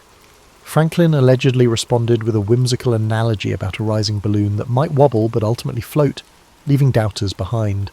He understood that small symbolic gestures, combined with rational argument, often wielded outsized influence in diplomatic circles. The synergy of warmth, intelligence, and subtle persuasion proved invaluable. By 1781, the Franco-American alliance had turned the war's momentum. Victory at Yorktown, aided by French forces, ended major hostilities, yet formal peace took time. Franklin joined the American Peace Commission with John Adams and John Jay, forging the 1783 Treaty of Paris. The negotiations tested Franklin's patience as British officials jockeyed for favourable terms. In the end, the treaty recognised US independence and set boundaries that shaped the young nation's prospects. Franklin found satisfaction in receiving British diplomats at the same city where the monarchy had once scorned him. Yet he did not gloat. The end of war demanded reconciliation. He believed that forging stable commerce between Britain and America would benefit both. Having secured independence, Franklin lingered in France as an unofficial cultural ambassador, relishing the city's intellectual ferment. His final years in Europe were busy with banquets, scientific forums, and visits from luminaries. Yet Philadelphia beckoned. He would soon return home to a new set of challenges, shaping the Constitution and the future of a republic he had helped birth. In 1785, Franklin at last returned to the United States, docking in Philadelphia to warm receptions. Local citizens lionized him as the architect of a triumphant alliance, the wise elder statesman who'd charmed Paris into aiding the revolution. Yet Franklin, then in his late 70s, knew the war's end didn't settle how these united colonies would operate as a cohesive nation. A shaky confederation still governed, lacking the power to regulate commerce or unify states. Disputes roiled over boundaries, tariffs, and war debts. Despite his age, Franklin accepted election as president-governor of Pennsylvania, stepping into a largely ceremonial but symbolically important post. He wielded the role to champion policies for civic improvement, roads, firefighting expansions, and education. However, an even more pressing matter loomed, forging a stronger federal framework. In 1785-1787, delegates convened in Philadelphia for what became the Constitutional Convention. Franklin, physically frail, arrived each day in a sedan chair carried by prisoners from the local jail. They were assigned to him as a courtesy. Nevertheless, his presence galvanized participants. Although James Madison and others led the drafting, Franklin's influence often smoothed bitter disputes. During the sweltering debates, tempers flared. Small states feared dominance by large states, while others demanded checks on federal authority. Franklin rarely took the floor for extended speeches. His hearing was poor, and he tired easily, but when he did speak, he used wry anecdotes to diffuse tension. He urged compromise, cautioning that no perfect constitution could be formed by flawed humans. One famed instance saw him propose daily prayers, not out of strict religiosity, but to remind delegates of shared humility. His mediation, plus behind-the-scenes coaxing, helped shape the final product. A constitution granting enough central power to unify the states without trampling local prerogatives. At the convention's close, a bystander asked Franklin what form of government had emerged. He famously replied, "A republic, if you can keep it." That quip summarized his outlook. The new structure demanded vigilance, moral leadership, and an informed citizenry. A lesser-known note from that day is that Franklin also commented on an emblem carved into George Washington's chair, a sun perched on the horizon. Franklin said he had long wondered whether that sun was rising or setting. Now, he concluded it was a rising sun, a symbol of renewed hope. Once the Constitution was ratified, Franklin's health deteriorated further. Gout plagued him, confining him to bed for stretches, yet he remained cognitively sharp, continuing to correspond with scientists abroad, exploring everything from ocean currents to refrigeration theories. He also engaged in philanthropic efforts, donating funds to local charities and urging the city to create better public sanitation. Slavery weighed on his conscience. Having once owned a couple of household slaves in earlier decades, a practice he eventually came to deplore, Franklin in his final years served as president of the Pennsylvania Society for Promoting the Abolition of Slavery. He petitioned the first Congress under the Constitution to halt the trade, a bold stance that provoked anger from Southern representatives. But Franklin was resolute, believing that moral consistency required confronting America's hypocrisy on liberty. In 1789, the Constitution took effect. Franklin witnessed the inauguration of George Washington as the first president under the new government, reaffirming that the experiment he helped launch would be led by a figure he respected. That same year, the elderly statesman penned a famous letter to a friend about life's certainties, concluding that, in this world nothing can be said to be certain except death and taxes. The phrase, typically repeated in jest, captured Franklin's blend of realism and wit. By April 1790, Franklin's health had reached a terminal stage. On his deathbed, he asked visitors about the new Congress, expressed hope that reason might eventually end slavery, and, in a final flourish of humour, reportedly teased that living longer might upset immortality's grand plan. He died on April 17th, 1790, at age 84. Mourners flocked to his funeral, filling Philadelphia's streets. Eulogies came from Paris, where he was still adored, and from London, acknowledging the loss of a man who, though pivotal in severing British rule, had also sought peaceable relations. His will reflected a strategic mind even in death. Besides bequests to family and charities, Franklin left money in trust for Boston and Philadelphia, to be invested over centuries. The funds supported public works, such as scholarships and building improvements.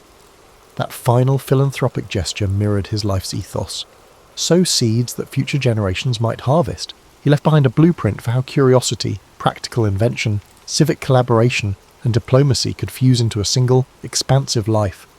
Benjamin Franklin's legacy has often been condensed into tidy vignettes. The bespectacled founder with a kite in a storm, the sly diplomat at Versailles, the venerable signatory of key documents. However, these brief portrayals run the risk of reducing the complexity of a man who embodied contradiction and experimentation in every aspect of his life. In the centuries since his passing, scholars and admirers have uncovered layers of nuance, a contradictory figure balancing skepticism with moral ambition, vanity with genuine altruism, and personal failings with public triumph. In some respects, Franklin was a champion of the Enlightenment's ideals, believing that human progress hinged on reason, science, and ethical collaboration. He organised scientific societies, teased out electric laws, and improved everyday items like stoves. Yet he could also indulge in self-promotion, spinning anecdotes to burnish his folksy persona. He was cunning in political manoeuvring, employing pseudonyms to nudge public debates. Critics sometimes paint him as a manipulator who rarely disclosed raw emotions. Despite that detachment, he rallied communities toward philanthropic causes, advanced civic infrastructure, and invented practical solutions that eased daily toil. The synergy of personal drive and social vision remains a hallmark of his story.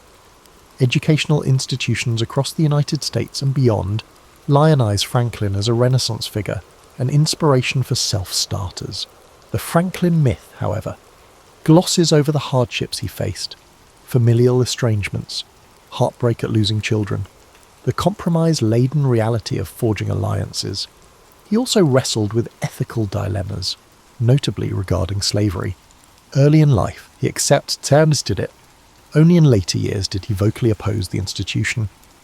That evolution typifies Franklin's journey. He rarely arrived at moral stances instantly, but advanced through observation, dialogue, and reflection.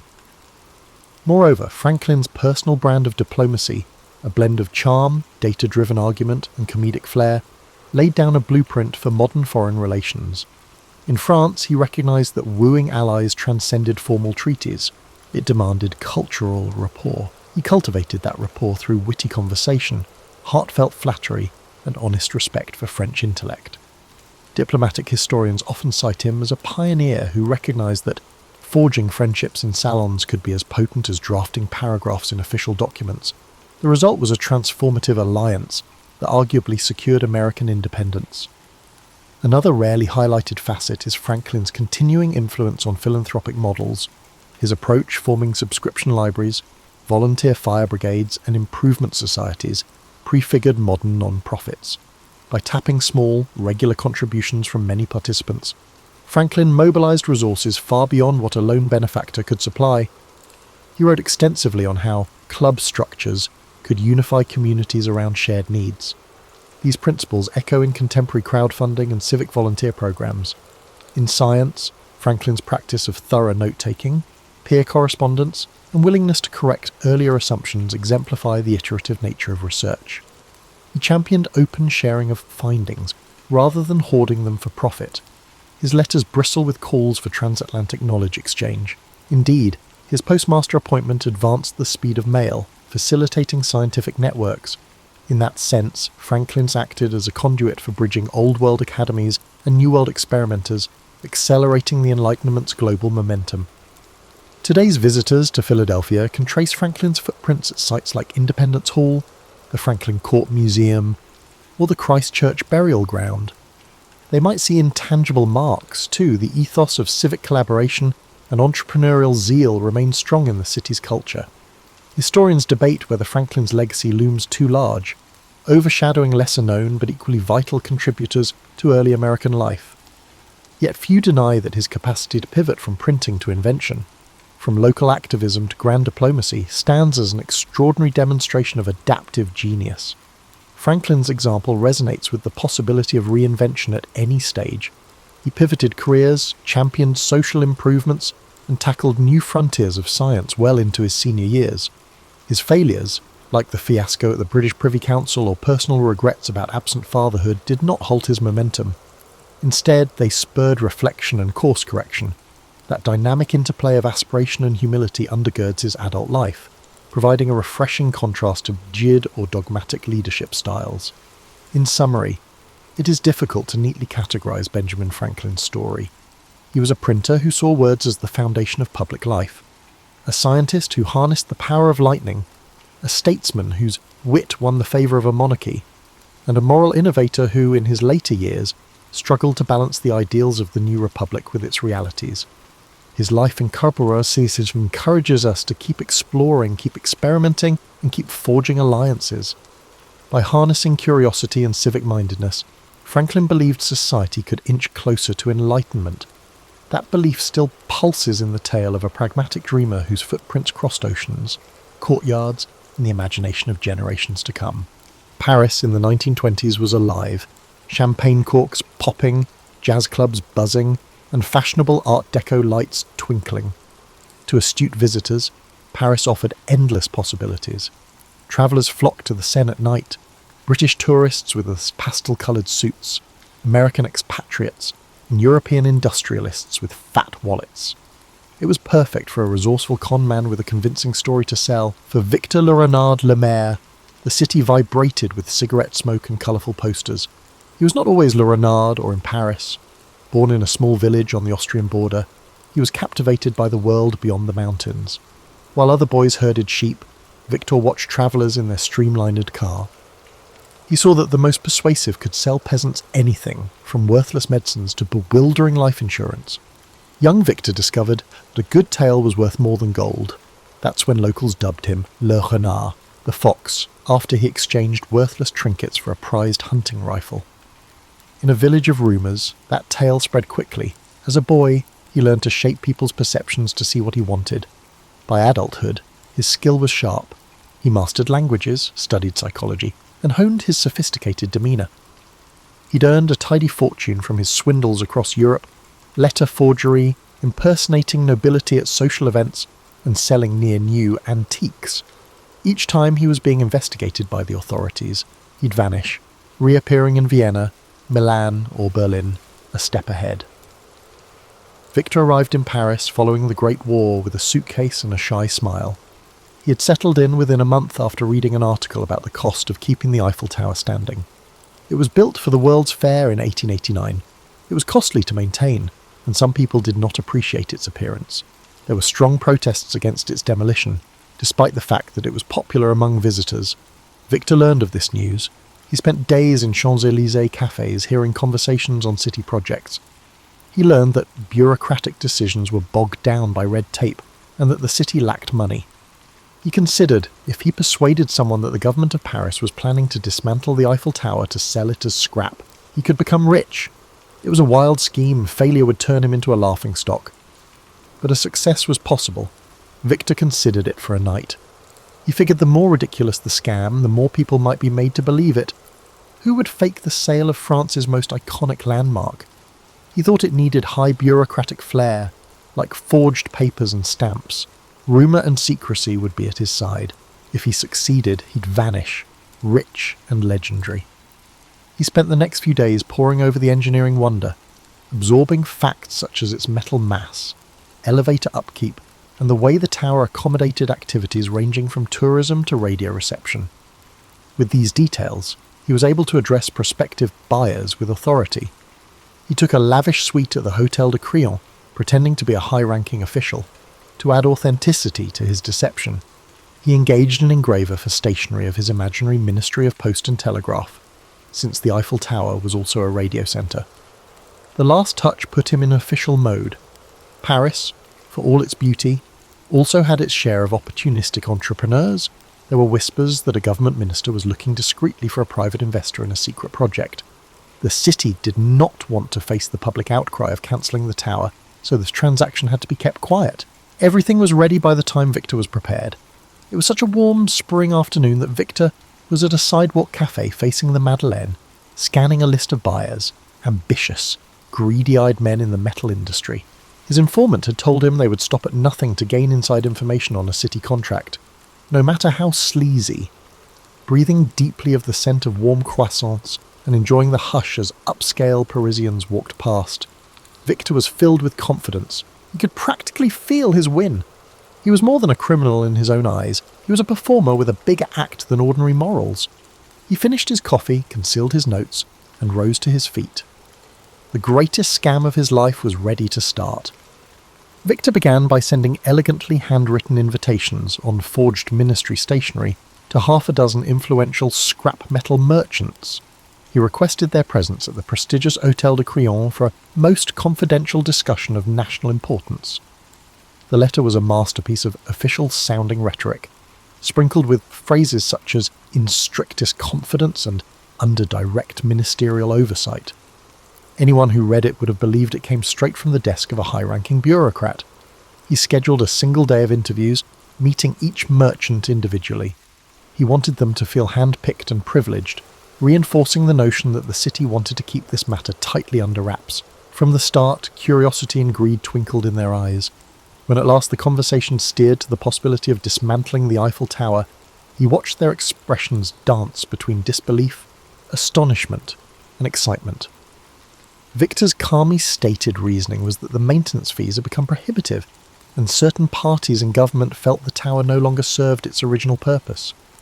To all of them, he leaked the same inside track. The city would soon finalise a discreet agreement for the tower's metal, but public backlash was a real concern. The city planned to avoid any uproar by finalising the deal quickly, so confidentiality was paramount. By the time the meeting ended, each merchant was fully enthralled. Victor had left them with the impression that they were among the few chosen to bid on the opportunity. Their own imaginations did much of the work from there, conjuring up fantasies of staggering profit. However, Victor soon identified a prime mark: André Dubois, a mid-level scrap metal businessman whose ambition often overshadowed his common sense. Dubois was known to be insecure about his place among the big players in the industry. If he could land a deal that secured him exclusive rights to the Eiffel Tower's metal, he believed he'd rise overnight into an elite echelon. Victor noticed how Dubois always asked breathlessly about the possibility of special consideration, a subtle hint that he might pay extra for preferential treatment. That was precisely the attitude Victor needed. After a few days of tantalising phone calls and cryptic notes, Victor invited Dubois to tour the Eiffel Tower with him in person. For added realism, Victor booked a chauffeur-driven car to pick up Dubois. Both men sat in the back seat, forging an atmosphere of clandestine camaraderie. As they approached the landmark, Victor gestured toward it as if it were an aging beast about to be put down.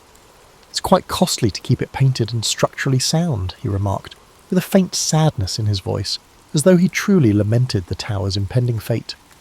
Dubois nodded solemnly, but his eyes gleamed with hunger. Ascending the tower's first deck, they observed the city sprawling in every direction, evidence, as Victor noted, that progress required sacrifice. He recited maintenance figures he'd gleaned from newspaper archives and from subtle bribes given to minor city clerks. This data-laden performance impressed Dubois. Victor then produced a sheaf of official-looking papers, a forged contract awarding the successful bidder exclusive salvage rights. Dubois skimmed them, mouth agape, as if he held a golden ticket to instant wealth. Finally, on the cusp of sealing the deal, Victor paused dramatically, then leaned closer. "I must admit," he said quietly, "we're under tremendous pressure to finalise this swiftly, but some officials are, shall we say, open to persuasion." With one eyebrow raised in subtle suggestion, Victor let that phrase linger in the air. Dubois took the bait. He understood that a bribe would secure him the contract, an illegal but... Weeks later, Victor found himself in Vienna, living luxuriously at a grand hotel. He enjoyed idle afternoons at the imperial cafes, reading about the flurry of rumours swirling in Paris. A few tabloids speculated that a conman had fleeced a businessman out of a fortune. Official statements from City Hall denied any plans to dismantle the Eiffel Tower. Yet the press never got hold of Dubois's name, and no one had identified Victor. The story, swirling with half-truths, soon faded from public discourse. For Victor, that was a green light. His scheme had left no significant ripples, no public scandal, no humiliating trial. It was as though the entire episode had slipped into an urban legend. While sipping a particularly fine espresso one morning, he found himself flipping through a Parisian newspaper. In the business section, there was a fresh wave of articles on the tower's upkeep expenses. Costs were climbing yet again. The debates that raged a few years prior were resurfacing, with critics continuing to ask if the monument had outlived its usefulness. Reading that, Victor felt a surge of déjà vu, accompanied by a mischievous grin. If the city itself remained unconvinced of the tower's permanent place in its skyline, then the seed of plausibility was still there. The more he mulled it over, the more irresistible the idea became. Selling the Eiffel Tower once was bold. Selling it twice, that would be legendary. Of course, every repeat performance carries an elevated risk. Con artistry thrives on the unexpected. Victor was no stranger to the concept that lightning rarely strikes the same place twice. And yet, as he weighed his options, he recognised one key advantage. The first victim, Dubois, never went public. The scheme was still cloaked in rumour. Furthermore, the ephemeral nature of public memory in a bustling city like Paris worked in his favour. People had moved on to the next scandal. Victor decided that with a few adjustments, the plan could work again.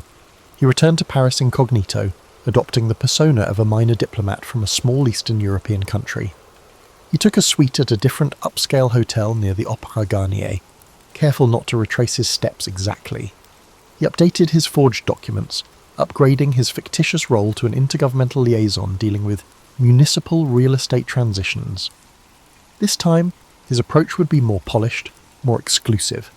He planned to target even wealthier players, men with deeper pockets and even greater appetites for risk. The second attempt began with the same formula. Elegantly worded letters on official-looking stationery, discreet appointments scheduled in lavish hotel lounges, and hushed talk of a sensitive government project. Yet the potential buyers this time were fewer, and Victor was more selective. At one meeting in a private parlour, he addressed 3 men together, an unusual choice for him. The trio included a well-known industrialist rumoured to have close ties to the city's political figures, a second man who managed a large shipping enterprise, and a third, a foreign investor looking to break into European markets. Victor carefully balanced the discussion, letting just enough details slip to convince them that the city's patience with the Eiffel Tower was running thin. But if the first sale had gone astonishingly smooth, the second was fraught with unexpected snags. One of the potential buyers was far more astute than Victor anticipated. This man, Claude Fournier, had a reputation for sniffing out underhanded deals. At the meeting, Fournier didn't flinch when Victor presented the rationale for dismantling the tower. Instead, he politely asked for references and official documentation. There was a certain sharpness in his eyes that made Victor uneasy. Still, Victor handed over his forged credentials without hesitation, offering carefully rehearsed explanations. Fournier accepted them with a practiced smile that revealed nothing. A day later, however, Victor discovered that Fournier had asked around about him, discreetly inquiring among local bureaucrats to confirm the authenticity of the liaison role. None of them, of course, recognised the name. A city clerk, already suspicious about a foreigner asking pointed questions, apparently alerted a friend in the police. Victor learned of this through his network of informants, petty forgers, streetwise doormen, and an occasional mistress or two. The rumour suggested that the police had begun quietly investigating a man posing as a city official peddling a contract tied to the Eiffel Tower. For the first time in his career, Victor felt the heat close in. The con was in motion, but the authorities were no longer ignorant. With a mixture of dread and exhilaration, he realised he had no choice but to accelerate the plan. He zeroed in on the second potential mark, an overly ambitious shipping magnate named Marcus Weissman, who had a penchant for shady dealings. Over dinner at a private club, Victor dangled the tower's contract before him as if it were a rare gem. Weissman, too enticed by the prospect of beating out his competitors, took the bait. Still, the tension was palpable, even as Weissman scribbled out a cheque big enough to make Victor's heart flutter. There was a persistent, nagging awareness that time was short. He needed to vanish before Fournier's inquiries led the police to his door. So he chose to skip the bribe angle that had worked so well with Dubois. Instead, he accepted a lump sum payment that covered everything, the purchase of the tower's scrap plus a discreet administrative fee. Weissman assumed that the simpler the transaction, the less likely it would be detected. Late that night, under the cover of darkness, Victor slipped out of his hotel. He carried a small valise stuffed with his ill-gotten gains, heading straight to the Gare de Lyon. By dawn, Victor fled to Monte Carlo, a glittering haven of high rollers and exile aristocrats. Initially, he relished the sweet satisfaction of having bested not just one, but two gullible buyers. He told himself he had achieved what no other conman in history had dared. Alone in a lavish suite overlooking the Mediterranean, he replayed the final moments in Paris, the anxious hurry to collect Weissman's cheque, the furtive glances at the station, and the first sunrise that found him safely out of reach. Now, with the sea breeze caressing his face, he figured it was only a matter of time before rumours of the second sale caught up to him. For a few months, he maintained a low profile. He frequented the Monte Carlo casino under a false identity, staying clear of any large wagers that might draw attention. He used coded telegrams to stay in touch with his forgers and informants back in Paris. From them, he learned that Fournier had indeed pressed the police for an investigation. Weissman, facing public humiliation and potential legal woes, tried to keep the matter as quiet as possible, hoping to recover his money through any means short of a public scandal. Still, the police smelled something big. They had never heard of such an audacious swindle, and that alone piqued their interest enough to keep them digging. Eventually, investigators uncovered the faint tracks Victor left behind, receipts at the hotel, witnesses who recalled a confident, well-dressed man with a foreign accent. They pieced together the timeline of his meetings, even found traces of his forged stationery. Before long, they had a name, though it remained unclear if Victor Lemaire was real or an alias. With pressure mounting, the authorities circulated descriptions to major European cities, urging border agents and local police to keep an eye out. One photograph, taken secretly by a curious bystander at the Eiffel Tower, showed a side profile that might have been him. Rumours spread that a flamboyant con artist, rumoured to have sold the Eiffel Tower not once but twice, was at large. Despite the noose tightening, Victor couldn't resist the lure of one last escapade. He reasoned that living on the run forever would be unbearable. Why not gamble big while he still had some measure of control, so... One evening at the casino, dressed in a crisp dinner jacket, swirling a glass of fine cognac, he sat at a roulette table. In a dramatic flourish, he placed a small fortune on a single bet. It was uncharacteristic of him to risk real money on chance. He usually preferred to rig the odds through manipulation. But something inside him craved the adrenaline rush. The wheel spun, heart pounding. He watched the tiny ball bounce from slot to slot. When it finally settled, it landed on red, a loss for Victor's black bet. Though it was only a fraction of his earnings, the defeat seemed like an omen. For a moment, he stared at the chipped green felt of the table, the croupier's polite nod indicating the end of the bet. In that instant, a seed of doubt sprouted in Victor's mind. Was his luck running out? He excused himself, stepping away from the table, ignoring the curious glances of other patrons who recognised him, by one of his many aliases, presumably. That night, as he strolled the moonlit promenade along the coast, he tried to shake off the feeling that everything was about to catch up with him. He told himself he was a master of illusions. He could reinvent himself anywhere, America, South America, or a quiet corner of Asia. Yet the persistent thought nagged at him. How long can any fox outrun the hounds? He had always believed in the artistry of his craft, but sooner or later, every performance comes to a close. Sure enough, his downfall arrived abruptly. While stepping out of a Monte Carlo cafe one morning, he was discreetly approached by a man who introduced himself as a private detective from Paris, hired by none other than Claude Fournier. The detective's tone was polite, but his eyes brimmed with that unwavering sense of purpose. He claimed to have evidence linking Victor to the Tower Con, along with sworn statements from hotel staff. The detective offered Victor a choice: return to Paris, meet with Fournier's lawyers, and negotiate a quiet settlement, or face arrest and extradition. Outwardly, Victor kept his composure. He flashed a wry smile, feigning indifference. But his heart pounded. Even if he eluded this detective, he sensed the net was cast too wide for him to remain free for much longer. Sometimes, surrendering on your own terms was the last con you could pull. In a move that stunned the detective, Victor proposed his own arrangement. He would meet Fournier in neutral territory, in Switzerland, to hash out a deal. The detective, intrigued and possibly influenced by some under-the-table persuasion, agreed to broker the meeting. Victor reasoned that by controlling the location, he might still orchestrate an escape. But as fate would have it, the Swiss authorities were also alerted. When Victor arrived, plainclothes officers appeared from the shadows, swiftly taking him into custody. His arrest was a quiet affair, overshadowed by bigger global events. Still, word spread among the underworld. The man who sold the Eiffel Tower twice had finally met his match. There was no dramatic public trial in France. Instead, in backroom negotiations to avoid an international scandal, a deal was reached. Some said Fournier and Weissman recouped a fraction of their losses, and the French government, stung by embarrassment, preferred to hush up the matter. Victor was quietly sentenced for fraud under an assumed name, but the legend endured in hushed whispers for decades. Rarely did anyone speak of his fate. Some claimed he escaped from prison using forged documents, vanishing into the night. Others insisted he served his time, only to emerge a changed man. Either way, in the smoky corners of certain Parisian cafes, old-timers still tell the tale with a gleam in their eyes. The man who dared to sell the Eiffel Tower, not once, but twice.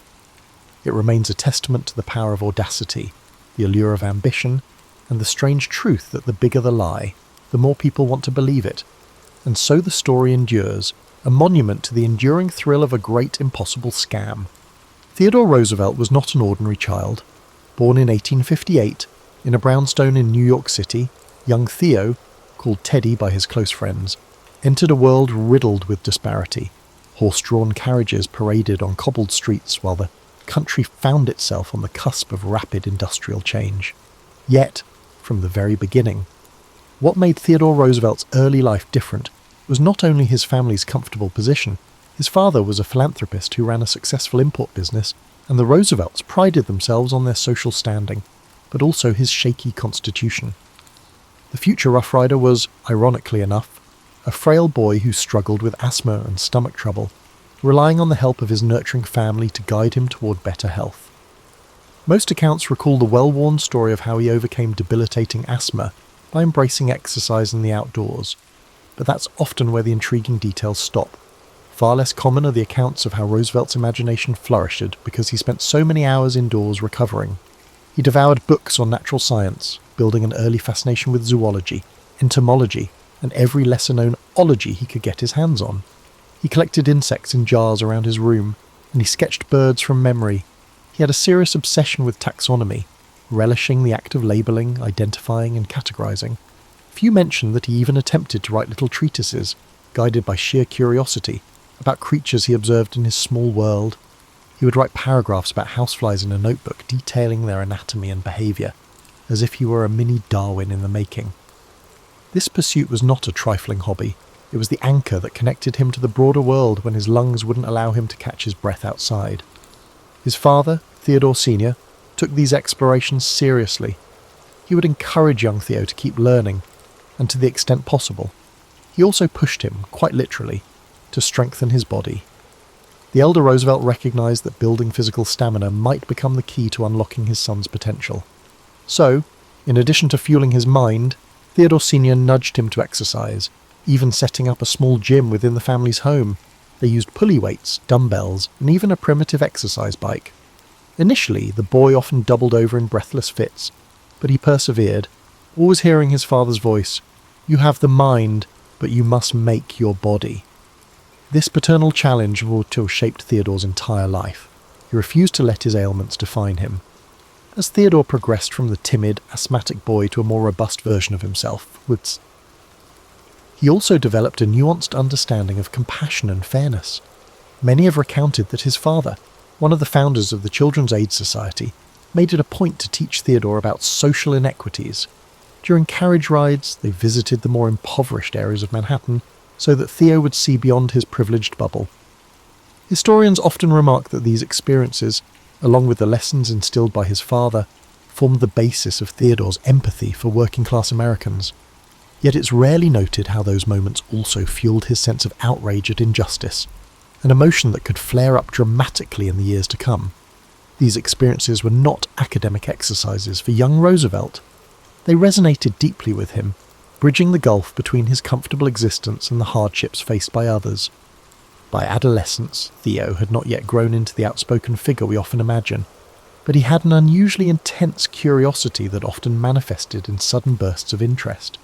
A new species of bird, a type of archaic firearm, the political history of the Netherlands, he could not resist diving in. Family and friends recall that he would often go quiet for hours, poring over a book or tinkering with a collection, then erupt with a stream of observations. He was already practicing a methodical approach to everything from sports to reading. This intense discipline would soon define his every move. One lesser-known facet of his teenage years was his growing fascination with the wilderness. Convalescing in the family's summer home or on trips to the countryside, Theodore began forging a quiet bond with untamed spaces. He was awestruck by grand forests, wildlife calls at dusk, and the possibility of testing himself against the elements. This connection was not just a passing fancy, it was a seed that would bloom into his legendary forays into the West, and his eventual influence on the nation's conservation efforts. In a sense, the vulnerability that shaped his early years also planted an ember of longing for personal independence, physical challenge, and a deep communion with nature. Even as a boy, Theodore Roosevelt was forging an identity that mixed bookish introspection with athletic resolve. He was the child who combated his asthma by turning his bedroom into a mini natural history museum, and who absorbed lessons on social injustice from his father in the carriage rides across town. He was tender, curious, and brimming with restless energy. If you look closely at his formative years, you realise the seeds of Theodore Roosevelt's future, his passion for reform, his boisterous vigour, his reverence for nature, were germinating in the walls of Brownstone and in the country fields where he worked to catch his breath. This duality, fragility matched by unwavering perseverance, would characterise him for the rest of his life, making him quite unlike any of his contemporaries. Transitioning into his college years at Harvard brought out another side of Theodore Roosevelt, a side that proved how he would never quite fit into any single mould. Most stories highlight his academic tenacity and his famously rambunctious personality, but they rarely dwell on how he continuously navigated social circles that didn't know quite what to make of him. He was too worldly to be the purely bookish type, but still too studious to be the campus gadabout. He moved through the halls wearing bright clothing styles, his suits cut a bit sharper, his shirts a bit more flamboyant, and walked briskly, a sign of a mind preoccupied with tasks at hand. People noticed him, not just for his dynamism but for his slightly eccentric edge. During these years, Theodore continued to combat lingering health problems, though he rarely spoke of them, always determined to prove he was as hearty as anyone else. The boxing club at Harvard offered an outlet for his pent-up energy. Ironically, it wasn't in the ring that he faced his most stinging defeats. It was in building friendships with the typical college set, many of whom were drawn to a more conventional path of leisure and superficial amusements. He had a small circle of close companions, but was often teased for his intensity.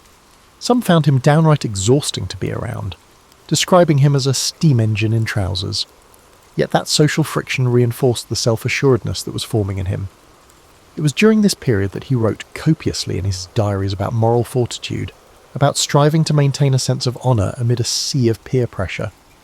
Oddly enough, he sometimes felt lonely at Harvard, trapped between admiration for some of the traditions there and a gnawing sense that he was different. Alongside his studies, Theodore engaged in an array of pursuits that hardly seemed to fit neatly under any single rubric of student life. He wrote editorials for the student paper, typically championing high-minded ideals of honesty and personal discipline. He pored over the works of Audubon, Darwin, and personal heroes such as naval historian Alfred Thayer Mahan. He even found time to gallop off on weekend trips to collect specimens and practice birdwatching, returning to campus dust-laden and always bursting with stories. It's a testament to his capacity for juggling interests and goals that he was able to maintain decent grades while also soaking up everything in sight: natural history, public speaking, rhetorical studies, and even genealogical research. The man loved to learn in a wholehearted way, as though every subject could be an adventure if only one looked closely enough. In the midst of his academic fervour, something else was happening. Roosevelt was quietly falling in love, not just with any young socialite, but with Alice Hathaway Lee, a woman who embodied grace and warmth. She was a cousin of a classmate, and the attraction was immediate. Their courtship provided a surprising sense of balance for him, proof that he could be both intense and tender, formidable yet affectionate. As their relationship deepened, he began to think more concretely about his future. He was deeply into love, but also determined to shape his life in a way that would impact society. If the two could be reconciled, his political ambitions and his devotion to Alice, He believed he might find his true calling. It was a joyful, hopeful season of his life, tinged with the earnest optimism of youth. At Harvard, Roosevelt also honed his talent for debate, though interestingly, it was not always well received. He clashed over issues ranging from foreign policy to civic responsibility with classmates who, in his eyes, did not embody the moral vigour he valued. His style was direct, and sometimes his passion erupted into high-decibel insistence. People questioned whether he was grandstanding or genuinely fervent. In truth, he was both. He felt ideas with his entire being, unable to separate academic discourse from moral imperative. While some admired his zeal, others wrote him off as a brash upstart who needed to tone it down. But Theodore wasn't interested in toning anything down. He believed that if something was worth doing, it was worth doing vigorously. What's rarely acknowledged is that this unrelenting passion nearly derailed him in terms of his mental health. Long nights of study, intense physical exertion, and a kind of constant internal thrum of ambition could wear him out. He would suffer bouts of insomnia, something he stubbornly tried to hide from even his closest friends. Journals from the time suggest he wrestled with dark moods, worried that if he let himself slip, even for a moment, he might not regain traction. But he had set a personal credo: better to burn brightly than fade quietly. He would follow this creed, whether positive or negative, for the remainder of his life. Upon graduation, Theodore left Harvard with more than just a diploma. He carried away a fierce sense of self, shaped by intellectual endeavours, personal romance, and the ceaseless quest to push against his limits. Shortly after leaving Harvard, Theodore Roosevelt took his first bold step into the realm of public service, winning a seat in the New York State Assembly. Some might call it a natural progression for a young man of his social background, but in truth, the gritty nature of local politics was something of a baptism by fire. The assembly halls were rife with infighting, patronage, and under-the-table deals. As a new member, Roosevelt was expected to keep his head down and align with party bosses. Instead, he stormed onto the scene like a tropical gale, delivering fiery speeches that lambasted corruption and championed reforms. The other lawmakers found him peculiar. Here was a well-to-do youngster, fresh from the Ivy League, with a screechy voice that seemed to come alive the moment he smelled injustice. And injustice, as he saw it, permeated every level of governance. The political old guard was a fortress of self-interest, so they chuckled at his zeal, dismissing him as a nuisance who would soon learn to play by their rules. What they didn't grasp was that Roosevelt's moral convictions, shaped by his father's influence and hammered into form by his own sense of fairness, would not yield under pressure. He was that rare combination, affluent yet empathetic, idealistic yet committed to practical change. Where many of his fellow legislators saw the chance for personal gain, he saw the chance to cleanse a stagnant system. In one particularly heated confrontation, Theodore challenged a powerful politician who had a reputation for backroom deals. Rather than placate this man or resort to polite circumlocution, Roosevelt essentially read him the riot act on the assembly floor, enumerating the ways in which the politician had shortchanged his constituents. The outburst was so electrifying that it made headlines. Overnight, Roosevelt transformed from an unknown freshman assemblyman into a political figure to watch. Of course, this also made him enemies, which was no small risk in the treacherous environment of late 19th century politics. His colleagues predicted he would trip over his own eagerness and fade into obscurity. But Theodore thrived on adversity. He doubled down, rallying support for reforms that, while modest by later standards, broke new ground in the fight against Tammany Hall's entrenched power. During this period, tragedy struck in a way that might have derailed a lesser spirit. On February 14th, 1884, Valentine's Day, both his wife, Alice, and his mother died hours apart in the same house. The blow was incomprehensible.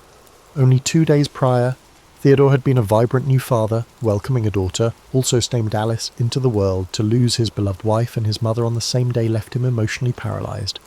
He poured his feelings into a single diary entry marked with an X, writing, "The light has gone out of my life." This searing sorrow might have undone him if not for the fact that Roosevelt believed in action as a tonic for despair. In the aftermath, he made a startling move, distancing himself from politics and heading west to the Dakota Territory. A lesser-known aspect of this chapter is that he was not merely seeking solitude, he was also chasing a grand American myth of renewal. Frontier life was an antidote to the heartbreak and political cynicism that had seized him. He purchased 2 ranches, the Maltese Cross and the Elkhorn, immersing himself in the daily grind of cattle ranching, gone were the starched collars and legislative debates. In their place came roundups, branding irons, and days spent in the saddle. The local cowhands initially regarded him with skepticism, pegging him as just another Eastern dandy. But Roosevelt quickly earned their respect, refusing any special treatment, sleeping in rough bunkhouses, and embracing a life that demanded not just physical vigour, but a willingness to confront the unpredictable cruelty of nature. Many accounts of Roosevelt's time in the Dakotas touch on how he chased thieves, tracked bison, and battled near blinding blizzards. Yet fewer people highlight the contemplative moments he spent on the open range, penning letters home with references to Greek philosophy, or reading thick books by lantern light, the wind howling outside. He used the plains as a confessional booth, sorting through his anger and grief, forging a new tempered sense of purpose. Indeed, it was on those plains where he truly embraced the notion that adversity could shape moral character. Hardship didn't break him, it refined him. When he did return to New York after a couple of years, he was no longer that brash young assemblyman overshadowed by personal tragedy. He was now a hardened rancher with a sharper edge. Upon returning to public life, Theodore Roosevelt set his sights on a job that many dismissed as either too menial or too compromised by corruption. Police Commissioner of New York City. At a glance, this might have seemed like a step down from his earlier roles, but he perceived it as a battleground for genuine reform. He saw a chance to enforce fairness at a ground level, where policy met reality in the daily lives of ordinary citizens. The police force at the time was a quagmire of bribes, extortion, and political favouritism. Officers would accept money to look the other way, or harass political opponents at the behest of party bosses. Roosevelt decided that if he could change the culture of the NYPD, he would be making one of the most significant civic contributions possible. One of his first acts was to enforce the Sunday closing laws for taverns, a move that sparked both outrage and admiration. Contrary to some popular retellings, he wasn't simply trying to morally police the populace. He was signalling that the law was the law, and no one, regardless of how large a bribe might be, was above it. This gambit, while unpopular among weekend drinkers, demonstrated his commitment to consistency. In his view, laws should not be left to personal whim or the thickness of a wallet. At night, he'd even don a disguise and walk the streets, slipping into bars to see if the law was being followed. Newspapers eagerly reported these midnight rambles, painting him as an almost comical figure.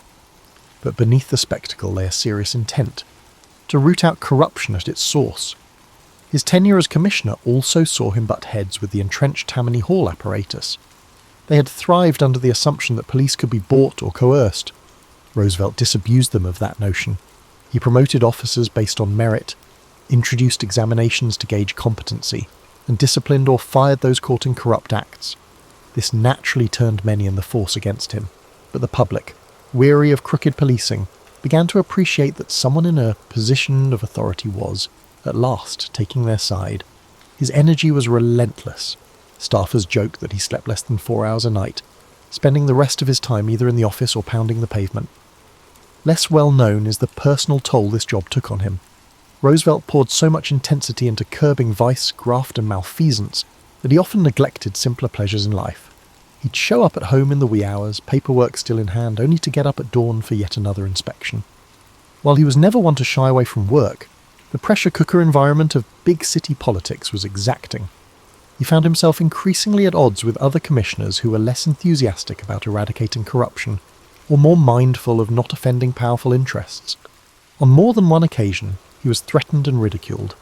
Critics called him a moralistic meddler, an upstart who lacked the political savvy to navigate a city that thrived on compromise. And yet, by the time he moved on from the police department, he had planted the seeds for a more accountable and professionally run force. Officers who were promoted under his merit-based system carried forward the ethos of public service. The public, for the first time in a long while, felt glimpses of trust in their police. Roosevelt had not eradicated corruption, for it ran too deep, but he had made strides and, just as crucially, made a name for himself as a man of principle who was not afraid of unpopularity. His high-profile reforms laid a foundation for his next leap, an appointment as Assistant Secretary of the Navy under President William McKinley. Some saw this as a curious transition. Why place a boisterous, reform-minded ex-commissioner in the Navy Department? Others recognized a pattern. Roosevelt was drawn to challenges that demanded both discipline and daring. In his new role at the Navy, Roosevelt wasted no time in championing the modernization of the fleet. He had long been an admirer of naval strategist Alfred Thayer Mahan, who argued that national power hinged on naval supremacy. Far from being a bureaucrat satisfied with pushing papers, Theodore dove deep into budget allocations, pushing for new warship designs and better training.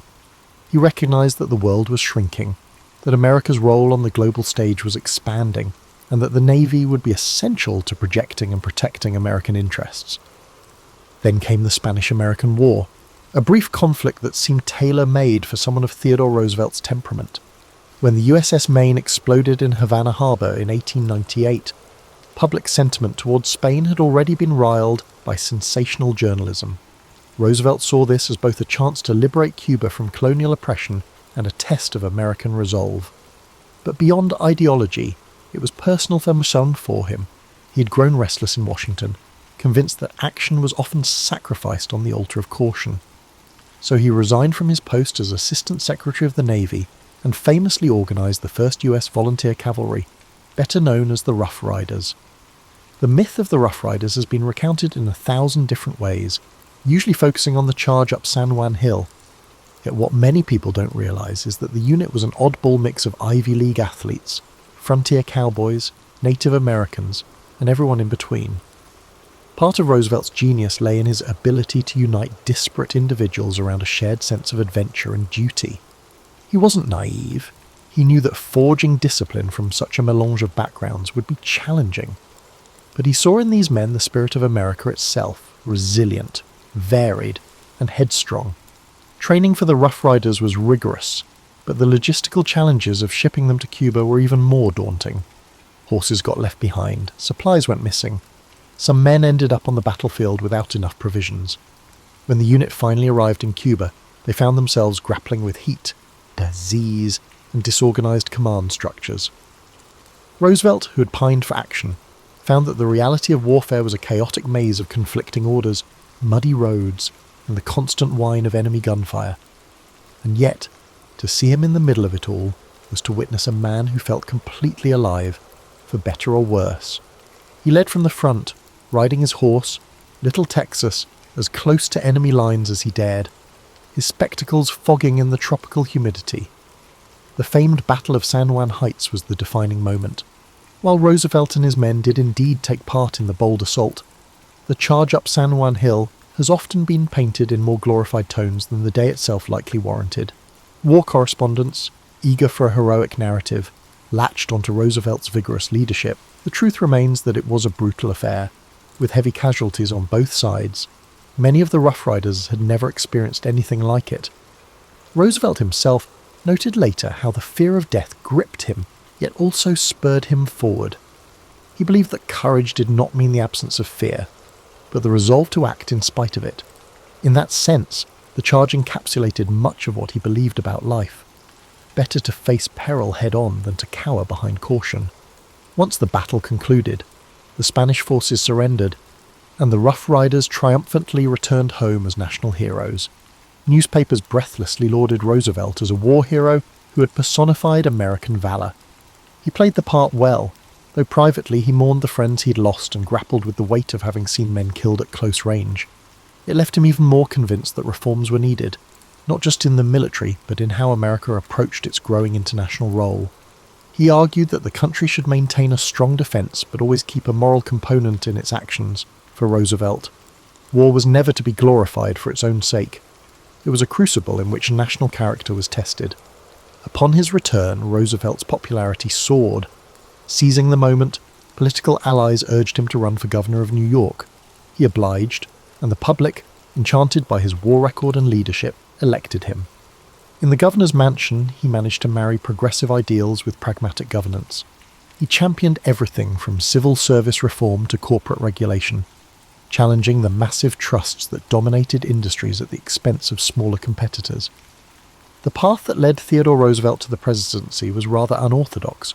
In 1900, Republicans, wary of his reformist zeal as governor, sought to sideline him by offering him the vice presidential spot under President William McKinley.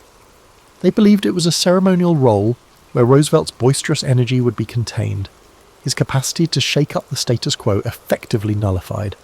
They forgot that fate often has other plans. Following McKinley's assassination in 1921, Roosevelt, at the age of 42, unexpectedly emerged as the youngest president in American history. Stepping into the Oval Office, Roosevelt brought with him an array of passions: conservation, trust-busting, and a growing desire to project American influence abroad. But the real hallmark of his administration was a philosophy he called the Square Deal, designed to ensure that ordinary citizens received fair treatment from government and big business alike.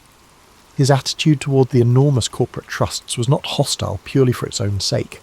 Rather, he believed that monopolies stifled competition and exploited consumers. Thus, he championed antitrust litigation, famously taking on the Northern Securities Company. Some critics called him an economic radical, but in truth, he wasn't against wealth or industry. He simply demanded that they adhere to established regulations. Meanwhile, Roosevelt's passion for the environment resulted in one of the most significant conservation legacies in history. He established wildlife refuges, national parks, and millions of acres of protected forest lands by drawing on his love of nature, which began in his youth and was refined on the Dakota Plains. He placed Gifford Pinchot, a fellow conservationist, in charge of the Forest Service, setting the tone for responsible stewardship of America's resources. He recognized that nature was not an infinite bounty to be pillaged, but a national treasure to be preserved for posterity. This conviction might seem commonplace today, but in the early 1900s it was visionary. Despite fierce opposition from logging, mining, and oil interests, Roosevelt's political determination prevailed. He considered it his duty to ensure future generations would inherit landscapes unmarred by short-sighted greed. On foreign policy, he embraced an activist stance, guided by the maxim, "Speak softly and carry a big stick, you will go far." This approach was evident in his role in the construction of the Panama Canal. When Colombia balked at the terms proposed for a canal zone, Roosevelt covertly supported Panamanian rebels seeking independence from Colombia. Once Panama seceded, the new government swiftly granted the United States rights to build the canal. Controversial then, and still debated by historians now, this move showcased Roosevelt's willingness to wield American might to achieve strategic goals. He had no illusions that power should remain dormant. For him, national strength was a tool to shape global events, ideally in a manner he saw as ultimately beneficial for America and, in his mind, the world. Throughout his presidency, Roosevelt was a figure of constant motion, inviting athletes, writers, explorers, and all manner of individuals to the White House. He famously welcomed Booker T. Washington to dine, a move that shocked the segregated norms of the time. He championed progressive ideals that, while still limited by the social outlook of the era, nudged the country forward.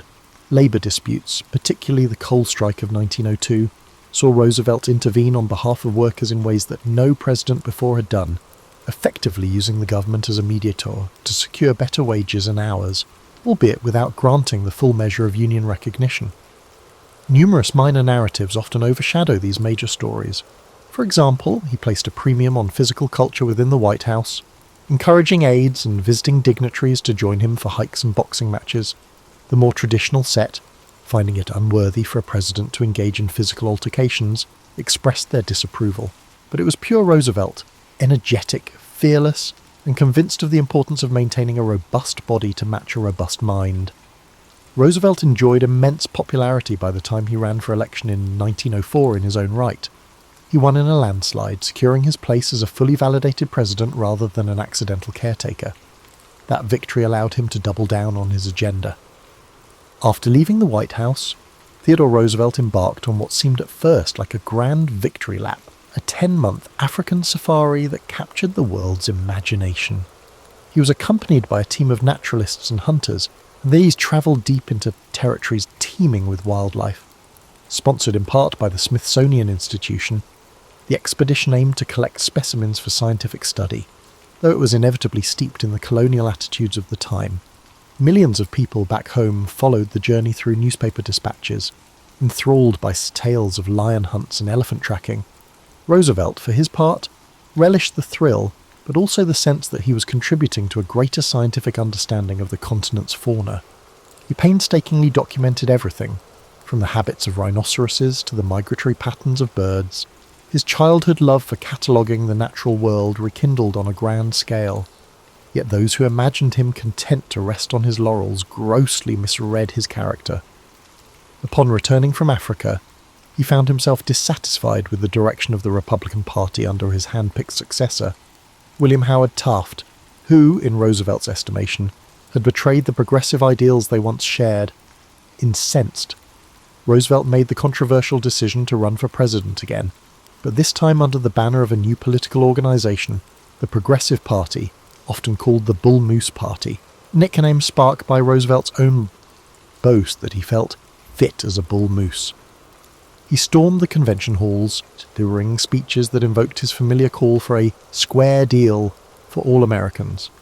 His platform included women's suffrage, labour reforms, and stricter controls on corporate power, elements that were ahead of their time. The election of 1912 became a three-way race among Roosevelt, Taft, and Democrat Woodrow Wilson. On the campaign trail, Roosevelt survived an assassination attempt when a deranged gunman shot him in the chest. In quintessential Roosevelt fashion, he insisted on delivering his scheduled speech anyway, blood seeping through his shirt. Before he started speaking, he pulled out his 50-page manuscript which had slowed the bullet and declared, "It takes more than that to kill a bull moose." His audience, horrified yet awed, watched him talk for nearly an hour. Though wounded, he remained unstoppable, forging ahead with his message of progressive change. Despite his determination, the split in the Republican vote handed the presidency to Wilson. For Roosevelt, it was a stinging defeat, but he refused to slip quietly into obscurity.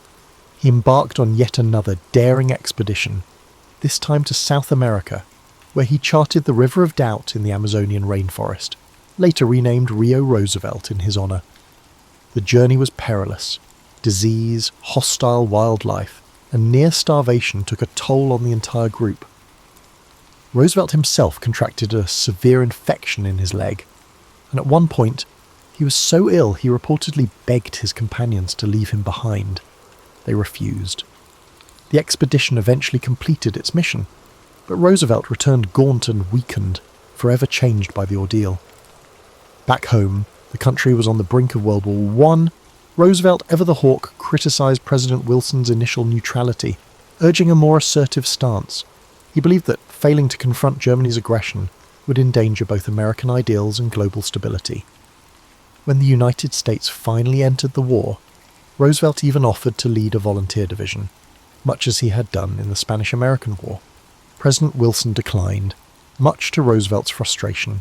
Still, he rallied support for the war effort, seeing it as a moral imperative to resist autocratic powers. By the time the war ended, Roosevelt was older, his body battered by years of strenuous living and the after-effects of tropical diseases. Yet his mind was as restless and vigorous as ever. He kept writing history books, editorials, open letters to politicians, trying to shape public discourse. He remained convinced that America needed to balance power with righteousness, that corporations should serve the public good, and that the nation's wilderness areas required vigilant protection. In a sense, he never stopped campaigning for his version of progress, even if he no longer occupied any political office. The final chapter came quietly. In January 1919, he passed away in his sleep at Sagamore Hill. His roots lie in the escalating tensions between the United States and Japan. In the early 20th century, Japan emerged as a dominant power in East Asia. Through rapid industrialization and military expansion, it asserted its influence. By the 1930s, Japan's imperial ambitions clashed with the interests of Western powers. Among these, the United States sought to maintain its influence in the Pacific. In 1937, Japan's invasion of China began its aggressive campaign for territorial control. This conflict brought atrocities, including the infamous Nanking Massacre. The international community condemned Japan's actions. In response, the United States imposed economic sanctions. Vital resources like oil and steel were cut off. For Japan, these sanctions were crippling. Its military and industrial capabilities were under threat. The Japanese government saw the sanctions as an existential crisis, and so they began to prepare for war. On December 7, 1941, Japan launched a surprise attack on Pearl Harbor. This devastating strike crippled the US Pacific Fleet in Hawaii. The goal? Eliminate American naval power in the Pacific. This would give Japan free rein to expand its empire. While the attack dealt a significant blow, it galvanized the United States. Within days, America declared war on Japan. This marked the nation's full entry into World War II. After Pearl Harbor, Japan's military advanced rapidly. Territories like the Philippines, Singapore, and parts of Indonesia fell to their forces. The Japanese seemed unstoppable, dominating the Pacific with unrelenting campaigns. But in May 1942, cracks began to show. The Battle of the Coral Sea became a turning point. This costly engagement marked the first time Japan's expansion was checked. The United States stopped Japan from capturing Port Moresby in New Guinea. This preserved a critical Allied position. Despite this setback, Japan remained confident. Its military leaders, particularly Admiral Isoroku Yamamoto, planned a decisive battle. Yamamoto's strategy was ambitious. He aimed to lure the US fleet into a trap by attacking Midway Atoll. Midway was remote but strategically vital. Its proximity to Hawaii made it a key target. If captured, Midway would allow Japan to extend its defensive perimeter. It might even threaten the American mainland. Unbeknownst to the Japanese, the United States had a crucial advantage. American cryptographers, led by Lieutenant Commander Joseph Rochefort, had broken Japan's naval codes. Through intercepted communications, US intelligence uncovered the plan. The attack on Midway, codenamed Operation MI, was no longer a secret. Armed with this knowledge, Admiral Chester W. Nimitz took action. As commander of the US Pacific Fleet, he devised a bold counter-strategy. Rather than falling into Yamamoto's trap, Nimitz planned to ambush the Japanese fleet. In preparation, Nimitz assembled his forces. The US Navy had 3 carriers available: USS Enterprise, USS Hornet, and USS Yorktown. The Yorktown, damaged during the Battle of the Coral Sea, was a critical piece. Repaired in record time, it returned to action just in time for the fight. These carriers, along with their escorts and aircraft, represented America's best hope. This was their chance to turn the tide in the Pacific. On the morning of June 4th, 1942, the battle began. Japanese aircraft launched waves of attacks on Midway Atoll. Bombs rained down, targeting airstrips and defences. The defenders, though heavily outnumbered, fought valiantly. Anti-aircraft fire and fighter planes took a toll on the attackers. Yet Midway suffered significant damage. Even so, the Japanese failed to achieve their primary goal, neutralising Midway's air power. As the Japanese prepared for a second wave, the Americans struck back. Carrier-based aircraft launched a bold counterattack. The first waves of US torpedo bombers faced devastating losses. Their slow, outdated planes were no match for the agile Japanese Zero fighters. Many brave crews were lost, but their sacrifice distracted the Japanese defences. This left the enemy fleet vulnerable. At a critical moment, American dive bombers arrived. They found the Japanese carriers, Akagi, Kaga, and Soryu, completely exposed. The ships were refueling and rearming planes. Their decks were crowded with explosives. The American bombers struck with devastating precision. Direct hits ignited explosions and fires. Akagi, Kaga, and Soryu were consumed by flames. This was a catastrophic blow to Japan's naval power. The 4th Japanese carrier, Hiryu, launched a counterstrike. It managed to severely damage the USS Yorktown, but the Americans regrouped quickly. They launched a final attack, sinking Hiryu by the end of the day. All 4 Japanese carriers were destroyed. This marked a turning point, not just in the battle, but in the war itself. The fighting continued for several days. The Japanese attempted to regroup and retreat. By June 7th, it was over. The United States had achieved a decisive victory. Japan's primary carriers were sunk. Their ability to project power in the Pacific was crippled. The loss was catastrophic for Japan. Over 3,000 sailors and airmen were killed. Their fleet suffered irreparable damage. The Battle of Midway marked a turning point. Japan, once seemingly invincible, was now on the defensive. The United States began a bold campaign of island hopping. Strategic locations were captured one by one. Step by step, they pushed closer to Japan. Midway reshaped the nature of naval warfare. The battle proved the central role of aircraft carriers. It signaled the end of the battleship era. Beyond its strategic significance, Midway is remembered for its human cost. The courage of American pilots was extraordinary. They faced overwhelming odds with determination. The resilience of sailors aboard the Yorktown and other ships was inspiring. Their sacrifices showed the strength of the human spirit, even in the face of adversity. Today, Midway Atoll is a wildlife refuge. Its calm waters and quiet shores stand in contrast to the chaos it once endured. This peaceful place is a testament to those sacrifices. It reminds us of the price paid for peace. The story of Midway teaches us many things: the power of strategy, the importance of intelligence, and the unity needed to overcome the greatest challenges. As you rest tonight, reflect on this story. Picture the vast Pacific Ocean. Imagine its waves, now peaceful and still. Think of the bravery of those who fought for a brighter future. Let their sacrifices bring you calm and hope. The impact of Midway did not end with the sinking of Japan's carriers. Its effects echoed across the Pacific and beyond. For Japan, the loss was a strategic disaster. 4 carriers were destroyed: Akagi, Kaga, Soryu, and Hiryu.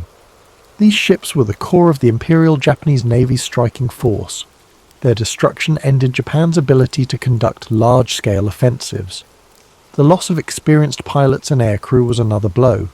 Unlike the United States, Japan struggled to replace its forces. Its industrial capacity and training programs were limited. The expertise of the aviators lost at Midway was irreplaceable. This left the Japanese fleet at a growing disadvantage in later battles. For the United States, Midway was a game-changer. Victory allowed the US to shift from defense to offense. The Pacific, once dominated by Japan, began to change. American morale soared. The victory proved Japan's expansion could be halted and reversed. For the first time, the Allies had a clear path forward. The island-hopping strategy followed soon after.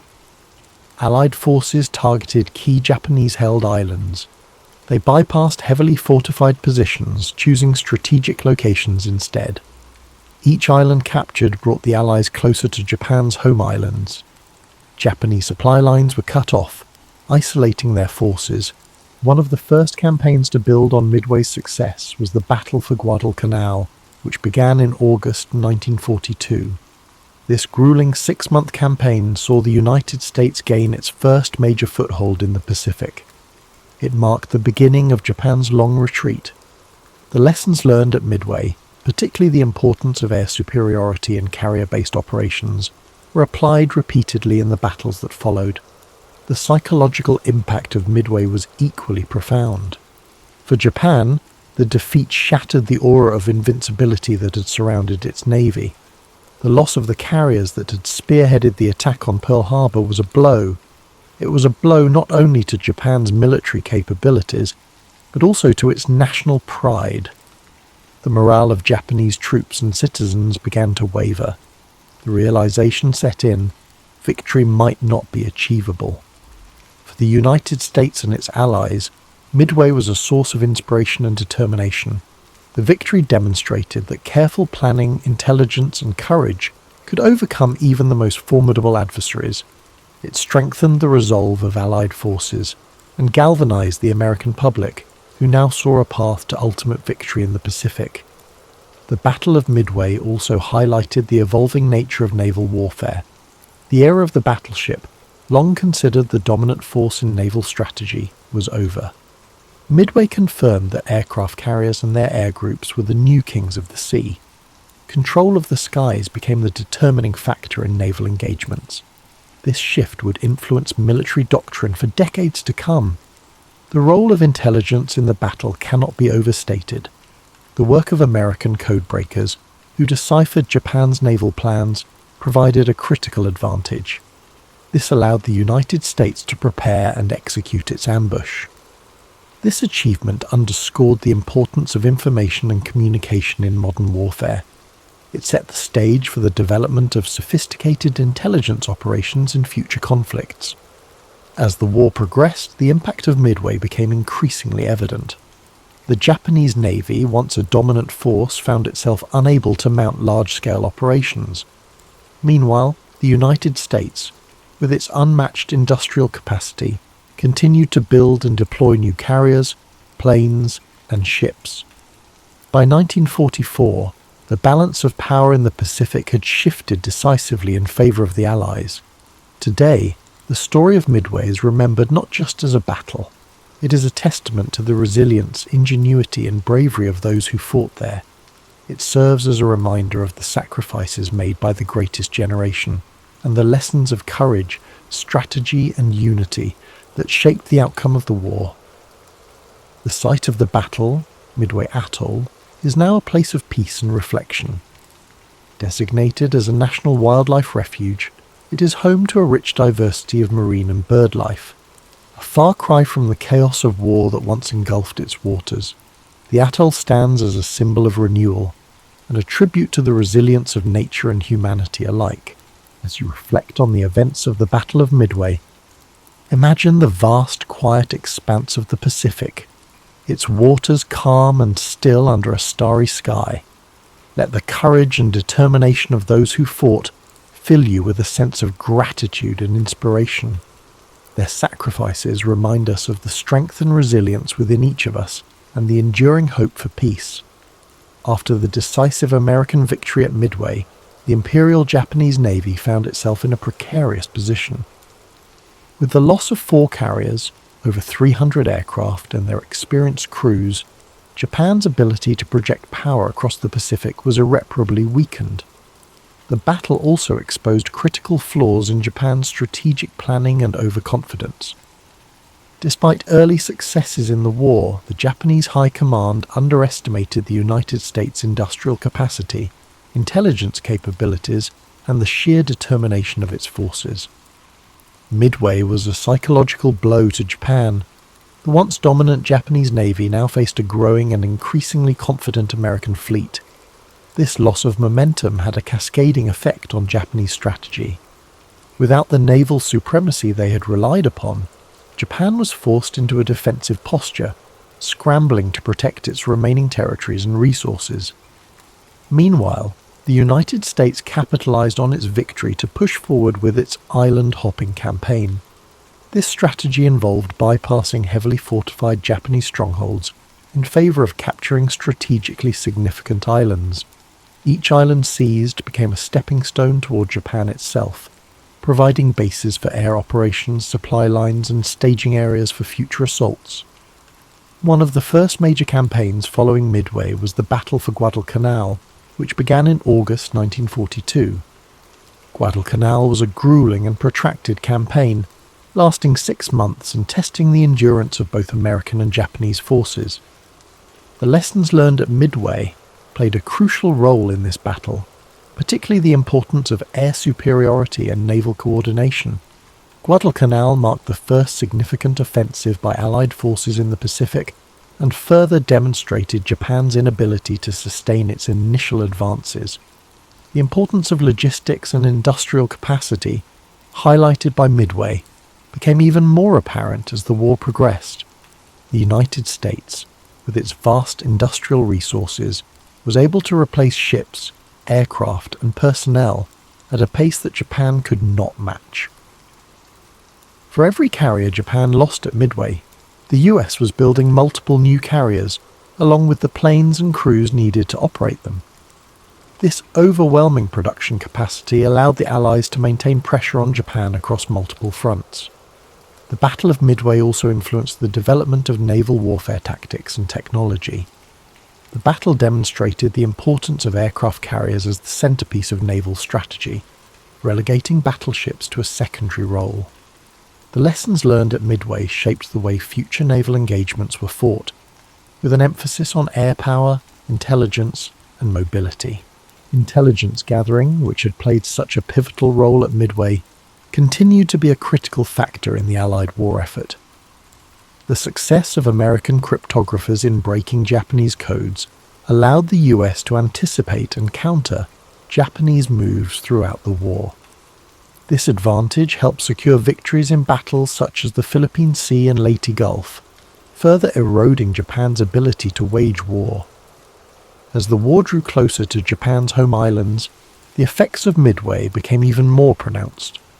The loss of carriers and pilots at Midway created a gap in Japan's naval and air capabilities that it could never fully close. By the time of the Battle of the Philippine Sea in 1944, often referred to as the Great Marianas Turkey Shoot, Japanese pilots were so inexperienced that American forces decimated them with relative ease. This imbalance in skill and resources can be traced back to the setbacks Japan suffered at Midway. The legacy of Midway extends beyond its military and strategic implications. It became a symbol of resilience, ingenuity, and the importance of unity in the face of adversity. For the United States, the victory at Midway represented a turning point in a war that had begun with the devastating losses at Pearl Harbor. It demonstrated that the American spirit, coupled with innovation and strategy, could overcome even the most formidable challenges. The men who fought at Midway left a lasting impact on history. Their courage and sacrifice are remembered not just in the annals of military history, but also in the hearts of those who understand the profound cost of war. Many of the pilots, sailors, and officers who served in the battle went on to play key roles in subsequent campaigns, carrying with them the lessons and experiences of Midway. Today, the site of the battle remains a place of quiet reflection. Midway Atoll, now a national wildlife refuge, is home to diverse marine and bird life, a stark contrast to the chaos that once engulfed its waters. The peaceful serenity of the atoll serves as a poignant reminder of the cost of war and the enduring hope for peace. The story of Midway is one of triumph and tragedy, of strategy and sacrifice. It is a reminder of the resilience of the human spirit and the importance of standing firm in the face of adversity.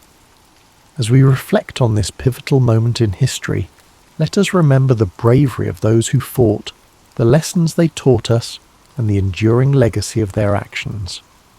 Picture the calm waters of the Pacific, the waves gently lapping against the shores of the atoll.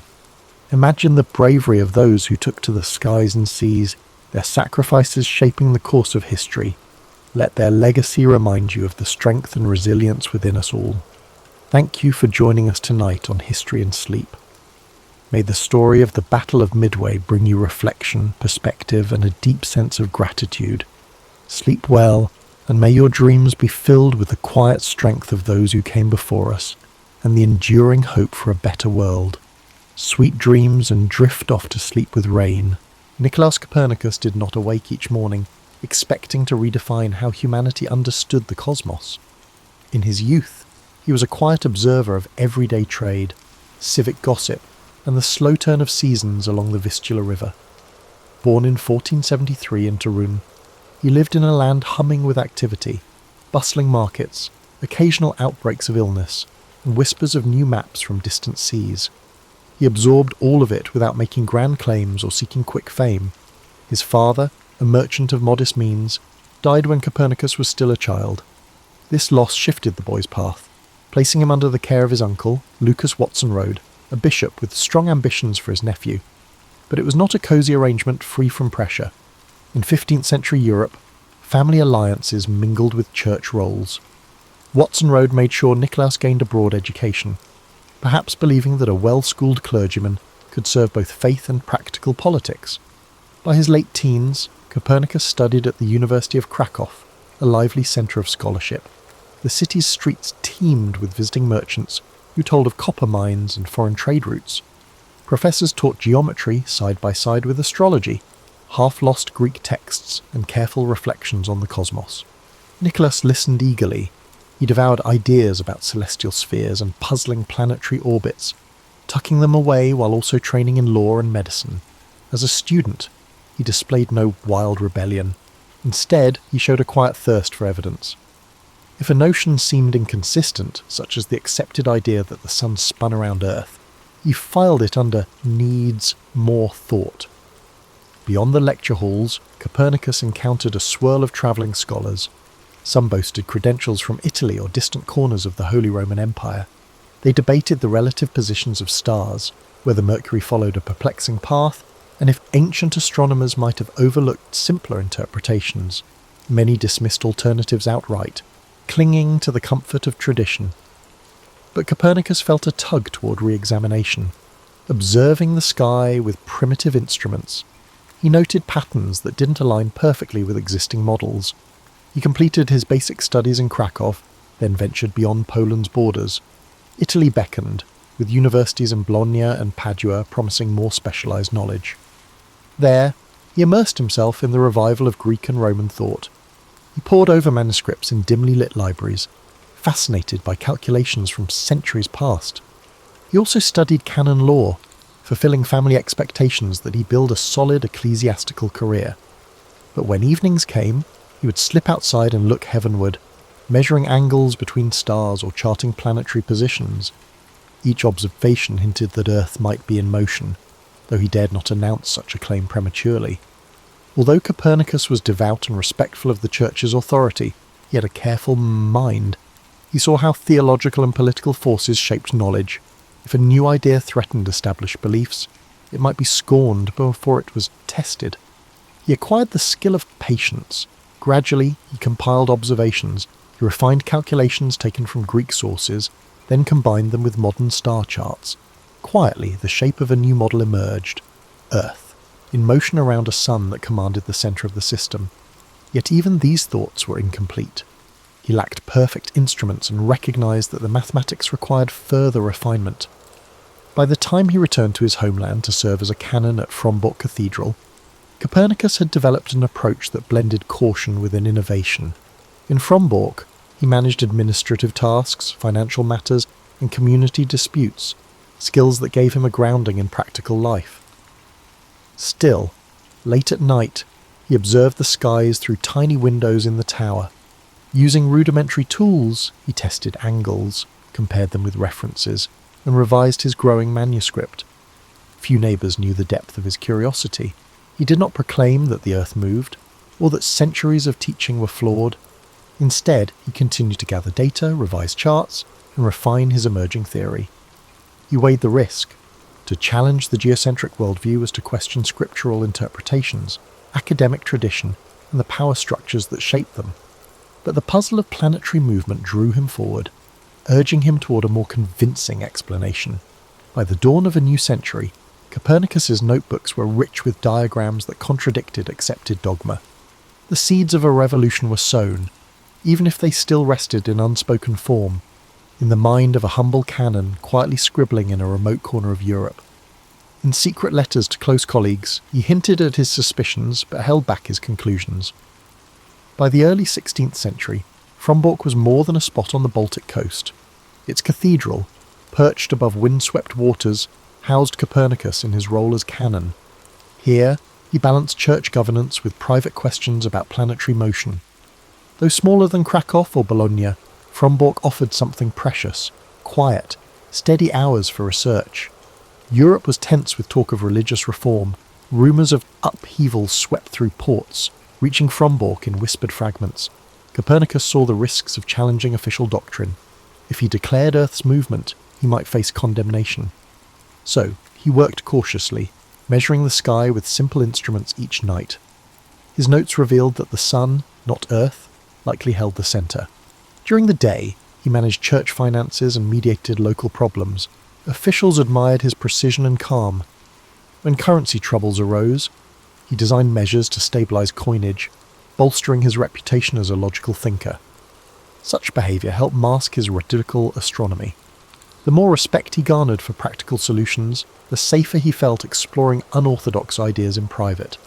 Still, he remained torn.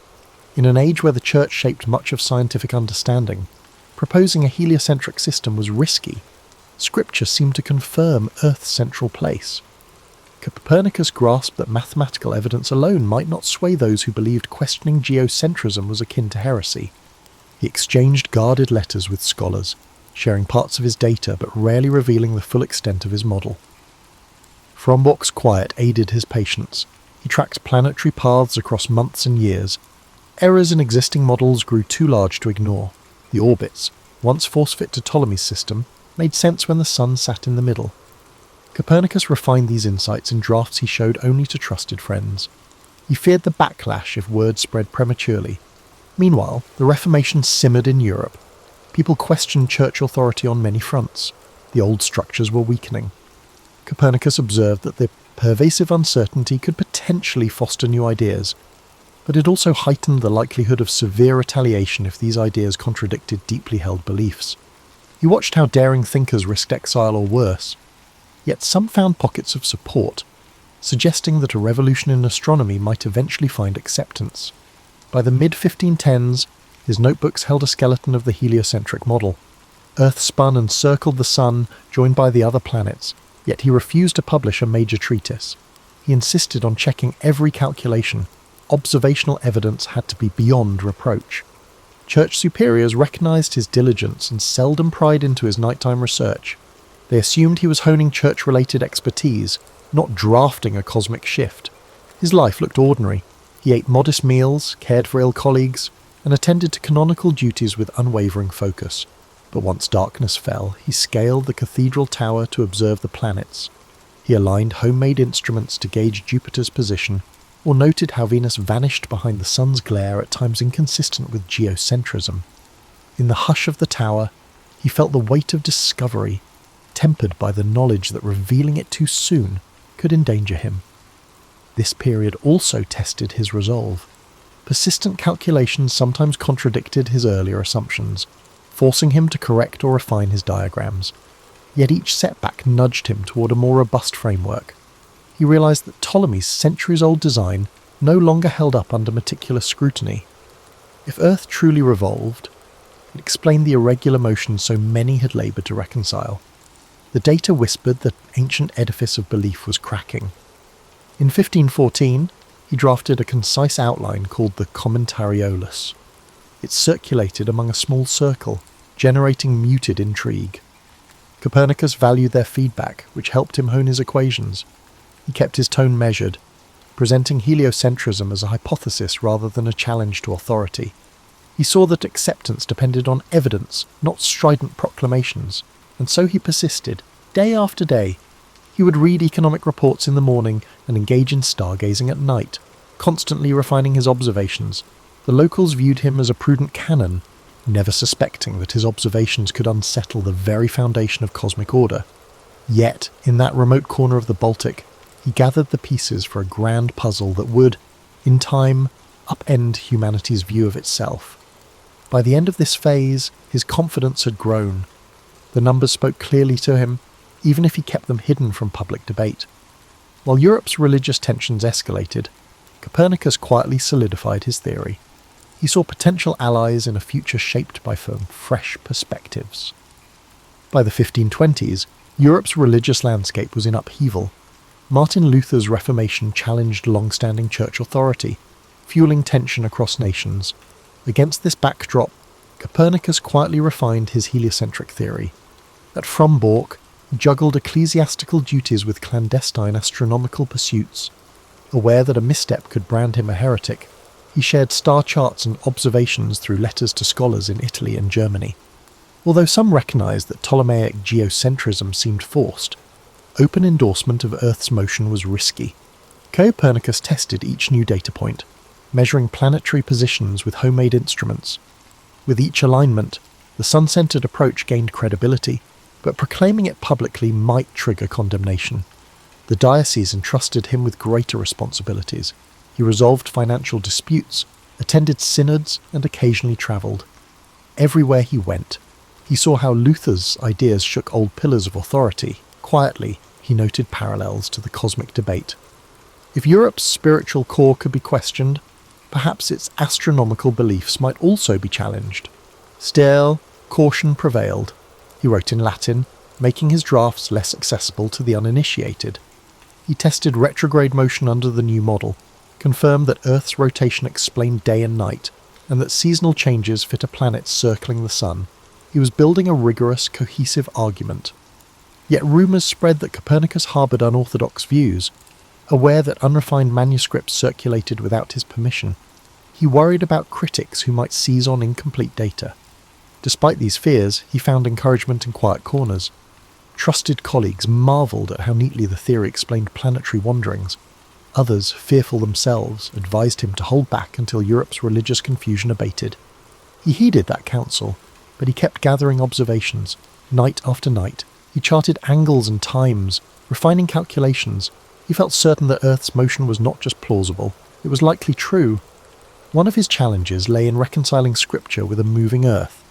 Many clerics took biblical phrases as literal proof of geocentrism. Copernicus believed the Bible employed everyday language, not strict cosmic geometry.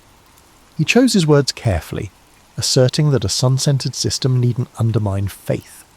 Privately, he wished for a church open to nature's revelations, but he recognized the risk of alienation if he pushed too hard. By the mid-1520s, Europe's political shifts touched him personally. He helped local officials with coin reforms, an effort that drew upon his mathematical precision. This success bolstered his standing as a practical problem solver, indirectly shielding him from suspicion. Yet church officials sometimes hinted that he should remain within traditional boundaries. They valued his service but seemed uneasy about whispers of cosmic novelties. His progress on the manuscript advanced. The geometry no longer relied on clunky epicycles. Heliocentrism explained phenomena more directly, with fewer forced corrections. He tested Mercury's orbit, verifying that its swift revolutions made sense in the new scheme. He noted how Venus's phases and brightness variations supported a sun-centered perspective. These observations, though rudimentary by modern standards, were groundbreaking. As Europe's religious conflicts intensified, Copernicus reflected on timing. Should he reveal his findings before the Church fully stabilized? He feared that any radical claim might be conflated with Lutheran heresies. He remained loyal to Catholicism, seeing no reason why a more accurate cosmic map should threaten spiritual truths. Yet he knew that misunderstandings abounded, and dogmatic zeal could swiftly erupt into persecution. By the late 1520s, he had assembled a near-complete draft.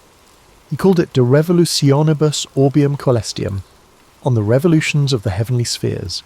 He circulated sections to close confidants, soliciting feedback on calculations or clarity. A few suggested releasing it soon, hoping Europe's thirst for new knowledge might outweigh theological resistance. Others counselled patience, warning that the times were too volatile. Copernicus weighed both sides. He recognised that the Reformation had shattered old certainties. Perhaps the moment was ripe for new truths. However, the consequences of open defiance were significant. He decided to continue polishing the manuscript, ensuring that no detail was left unverified. In the event of condemnation, the evidence would undoubtedly bear witness. Meanwhile, life at Frombock proceeded with routine. He oversaw funds, settled disputes, and tended to the occasional patient. By night, he ascended the tower to observe the stars. They remained serenely predictable, orbiting the sun in patterns his mathematics could describe. This harmony sustained him, even as Europe's politics churned unpredictably. He remained resolute. Soon, he would finalize his cosmic blueprint. Copernicus was on the verge of a significant discovery. Years of painstaking work had reinforced an idea once unthinkable. Earth was neither the cosmic pivot nor immovable. In the hush of his study, he refined equations that could uproot centuries of belief. Yet for now, he kept them close, awaiting an opening in history's storm that might allow the light of his discovery to shine without calamity. Copernicus continued his delicate balance as the 1530s approached. Europe's religious turbulence showed no sign of easing, and he sensed that caution remained critical. Yet, with each passing year, his manuscript neared completion, the pages revealing a coherent system in which Earth, once deemed the universe's anchor, now shared the heavens with planets spinning around the sun. Quietly, he refined details that nagged at him. Because Mars seemed to be moving backwards, it needed extra care because its path showed there was a better way to solve the problem than the geocentric mess of spheres and epicycles. By focusing on Mars and Venus, planets whose orbits came closest to Earth, he strengthened the numerical backbone of his claim. His devotion to precision occasionally bordered on obsession, but this meticulousness, he believed, was the only shield against accusations of error. Frombork's daily routines persisted. In the cathedral's records, his signature appears on financial ledgers and property documents. He participated in church synods, debated currency standards, and offered medical consultations to fellow clerics. Despite his responsibilities, he was always fascinated by geometry and star charts.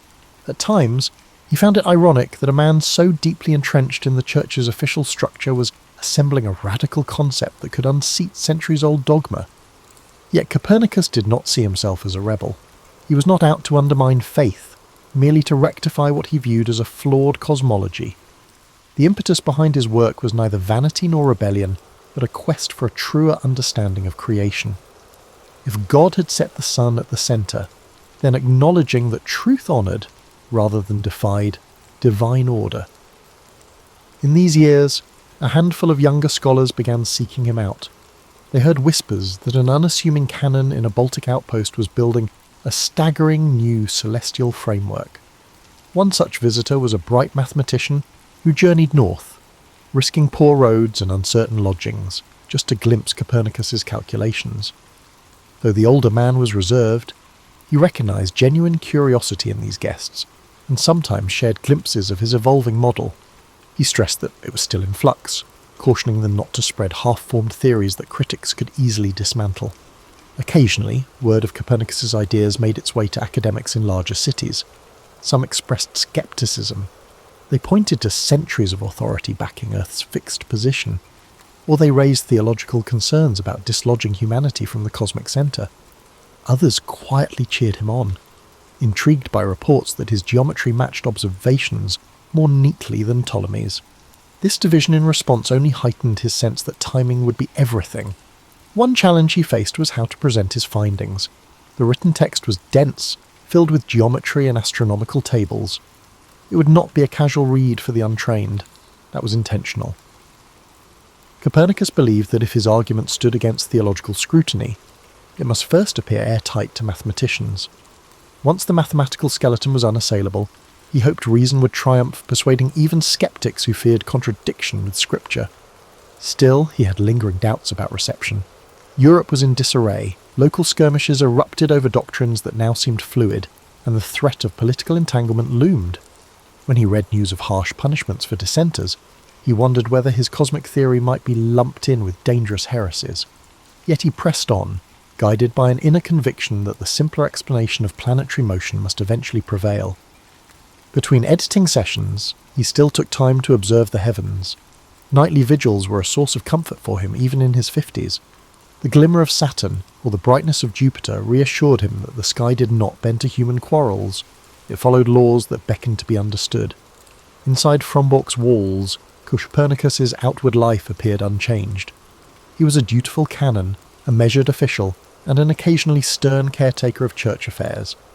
Only a trusted few knew how deeply he wrestled with the final touches of his magnum opus. Some nights, by lamplight, he rearranged entire paragraphs, seeking a more precise way to describe planetary paths. Small errors had no place in a claim this bold. As the decade progressed, letters trickled in from scholars who'd glimpsed parts of his manuscript. Many urged him to publish. His seclusion, they argued, only delayed a necessary debate. Yet the swirling uncertainty in Europe gave him pause. He suspected that once his book was out, there would be no turning back. For now, he clung to a cautious optimism. Perhaps a new era would dawn, one open to re-evaluating ancient truths. In that hope, he saw the faint glow of a future shaped by calculation and observation. The dawn of the 1540s brought Copernicus an unexpected visitor, Georg Joachim Rheticus, a young mathematician from Wittenberg. Rheticus had heard the rumours. An ageing canon in distant Warmia was challenging the cosmos itself. Curious and bold, Rheticus travelled north to see if the stories were true. Upon arrival, he found Copernicus at his desk, surrounded by geometric diagrams, half-finished manuscripts, and star charts pinned to walls. Their initial conversation was guarded. Copernicus, ever wary, questioned Rheticus's motives. Was this gentleman a genuine scholar or a spy, sent by critics seeking ammunition against him. But Rheticus displayed both admiration and a profound knowledge of mathematics. Before long, trust replaced suspicion. The younger man pored over Copernicus's notes, impressed by the clarity with which heliocentrism solved planetary riddles. Retrograde motion, awkward epicycles, and the wandering paths of Venus and Mars became far more comprehensible in a sun-centered layout. Encouraged by Rheticus's enthusiasm, Copernicus cautiously shared more details.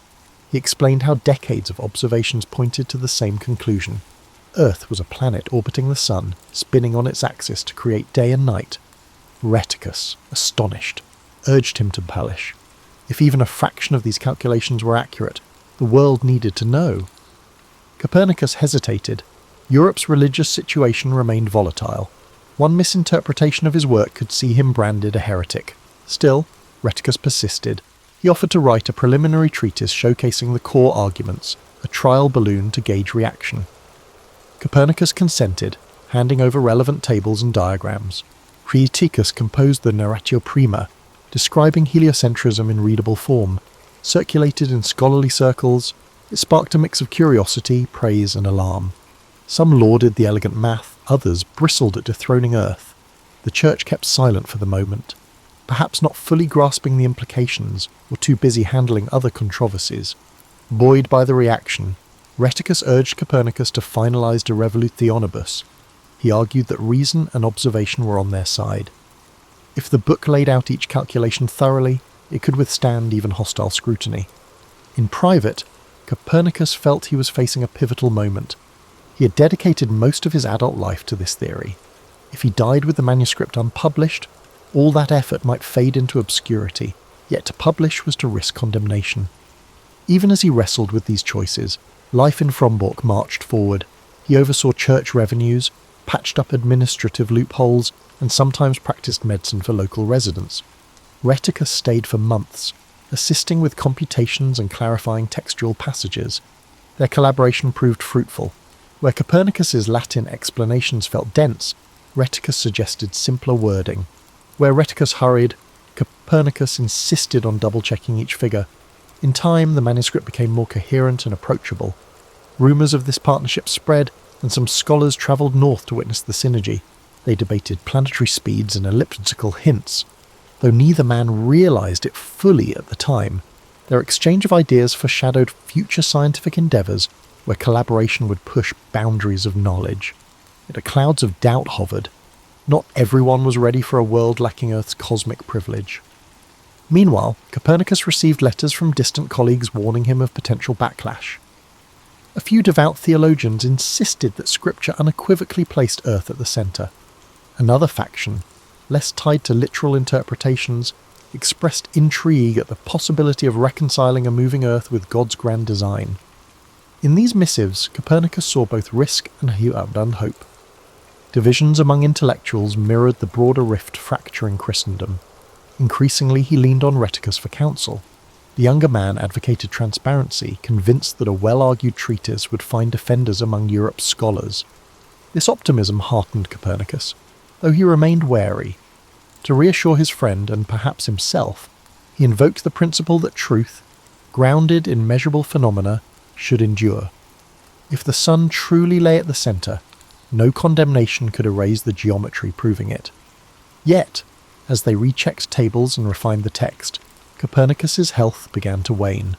Long hours at his desk, combined with the stress of potential controversy, weighed on him. Still, he pressed forward. In quiet corners of the cathedral complex, he paced, mentally rehearsing how to defend his findings if challenged.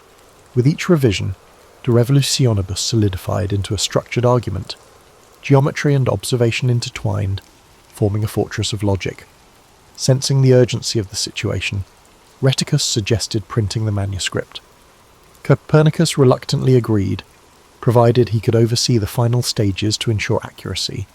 He wanted no sensationalism, no grandstanding. The data would provide sufficient evidence. A moving Earth wasn't just an opinion, it was a conclusion drawn from decades of meticulous inquiry.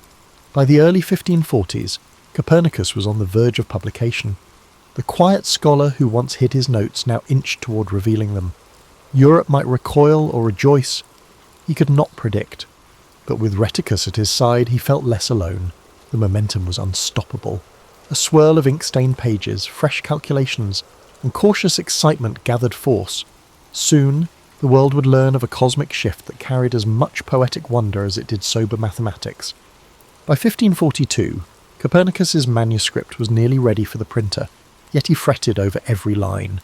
Even after Rheticus departed from Frombork to handle affairs elsewhere, they continued exchanging letters. The younger scholar reported progress in securing a printing arrangement in Nuremberg, a city known for scholarly works. Although pleased, Copernicus also felt a pang of anxiety. Handing his life's labour to a printer meant relinquishing control over its reception. He braced himself for potential fallout. Whispers among clerics suggested that a harsh reaction could come from those who read the Bible's celestial references as literal scientific statements. And yet, the same hush also contained flickers of curiosity. Many churchmen with an interest in astronomy had privately acknowledged that the intricacies of Ptolemaic astronomy challenged their credibility. Perhaps, in time, a new system, if persuasively presented, might find acceptance.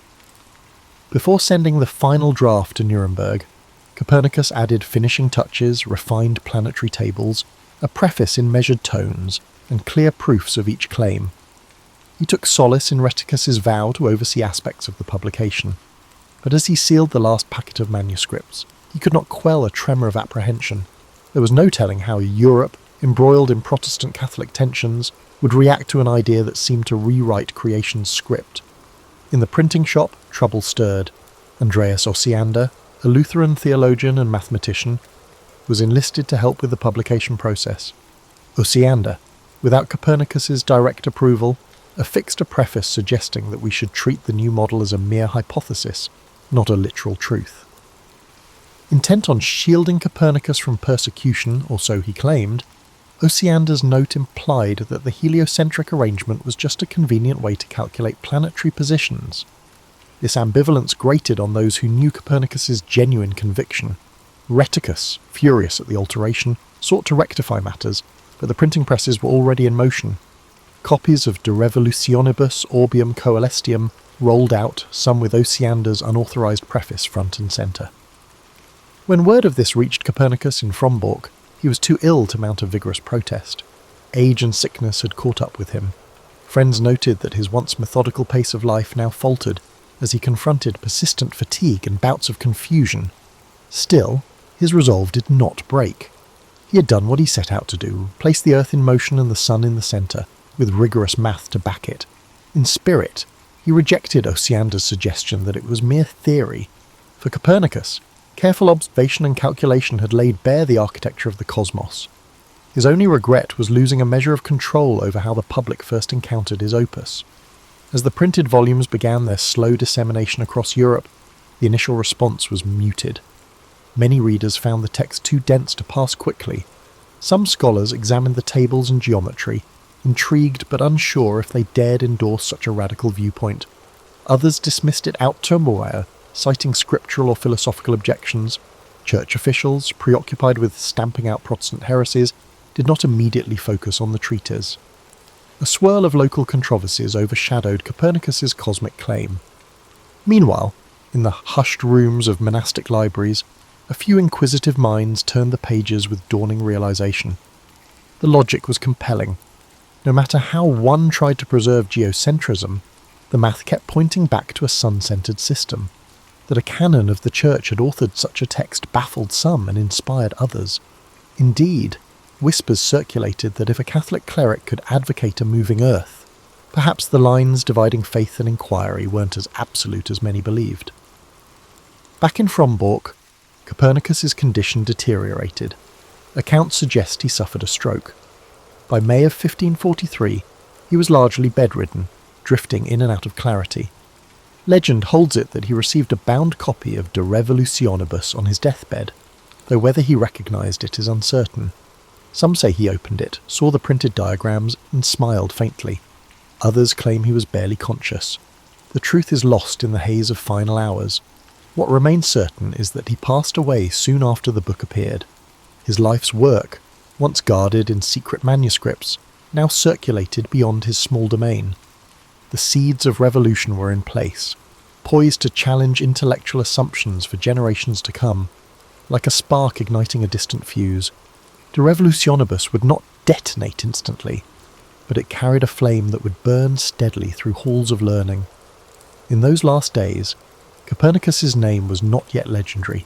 Few grasped the enormity of the events that had unfolded, but in that small cathedral town, an exhausted scholar had released into the world an idea both stark and beautiful, that Earth itself was but one traveller in a grand cosmic dance. And though his eyes closed before the storm broke, the echo of his insight would ripple onward, bridging ages of darkness and light. After Copernicus's passing, his book lingered in relative obscurity. In the year 1543, religious controversies in Europe overshadowed a treatise on planetary motions. Many copies of De Revolutionibus ended up in university libraries, occasionally browsed by curious readers but not instantly hailed as a landmark. The pace of change in astronomy proved slower than myth might suggest, yet word of a new cosmic theory spread across scholarly circles. Mathematicians and astronomers who tested Copernicus's geometry found it persuasive. Some disliked Osiander's preface, recognizing that Copernicus himself viewed the subject as more than a mere computational tool. Others felt uneasy endorsing a concept that could provoke church censure. Even so, the heliocentric proposition, once unthinkable, steadily gained attention. People wondered, if centuries of geocentrism had been mistaken, what else might we be wrong about? In the decades that followed, defenders of the Copernican system refined his work. Errors or approximations in planetary tables were corrected, often with better instruments than Copernicus had possessed. Young astronomers who never met him still found guidance in his pages. Building on the foundation he left behind, a handful of them wrote treatises supporting the heliocentric view, adding incremental proof with each fresh observation. Opposition, however, was not trivial. Traditionalists saw Copernicus's ideas as an affront to human dignity. If Earth spun through space, how did that align with the divinely ordained centre? Dogmatic interpretations of Scripture hardened, and some influential theologians declared the new system unscriptural. In certain academic halls, supporters of Copernicus sparred with conservative voices who refused to surrender the old model. Quietly, a battle of paradigms began. One figure who championed Copernicus's heliocentrism was Galileo Galilei, born more than 20 years before Copernicus died. Galileo's telescopic observations, decades later, provided striking evidence: the phases of Venus, the moons of Jupiter, and the sunspots that shifted daily. Though Galileo's story would unfold in its own tumultuous way, he traced a lineage back to Copernicus. Galileo might never have defied convention by pointing his lens skyward in the absence of that earlier text. Despite Galileo's eventual condemnation, Copernicus's seeds continued to sprout. Johannes Kepler, another giant of astronomy, built on Copernican principles to demonstrate elliptical orbits. Those elliptical refinements improved predictions beyond Copernicus's original data. Each subsequent advance validated the notion that the Earth travelled around the Sun. Newton's physics would later bind it all together, showing how gravity governed these celestial dances, weaving Copernicus's revolution into the broader tapestry of scientific lore. As these luminaries pushed the limits of astronomy, Copernicus's name gradually gained a venerable glow. Scholars looked back on his cautious approach and saw wisdom. He had predicted resistance, recognized the perils of an epoch riven by religious strife, and still managed to publish an audacious claim. Over time, the memory of him as a timid canon in a remote cathedral town transformed into an image of the brave father of modern astronomy. In the centuries to come, the Church itself would revise its stance. Though official condemnations of heliocentrism emerged decades after Copernicus's death, they were eventually lifted, and his works found a place in Catholic scholarship. That shift was neither swift nor simple, but it underscored how even massive institutions could adapt to new evidence, given enough time and debate. Legends about Copernicus blossomed. Some painted him as an unacknowledged rebel, others as a devout servant of the Church who happened upon a startling truth. The reality was more nuanced. He was part of a lineage: ancient Greek astronomers, Islamic mathematicians, and European scholars all contributed pieces of the puzzle he finally assembled. Yet he was the one who broke from the gravitational pull of tradition, suggesting that Earth soared through space rather than resting at creation's centre. Today, in Tarun, visitors see statues and plaques celebrating the hometown astronomer. His name adorns craters on the moon, testifying to his lasting imprint on our knowledge of the heavens. Schoolchildren learn of his achievements, often without grasping the centuries of struggle it took for his ideas to triumph. In the broader sweep of history, his story warns us that even widely held beliefs can crumble under the weight of rigorous observation and honest inquiry. And so, Nicholaus Copernicus's life underscores the power of quiet determination. He served as a canon, healed the sick, balanced church finances, and, through it all, reinterpreted the universe. Though he never saw the full upheaval his book would create, he lit the fuse. In the end, his legacy transcended his age, forging pathways for thinkers bold enough to look upward and question the obvious. By repositioning Earth among the stars, he gave humankind a gift both humbling and liberating, the realization that our vantage point is but one corner of a vast cosmic stage. Ares was never the type of god to sit neatly in the lore of ancient Greece. Scholars often reduce him to a one-dimensional force of bloodlust, but his origins stretch into an older tapestry of mortal dread and shifting mythic structures. Long before he stood on Olympus, war itself existed. The roiling turmoil of Bronze Age conflicts shaped a primal deity, one who came to embody every surge of aggression in the human heart. Yet it wasn't always straightforward. A culture deeply familiar with the horrors and necessities of war formed something beyond a single note of violence. We picture the pantheon, Zeus the king, Hera the queen, Athena the strategic warrior, Apollo the golden archer, and so on. In that lineup, Ares is typically an outlier, unpredictable, quick to anger, sometimes portrayed as a brutish cousin no one fully respects. But in archaic traditions, he embodied the rawness of battle in a way that only a people who both feared and revered the bloodshed that either secured or destroyed their homes could comprehend. No harvest could be protected without swords, no city walls stood firm without warriors, and no spoils of victory existed without devastating defeats. Ares was the embodiment of that paradox, the proud figure who could inspire men to both valiantly defend their families and commit unspeakable atrocities. In these early conceptions, Ares was not simply a cartoon of unbridled cruelty. There's evidence that some city-states elevated him as a symbol of gritty valour. The Spartans, for instance, admired many aspects of martial prowess, though Athena's strategic cunning often overshadowed his more direct approach to conflict. Even so, it was Ares who symbolised the adrenaline and terror that overcame a battlefield moments before the first spear was thrown. He embodied the unadulterated strength of battle, a force as ancient as the clash of bronze weapons against wooden shields. Homer's epics cast a particular light on him, but even within the Iliad, his presence can be contradictory. One moment he is yelping from a wound inflicted by Athena, the next he's levelling entire phalanxes.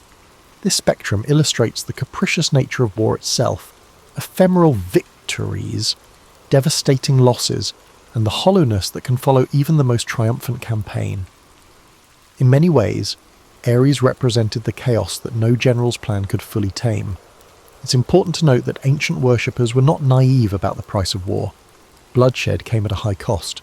Temples dedicated to Ares were fewer compared to Athena's, indicating a cultural ambivalence. While Athena's tactical brilliance was easier to appreciate, Ares demanded acceptance of the darkest aspects of war. In desperation, people might invoke him, pleading for the strength to defend their homes and hearts. Yet they also prayed for protection from his fury, aware that uncontrolled combat risked swallowing both winners and losers alike. Between regional variants, Ares took on local traits. In some areas, he was worshipped as Enyalios, linked to the ear-splitting battle cries that preluded skirmishes. Other localities invoked him in rituals involving the binding of war's spirits, trying to keep violent impulses at bay. These complexities reflected the moral quagmire of mortal conflict, an interplay of necessity, pride, survival, and raw fear. Over time, Ares amassed titles that reflected both devotion and dread, serving as a constant reminder that the boundary between revered protector and menacing harbinger is often extremely thin. While modern retellings often trivialise him, Archaic hymns and fragments reveal a god that mirrored the complicated psyche of a society dependent on war for expansion and survival. He wasn't a demon lurking at the edge of campfires, nor was he a glorious knight in shining armour. Instead, he occupied a realm of grey, where instincts of rage and honour coexisted. This realm, while brutal, was also strangely human. Conflict was embedded in daily life, raids, clan feuds, territorial disputes, and Ares was that small. Primal voice urging men onward when reason wavered. By the time classical myths fully evolved, that primal energy was fitted, somewhat uneasily, into the regal halls of Olympus. Surrounded by cunning gods and goddesses who valued wit, he became something of a misfit, the most mortal-like deity in his raw passions. In adopting him, the Greeks enshrined war within their divine family. They recognized that violence, while abhorrent, was also integral to how their worlds spun. Ares stood there as a living testament to the fact that civilization is built on the bones of the conquered. Those earliest conceptions set a tone that would reverberate through every subsequent portrayal. Ares, the unstoppable engine of conflict, simultaneously revered, feared, and occasionally pitied for a destiny bound to endless strife. If Ares embodied the screaming crescendo of conflict, then one might wonder how he behaved among gods celebrated for wily intelligence, justice, or cultural refinement. The image of the Greek pantheon at council, Zeus presiding, Apollo offering measured insight, Athena speaking with calculated reason, clashes with the idea of Ares pacing impatiently, eager for action. Indeed, many myths depict him as too headstrong for delicate planning, too impatient to grasp the subtle arts of negotiation. Yet this portrayal, while not wholly inaccurate, might obscure deeper textures to his mythic personality. Consider his kinship dynamics. He was the son of Zeus and Hera, both formidable in their own right. That heritage alone should grant him respect, yet the myths consistently show an heir as overshadowed, especially by Athena. Where she used logic to conquer, he used sheer force. Where she favoured cunning, he favoured brute strength. It wasn't just a clash of personalities. It reflected the Greeks' internal tension between strategy and aggression. Athena's popularity soared because her mode of warfare aligned with a sense of honourable wisdom. Ares, however, reminded the Greeks of war's uglier truths that still demanded acknowledgement. At times, these sibling confrontations bordered on comic. Homer describes Ares bellowing in pain when struck by Athena's spear, his pride wounded as much as his flesh. Yet beneath the humour lay a sobering reality. No matter how often cunning triumphs, there remains a force that neither wit nor reason can fully placate. In the cosmic scheme, Ares symbolised the unstoppable wave of violence that occasionally crashed through even the most fortified cities. He might lose a battle here or there, but conflict itself never truly vanished. Gods like Apollo or Hermes approached him carefully. They perceived him as a ferocious storm, both beneficial and hazardous to provoke. Hera, equally temperamental, maintained a complicated relationship with her son, alternating between chastisement and support, depending on her shifting alliances. Zeus, for all his might, sometimes expressed exasperation with Ares, calling him a pariah among the gods. The Thunderer accepted war as part of the cosmic order, even though it resented Olympus's civilized ambitions. In some accounts, Ares' relationships extended beyond family feuds. His union with Aphrodite remains one of the more intriguing pairings in mythology. The goddess of love, entwined with the god of war, often appears as a paradox. How can tenderness and aggression coexist? Yet their mythic affair echoes a universal truth. Passion and conflict can be intertwined aspects of human experience. War spurs impulses of possession, protection, and desire, while love can incite jealousies fierce enough to spark conflict. Aphrodite's involvement with Ares isn't just a sensational rumour about the gods' personal lives. It symbolises how love and war, seemingly at odds, intertwine in human affairs. Furthermore, Ares' offspring with Aphrodite and other partners reflect different shades of struggle. Some myths speak of Deimos, terror, and Phobos, fear, as his children, manifestations of the dread that precedes any battle. Others hint at Harmonia, harmony, a curious byproduct of love and war merging. This dichotomy reveals that for all his destructive tendencies, Ares participated in generating forces that could unify people.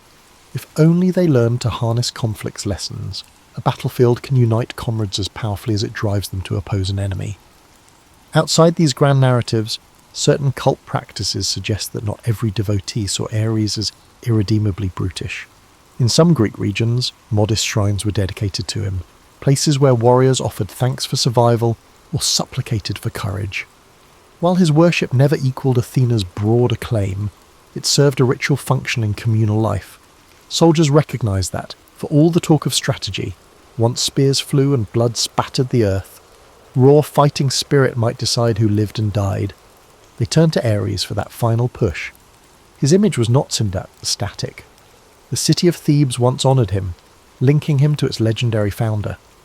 Arcadian villages performed complex rites blending fertility with battle lust. Through these examples, we glimpse how local traditions interpreted him not just as a mindless brute, but as a necessary power. War was seldom glorified, yet the Greeks knew that ignoring its presence was folly. Thus, Ares moved through their myths, never quite loved, never entirely shunned, an essential if uncomfortable relative at Olympus's table. Over time, as Greek culture embraced philosophies exalting reason and order, Ares's impulsive nature stood out even more. Yet he endured, unchanged in essence, reminding gods and mortals alike that conflict is sometimes an unavoidable part of existence. In a pantheon full of varied personalities, he was the stinging reality check, the raw surge of chaos no treaty or supplication could fully tame, and the rest of the immortals, though annoyed, amused, or appalled, had no choice but to allow him a seat at the feast. Though Ares belonged to the grand tapestry of the Greek pantheon, his reputation moved beyond mere mythic banter when mortals invoked him on actual fields of war. One of the most significant stages for such invocations was the long, grueling conflict of the Trojan War. This monumental clash blurred the boundaries between myth and history, as gods intervened in and out of mortal affairs. On those plains, Ares found himself embroiled in a drama where battles were fought not just for territory, but for the glory of reputations, and occasionally at the whims of meddling deities. In the Trojan War narratives, Ares was not a distant observer. He appeared directly on the battlefield, siding first with one army then the other, reflecting the chaotic nature of real warfare. Mortals pray for advantage, but war itself can pivot on a random arrow or a single emotional outburst. Ares represented that fickle momentum. One moment he'd empower Trojan warriors, the next he'd be seen clashing fiercely against them if the cosmic tides shifted. Homer's Iliad underscores how terrifying it was for mortals to witness Ares in his full war god fury. Armies might have boasted skilled generals and heroic champions, but none could remain truly fearless before a literal incarnation of bloodshed. Whenever he charged onto the field, the ground seemed to tremble. This gesture was more than poetic flourish. It symbolised how the mere prospect of unstoppable violence could unnerve even seasoned veterans. Yet, Ares was not invincible. The Iliad records moments where Athena tricked or outmanoeuvred him. She caused him to take a spear to the side, leading him to howl in pain and retreat to Olympus for healing. Such scenes reveal an essential dichotomy. War can be overwhelming, but cunning can wound brute force. In that sense, Ares embodied war's brutality, while Athena stood for strategy's triumph. The Trojan War's shifting alliances laid bare the uneasy truth that raw power alone doesn't guarantee victory. The war also highlighted that Ares was not universally beloved. Even his father, Zeus, scolded him for reckless meddling. Trojans and Achaeans alike found themselves cautious about calling on him. Indeed, his influence could be significant, yet his participation carried a cost. Unbridled violence has no favourites. It consumes everything in its path. In focusing on the Trojan War, we see that Ares' presence on the battlefield, while potent, came with a sense of looming catastrophe. Some Trojan War side stories cast Ares in more personal conflicts. Legend says that he intervened when one of his mortal sons joined the fray, or that he shed tears of rage when certain Trojan champions fell. These smaller tales highlight a surprising capacity for paternal grief, though overshadowed by his broader persona of carnage. They remind us that he was not an indifferent cosmic machine, but a god shaped by relationships, pride, and the complexities that come from seeing mortals engage in the art of killing. an art he himself personified. Conversely, certain Greek heroes believed that if they fought valiantly enough, Ares would grant them a special ferocity. A handful of them, hopped up on the adrenaline of battle, claimed to feel him surging in their veins. Yet in the Iliad's bigger picture, such touches were fleeting, overshadowed by the stories of how Athena guided heroes to more lasting triumph. In these tales, Ares remained a paradoxical force, both unstoppable and vulnerable to setbacks when faced with cunning or divine retribution. Outside the epic's main narrative, later poets added layers, some praising Ares for upholding an aspect of heroic masculinity, while others condemned him as the root of humanity's darkest impulses. The Trojan War amplified both those perspectives. On one hand, it needed his presence to stir armies and keep the frenzy alive. On the other, it was a testament to war's destructive nature, leaving a trail of burned cities, grieving widows and shattered dynasties. In short, the Trojan War stories brought Ares down from the distant halls of Olympus and thrust him into the grit of mortal existence. His involvement illustrated the raw power that can't be fully contained or directed, the impetus behind every destructive charge. As watchers and participants, ancient audiences saw that war was not just a concept but a living presence. Ares' actions offered a cautionary tale.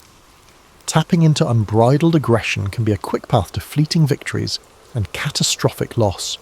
Even among gods, war remains an unpredictable companion, and nowhere was that more apparent than on the bloody fields of Troy. Outside the epic swirl of Trojan battlefields, Ares' narrative also intersects with tales of passion, fatherhood, and the everyday churn of mortal life.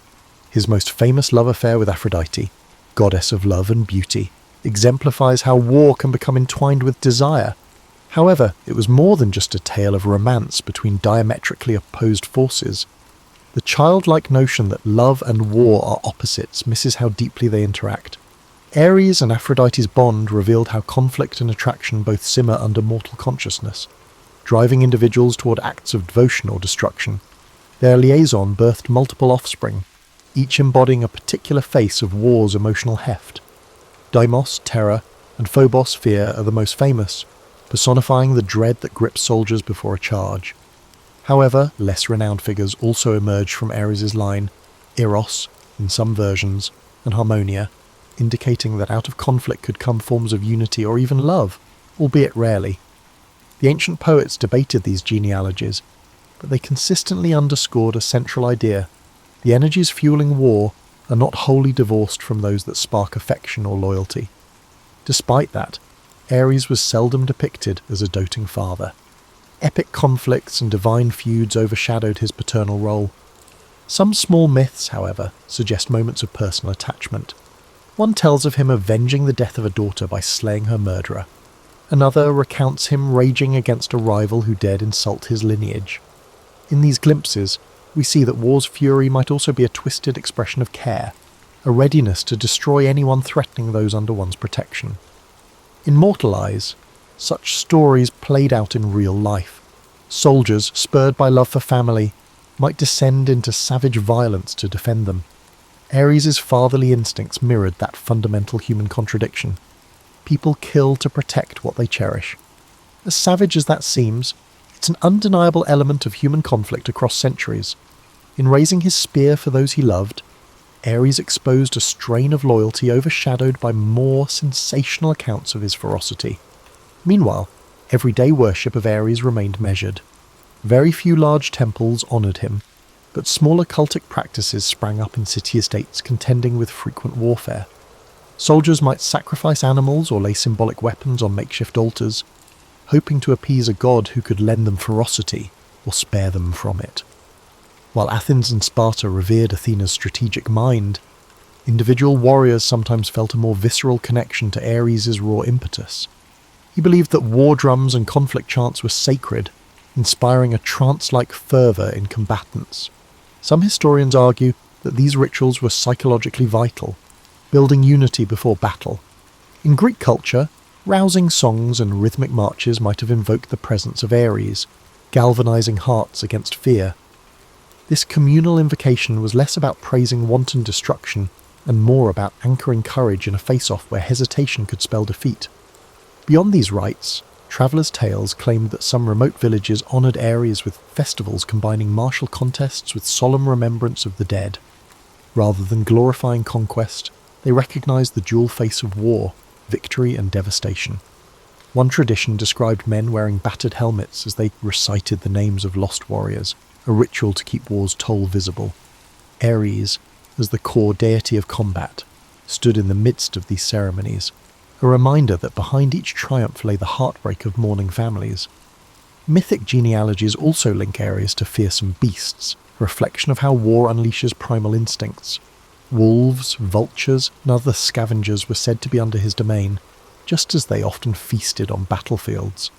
In some stories, he even assumed the form of a monstrous boar or a phantom huntsman, intent on causing chaos. These metamorphoses illustrated how conflict can reduce humanity to a pack of territorial predators, fighting over resources and pride. Thus, while popular imagination frames Ares as a brute lusting for carnage, the fuller tapestry is more nuanced. He intersects with love, stands as a father, fosters communal rituals, and even emerges as a punisher of injustice when it aligns with his personal vendettas. Yet none of this fully negates his central nature, a living representation of war's capacity to enthrall, unite, destroy and protect. The contradictions run deep, reflecting the human psyche's capacity for both nurturing affection and ruthless violence. Therefore, Ares' story not only depicts ancient conflicts, but also represents every heart that has ever been torn between the embrace of love and the call of aggression. When Greek culture eventually interfaced with Rome, many gods found themselves reinterpreted under new names and contexts. Ares became Mars, but the Romans gave this war deity a different flavour, less of the raw carnage and more of the disciplined soldier. Despite the transformation, echoes of the original Ares persisted, reflecting the ways in which mythic figures adapt to the cultural needs of conquering powers. Mars became a city protector for Romans due to his power and order. Rome's legions prided themselves on strategy, discipline, and loyalty to the state. This emphasis on structure contrasted with the more chaotic Greek view of Ares. Yet behind the Roman veneer of organisation, the essence of warfare remained the same. Swords still drew blood, conquest still spawned grief, and fear soared as armies marched. In adopting Mars, Rome validated the necessity of war in building an empire, turning it into a civilizing force rather than a purely destructive one. Still, aspects of Ares bled through. Roman temples to Mars, while more prominent than Greek shrines to Ares, included rituals acknowledging the grim realities of combat. Soldiers prayed for victory but also recognized the sacrifice demanded by war. Boot camp drills, strict codes of behaviour, and elaborate triumphs for victorious generals illustrated the discipline that Rome grafted onto the older Greek model of conflict. Ares might have found it strange to see war so rigidly choreographed, but the underlying violence would feel familiar. Interestingly, Roman myth weaves Mars into the founding tale of Romulus and Remus, the city's legendary twin founders. This paternal link underscores how war, in Roman eyes, could also create worlds, not just destroy them. Ares' Greek narratives included fatherhood as well, but the Romans were bolder in presenting Mars as a generative force behind empire building. The maniacal edge was toned down, the fervour to conquer remained. Over time, Roman expansion carried Mars' worship from the British Isles to the deserts of Africa. Armies marched under his banner, carrying an icon that blended Ares' ancient fury with Roman efficiency. In legion camps, shrines to Mars often appeared near training grounds, reinforcing the close bond between the soldier's routine and the deity's domain. It was a stark reminder that no matter how advanced Roman engineering or governance became, it still relied on the martial spirit to maintain its vast territory. Nevertheless, the more civilized Mars, while overshadowing Ares in official propaganda, still harboured that kernel of merciless aggression. Soldiers who faced barbarian raids or harsh frontier wars sometimes abandoned the polished veneer of discipline. Accounts exist of punitive massacres and scorched earth tactics, revealing that beneath the Roman sense of order lay the same primal savagery known to the Greeks. Ares' original unpredictability surfaced whenever the flames of war grew uncontainable. Cultural shifts during the late Empire period further complicated these distinctions. As Christianity spread, official reverence for the old pantheon waned. Mars' temples fell into the partial disuse or were rebranded. and the empire itself began to crack under external pressures. Conflicts raged along borders, revealing that even centuries of martial tradition could not stave off decline. Wars that once served expansion became desperate acts of defence, draining the treasury and morale. The figure of Mars receded, but the essence of war endured, echoing Ares' timeless reality that bloodshed never truly fades from human affairs. Later historians and scholars drew connections between Ares and Mars, picking apart how the latter was nobler. But at heart they remained facets of the same concept: conflict personified. Roman society placed a practical gloss on it, but could not mask the brutality embedded in conquest. The war gods soared high in ceremonies, while legionaries spilled blood on the distant fields. This duality, ritual homage and raw violence, kept the flame of Ares' Greek essence alive beneath Roman steel. In modern scholarship, some paint Mars as a sanitized reflection of Ares, while others insist that the difference is cosmetic. Both deities represent a fundamental recognition that order and chaos collide whenever armies meet. Both speak to humankind's ongoing entanglement with aggression, pride, and territorial ambition. The shift from Greek to Roman worship might highlight style over substance, but war's nature endures. Ares, in whichever name or uniform, remains a haunting reminder that power and discipline cannot fully tame the beast within the battlefield's heart. Long after the Roman Empire fractured, the figure of Ares lingered in cultural memory, carried through medieval scribes and eventually Renaissance humanists who rediscovered classical texts. In each retelling, Ares transformed yet again, sometimes demonized by Christian writers who equated him with the sins of violence and wrath, other times romanticized by revivalists seeking to channel ancient virtues. Throughout these shifts, Ares remained a cipher for humanity's conflicted relationship with war. During the medieval period, chivalric ideals placed a veneer of nobility over combat. Knights fought for honour, weaving in Christian piety. In that environment, Ares found little direct worship, but the ethos of battle still carried echoes of his domain. When crusaders marched, the fervour that gripped them had parallels to his ancient mania, albeit cloaked in religious justification. Chronicles might not mention Ares by name, yet the spirit of relentless aggression was alive in siege engines and cavalry charges. With the Renaissance came a resurgence of interest in Greek and Roman lore, spurring new discussions on classical deities.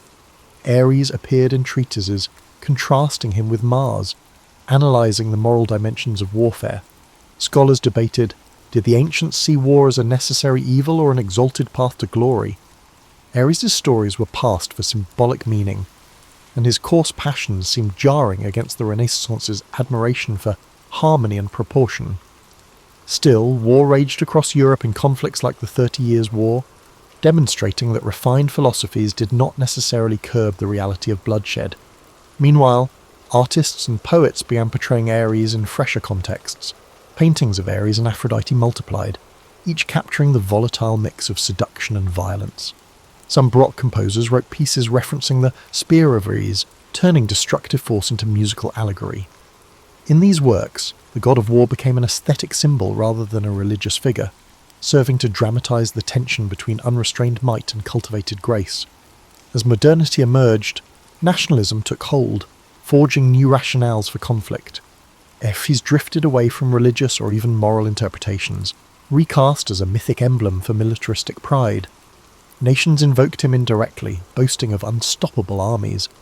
Political cartoons or propaganda posters might depict a warlike figure reminiscent of Ares, brandishing rifles instead of spears, fueling mass mobilization. Though few invoked his name, his spirit loomed in the grand mobilizations of the Napoleonic era, or the World Wars, when entire continents caught fire. In the intellectual sphere, critiques of war found renewed voice. Philosophers like Kant or Rousseau, each in their own way, grappled with the tension between man's capacity for reason and his penchant for violence. They might not have cited Ares specifically, but his essence was there, the recognition that conflict repeatedly shatters idealistic visions of peace. Attempts to create lasting treaties often crumbled under national rivalries, echoing Homeric narratives where no truce lasted long once egos flared. With the rise of psychology, Ares gained an unexpected new framework. analysts probed the death drive or the innate aggression they believed resided in human nature. In that context, Aries became a metaphor for primal impulses buried deep within the psyche. Archetypal theorists labelled him an enduring symbol of the warrior within, an ancient blueprint for aggression that civilization struggles to contain. Writers and therapists used this angle to explore personal struggles, like anger management or PTSD, arguing that ignoring the Aries archetype could lead to unchecked violence or sublimated rage. In the late 20th century, pop culture reimagined him yet again. Films, comic books, and video games cast Aries as a villain or anti-hero, charging onto digital battlefields or cinematic showdowns. These portrayals often relied on superficial traits, bulging muscles, booming voices, and unstoppable bloodlust, while occasionally teasing at deeper complexities. Even so, the essence of the ancient god persisted, bridging centuries. Modern war narratives remain haunted by the same questions the Greeks wrestled with. Does conflict define us? Can it be transcended, or is it inherent to our being? Through all these evolutions, Aries never fully disappeared. His story threads through every epoch that grapples with violence and the uneasy admiration it can inspire. Whether demonized or glorified, he stands as a collective symbol for humanity's willingness to pick up weapons in pursuit of power, survival, or ideals. Whenever peace falters, the old war god stirs in the background, a reminder that the same primal force that hammered bronze swords millennia ago still courses through the veins of modern armies and everyday individuals alike. In considering Aries' full trajectory, one sees that he transcends neat categories of good or evil.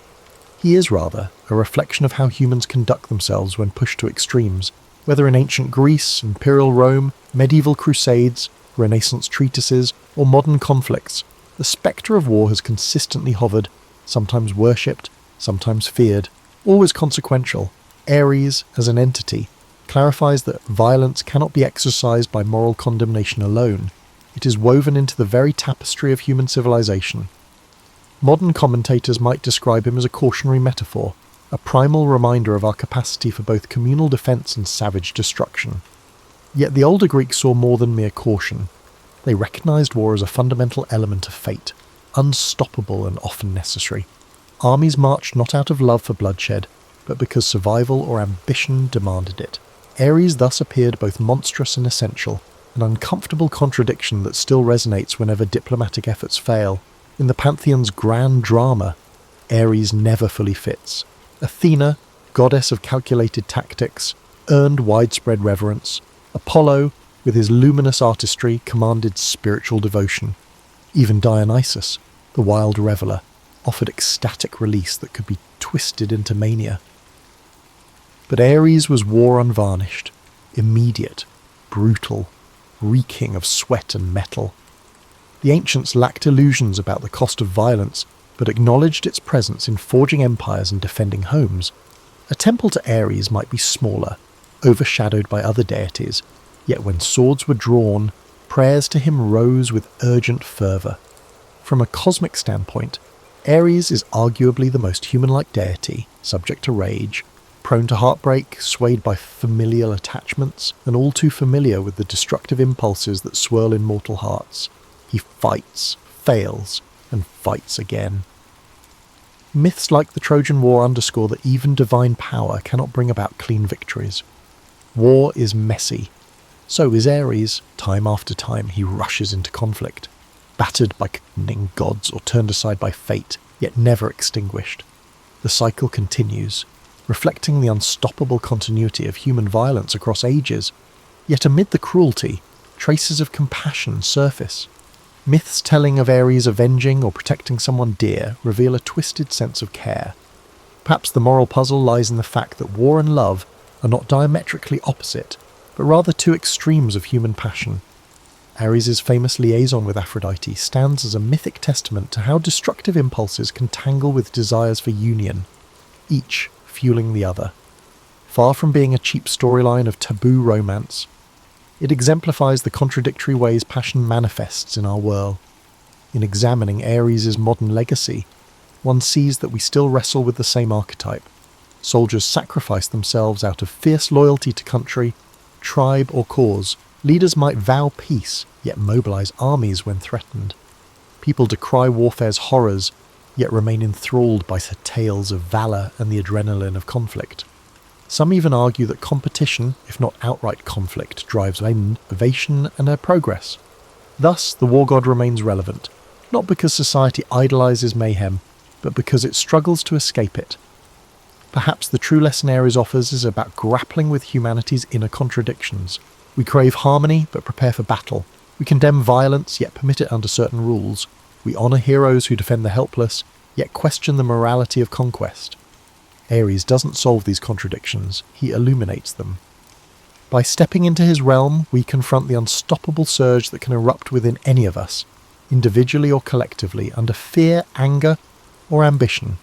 And that confrontation is neither gentle nor purely savage. It is human. Peace advocates might shudder at the thought of exalting a war deity, but ignoring him does little good. Recognizing Ares means recognizing that aggression is part of our lineage. Only through understanding that reality can we hope to channel it responsibly or mitigate its worst effects. In the end, Ares is not just the sword raised high or the shield clanging in defiance. He is the flicker of rage in the eye of someone cornered, the tremor of adrenaline before a decisive stand, the triumphant shout that echoes across a battlefield. War's form changes, from bronze spears to nuclear arsenals, but the core impulse remains. Ares stands eternal, no longer needing sacrifices in quiet shrines, yet thriving wherever conflict looms. Through him, we witness a facet of ourselves that is both awe-inspiring and terrifying, our capacity to wage war, and perhaps one day to master it. In the year 1162, amidst the sweeping steppes of Mongolia, a child was born into a world of cold winds and endless plains. This child, named Temujin, would grow to become the great Genghis Khan, a name that would echo across history as the founder of the Mongol Empire. But before he became a conqueror, he was simply a boy born into struggle, shaped by the harshness of his environment and the conflicts of his people. The Mongolian steppes stretched far and wide, a vast expanse of grasslands where the sky met the earth in a seamless horizon. Life here was simple yet brutal. Nomadic tribes moved with their herds, living off the land and surviving the harsh winters and the scorching summers. It was a world where strength, loyalty, and resilience were the keys to survival.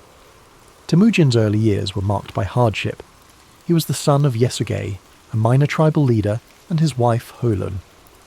When Temujin was just a young boy, his father was poisoned by a rival tribe.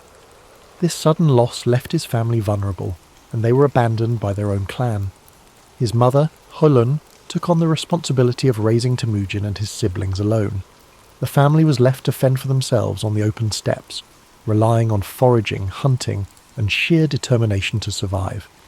These early struggles forged a deep resilience in Temujin. He learned to endure hunger, cold, and the constant threat of violence. But he also learned the value of unity, the importance of family, and the need for loyalty. His mother's strength became a guiding force in his life. She taught him that survival required not only physical strength, but also wisdom, patience, and an unyielding spirit. As Temujin grew older, he began to understand the fragmented world of the Mongol tribes. There were endless feuds, shifting alliances, and a constant struggle for power. He saw how disunity left his people vulnerable. He dreamed of something greater, of a world where the tribes could be united, where the endless conflicts could be replaced with a shared purpose.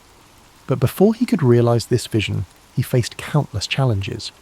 Betrayal was a constant threat. One of his closest friends, Jamuka, who had once sworn brotherhood with him, would later become his rival. Temujin's path was marked by moments of capture, imprisonment, and escape. Each setback hardened his resolve. He believed that strength was found not just in the sword, but in the unity of purpose and loyalty. In time, Temujin began to gather followers who saw his vision. He was not just a warrior. He was a leader who understood people. He rewarded loyalty and merit rather than noble birth, a revolutionary idea in a world bound by tradition. His reputation grew, and more tribes pledged their allegiance to him. His ability to inspire, to strategize, and to adapt set him apart. He was relentless, determined, and focused on a single goal: to unite the Mongol tribes under one banner. In 1206, after years of battles, alliances, and strategic brilliance, Temujin achieved his dream. He was declared Genghis Khan, meaning universal ruler. It was a title that reflected his role as the unifier of the Mongols, a leader who'd brought together the once fractured tribes into a formidable force. But Genghis Khan's vision did not stop at the borders of Mongolia. He saw beyond the steppes, beyond the horizon. His ambition was to create a world where his people could thrive, where the divisions that had weakened them for centuries could be replaced by a new order. His armies, skilled horsemen and fierce warriors, began to expand the Mongol territory. They moved with speed, discipline and precision, conquering lands that had once seemed unreachable. The campaigns of Genghis Khan swept across Central Asia, into China and beyond. His leadership was marked by a combination of ruthless efficiency and strategic genius. He understood the importance of adapting to new challenges, incorporating new technologies, and learning from the cultures he encountered. Under his rule, the Mongol Empire became a melting pot of ideas, trade, and communication. But Genghis Khan was more than just a conqueror. He established laws to bring order to the chaos of his expanding empire.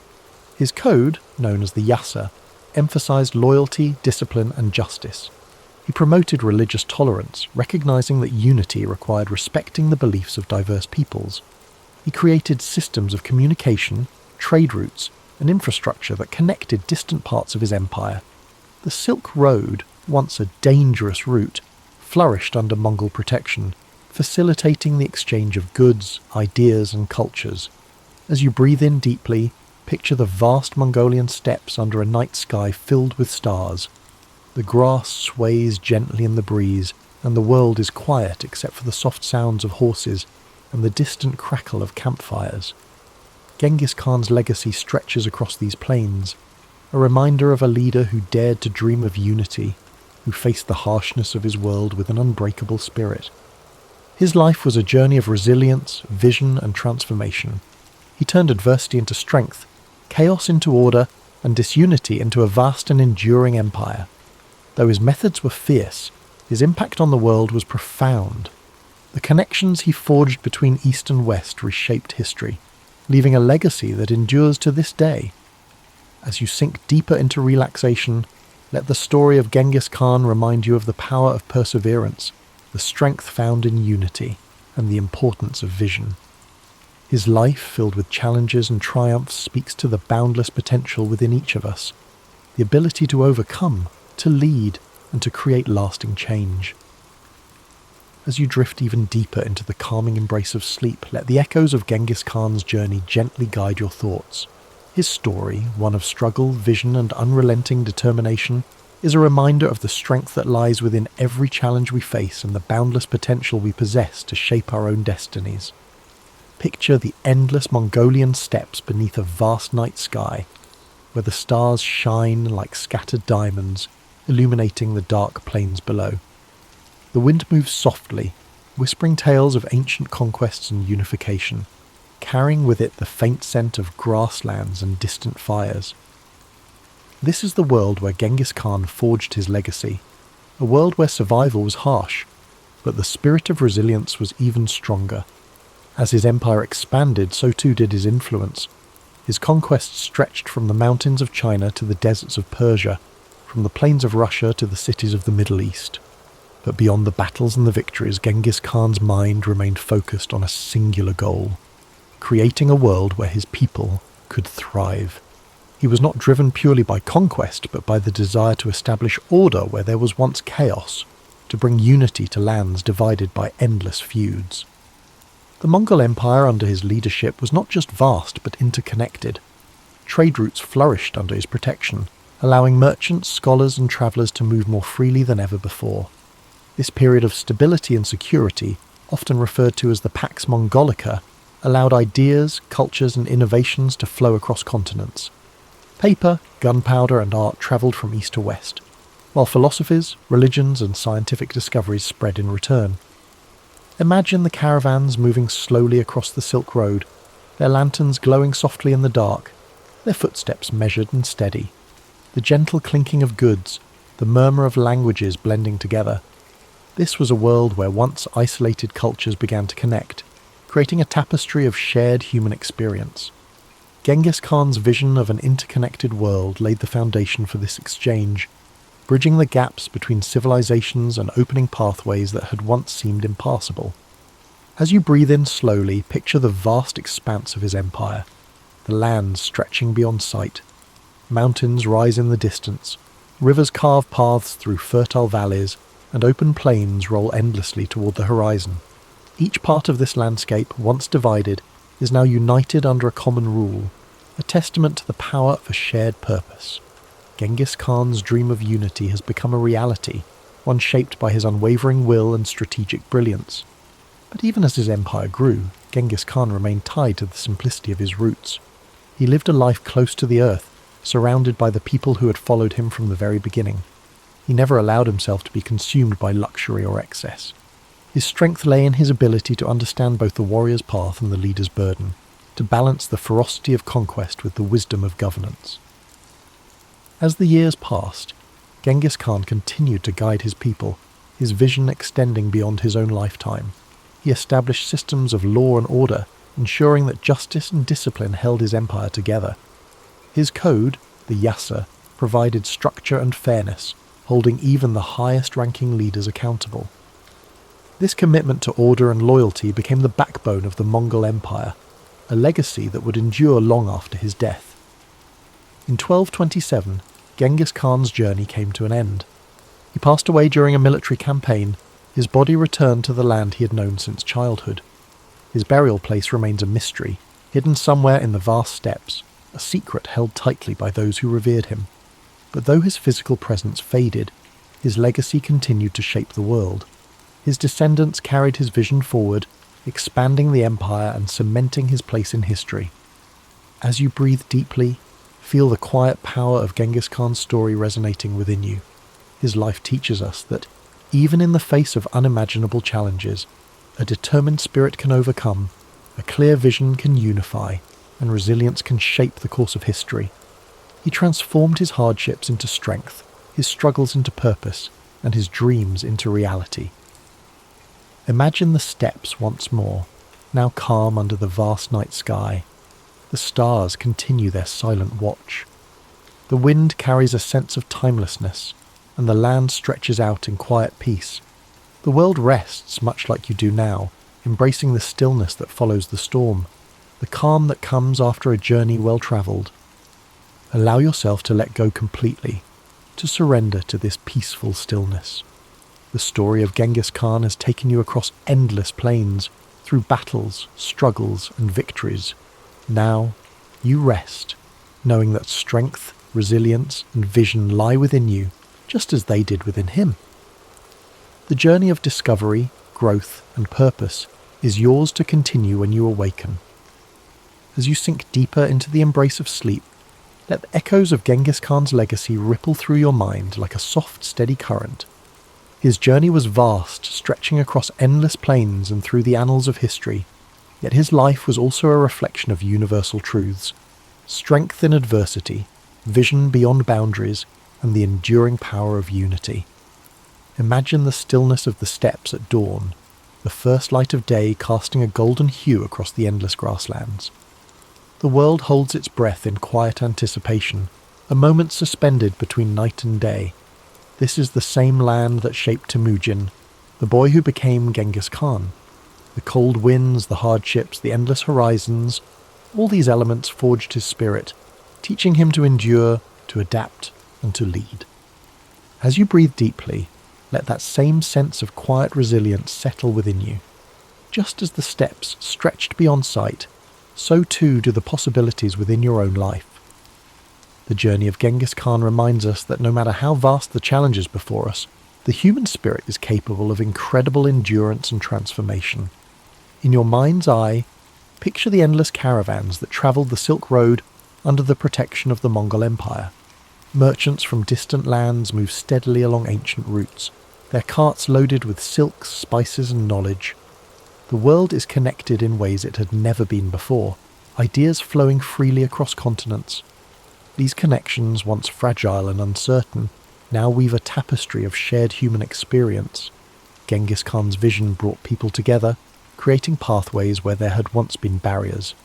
His legacy lives not just in the conquests, but in the bridges he built between cultures, the systems of order he established, and the idea that unity, even amidst diversity, is possible. Now, let your thoughts drift further into the stillness of night. The campfires have burned down to embers, their soft glow casting faint light across the faces of warriors, nomads, and travellers. The air is filled with the faint scent of smoke and the quiet murmur of people at rest. This moment of peace, hard-earned and cherished, reflects the balance that Genghis Khan sought, a world where strength and stability allowed for moments of tranquility. Feel the calm spread through your body, each breath drawing you deeper into a space of comfort and safety. The struggles of the day fall away like grains of sand carried by the wind. You are part of a larger story, one where each challenge you face shapes you, where every moment of resilience adds to your strength. Like the great Khan, you possess the power to endure, to dream, and to create a legacy of your own. Imagine now the vast plain stretching out beneath a sky filled with stars. The universe seems infinite, yet there is a profound sense of peace in knowing that you are a part of this grand expanse. The wind whispers gently, carrying with it the stories of the past, the hopes of the present, and the dreams of the future. You're connected to this timeless flow, your spirit at ease, your heart steady. As your mind drifts further into sleep, let the essence of Genghis Khan's story remain with you. His life, shaped by hardship and triumph, reminds us that within every challenge lies an opportunity for growth. His journey from a boy abandoned on the steppes to a ruler who united vast lands is a testament to the power of determination and vision. You too carry that same potential within you, the ability to overcome, to rise, and to transform. The world outside grows softer now, the edges of reality blurring as you surrender to rest. Your breath is slow, steady, and calm. Each inhale fills you with a sense of possibility. Each exhale releases any tension you've been holding. The night wraps around you like a warm cloak, protecting and soothing you as you drift further into peaceful sleep. As you drift even deeper into the embrace of sleep, the vast plains of history stretch endlessly before you, serene and timeless. The gentle rhythm of your breath mirrors the calm, steady winds of the Mongolian steppes, whispering stories of courage, resilience, and transformation. The journey of Genghis Khan lingers softly in your mind, a reminder that every challenge faced, every hardship overcome, shapes the path towards something greater. In this peaceful expanse, the world feels limitless. The night sky, filled with an infinite sea of stars, reflects the boundless potential within you. Each star glimmers with a quiet brilliance, a beacon of possibility, hope, and the dreams that lie waiting beyond the horizon. Just as Genghis Khan dared to look beyond the confines of his world, you too are capable of breaking through barriers, of envisioning new paths, of creating a life defined by your own resilience and purpose. Imagine the quiet of the ancient world. No city lights, no noise of modern life, just the pure, unbroken silence of the night. The grass beneath you is soft, cool, and fragrant. The air is crisp, carrying the scent of earth and distant fires. The only sounds are the faint rustling of the wind and the occasional soft nicker of a horse standing watch. This tranquility is a gift, a space where you can let go, breathe deeply, and allow your mind to float freely. As you inhale, draw in a sense of calm strength. With each exhale, release the burdens of the day, the worries that cling like shadows. In this space, there is no need to rush, no need to struggle. You are safe, held gently by the vastness of history and the quiet wisdom it offers. Like the open steppes, your mind expands, free from constraints, filled with possibility. The story of Genghis Khan is one of transformation, of a young boy who endured pain and loss, but who rose to become a leader who reshaped the world. His journey reminds us that strength is born in moments of adversity, that the spirit is forged in the fires of challenge. His vision was clear, his resolve unbreakable, and within you too lies that same seed of potential, that same capacity for growth, for vision, for resilience. Picture the endless plains bathed in the soft glow of dawn. The first rays of sunlight touch the horizon, casting a warm golden light over the land. The sky shifts from deep indigo to gentle hues of pink and orange. The world awakens slowly, peacefully, as the night gives way to a new day. This transition from darkness to light is a symbol of hope, a reminder that no matter how long the night may seem, the dawn always comes. Let this thought settle gently in your mind. Just as the night must yield to the morning, every struggle you face, every challenge you endure holds the promise of renewal, of new beginnings, of possibilities yet to be realized. The journey of life, like the journey of Genghis Khan, is one of cycles, of hardship and triumph, of darkness and light, of endings and new beginnings. Feel your body relax even further, each muscle letting go, your mind sinking deeper into the comfort of sleep. The weight of the world lifts away, leaving you light, free, and at peace. The winds of the steppes, the vast horizons, and the quiet strength of history envelop you in a cocoon of serenity. In this state of deep relaxation, know that you are part of something timeless. The struggles, the victories, the dreams of those who came before you live on, whispering their wisdom and encouragement. You are connected to this greater tapestry of humanity, a thread woven through the fabric of time, resilient and unbroken. From the vantage of old Macedonia, where elders gathered beneath olive trees to swap hushed lore, the story of Hercules emerged in sparks of disbelief. They whispered about a force that blurred the boundaries between the mortal and divine realms. This child, born in modest Tiryns, possessed an unsettling gift. Feats of strength performed so calmly that some wondered if the gods had quietly laid a blessing or a curse at his feet. Tiryns was a farming community framed by rocky hills and cloud-strewn skies, a place defined by the routine labour and rigid social caution. The boy's first display of uncanny power was witnessed by a shepherd. With a single tug, he reined in an ox known to drag grown men like ragdolls. It wasn't the show of force itself that troubled onlookers. It was the eerie silence with which he did it, as though testing a boundary rather than revelling in might. Soon, neighbours recalled other oddities, doors unhinged by a careless push, footprints left in stone, and animals that yielded to his hand without resistance. Though some saw him as Tiryns' protector in training, others felt uneasy. Mortals were fragile beings. Gifts of such magnitude often drew divine ire. Hercules, for his part, behaved like any curious youth, combing riverbanks for turtles or carving shapes into the soft rock. Yet beneath each childlike pastime lurked an awareness of difference. He sensed that the world around him fit like a shirt one size too small, familiar but constricting. A single miscalculation could fracture relationships or destroy trust. As he neared 15, rumours of unnatural predators swept across the farmland. Shepherds muttered of wolves the size of ponies, with eyes lit by feral intelligence.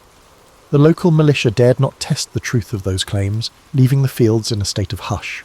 Hercules, compelled by equal parts curiosity and duty, gathered a simple spear and ventured into the pine forests alone. For 3 nights, the darkness swallowed him. On the 4th dawn, he reappeared at the village edge, clothes torn, blood running down his arms. Yet he carried no trophy, only the quiet certainty that the threat was gone. Word of his deeds spread through travellers' wagons and along shepherds' routes, echoing into lands beyond. It was said that the monstrous wolves vanished as swiftly as they had come. In the villagers' eyes, such might have signalled a guardian, or even a chosen instrument of the gods. Soon they built humble altars to honour him. They offered tiny bowls of grain and small cups of wine as offerings to the boy who had ensured their nights. Hercules accepted none of it openly. He would pause at those altars, gaze at them in faint puzzlement, then slip away. Inside him, a tug of longing clashed with the weight of expectation. He cherished the farmland's rhythms, morning light over tilled earth, the lull of cicadas in the summer. Yet each casual greeting now carried a jolt of awe, and every dirt path he roamed felt narrower, as though funneling him towards some vast unseen road. Occasionally, he stole into the hills to commune with nature's raw pulse, pressing his broad hands against boulders as though listening for whispered secrets of stone. Tiryns was never the seat of sophistication. Unlike Athens or Thebes, it lacked gilded temples and philosophical gatherings.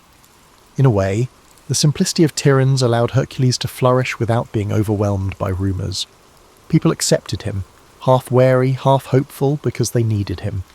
He held back storms that might devour them in a single gulp. He soon learned of a summons from King Eurystheus of Mycenae, a monarch who demanded fealty and recognized the usefulness of a mortal wielding near-divine might. Friends warned him of palace politics. Even the local priest, stooped with age, cautioned that power-hungry rulers often feed on legends until there is little left of the legend itself. However, Hercules sensed an unspoken reminder that a simple shepherd's life would never be his. Gathering sparse belongings, he took one last look at the farmland, the lopsided fences, the distant bleating of goats that once filled his childhood mornings. Then, as dawn's first gleam touched the horizon, he set out for Mycenae. Those who witnessed his departure claimed a hush fell upon Tiryns, like the land itself held its breath, waiting. The path he walked would lead to triumph and sorrow, forging a destiny both luminous and shattering. In his heart, Hercules hoped to find a way back to quiet fields someday, but deep down, he suspected the gods had other plans entirely. The road to Mycenae stretched through rolling plains dotted with olive groves and jagged hillsides. Hercules travelled quietly, observing the land more than pondering the future. Yet he couldn't ignore the murmur that followed him, a hum of anticipation carried by traders, roadside shepherds, and vagrant bards. Upon arrival at the fortified city, he faced a spectacle: drummers at the gates, banners hoisted high, and crowds craning to see if a rumour exceeded reality. King Eurystheus' palace gleamed atop a rise of white stone. Once inside, Hercules found himself before a ruler whose thin lips twitched at each mention of his name.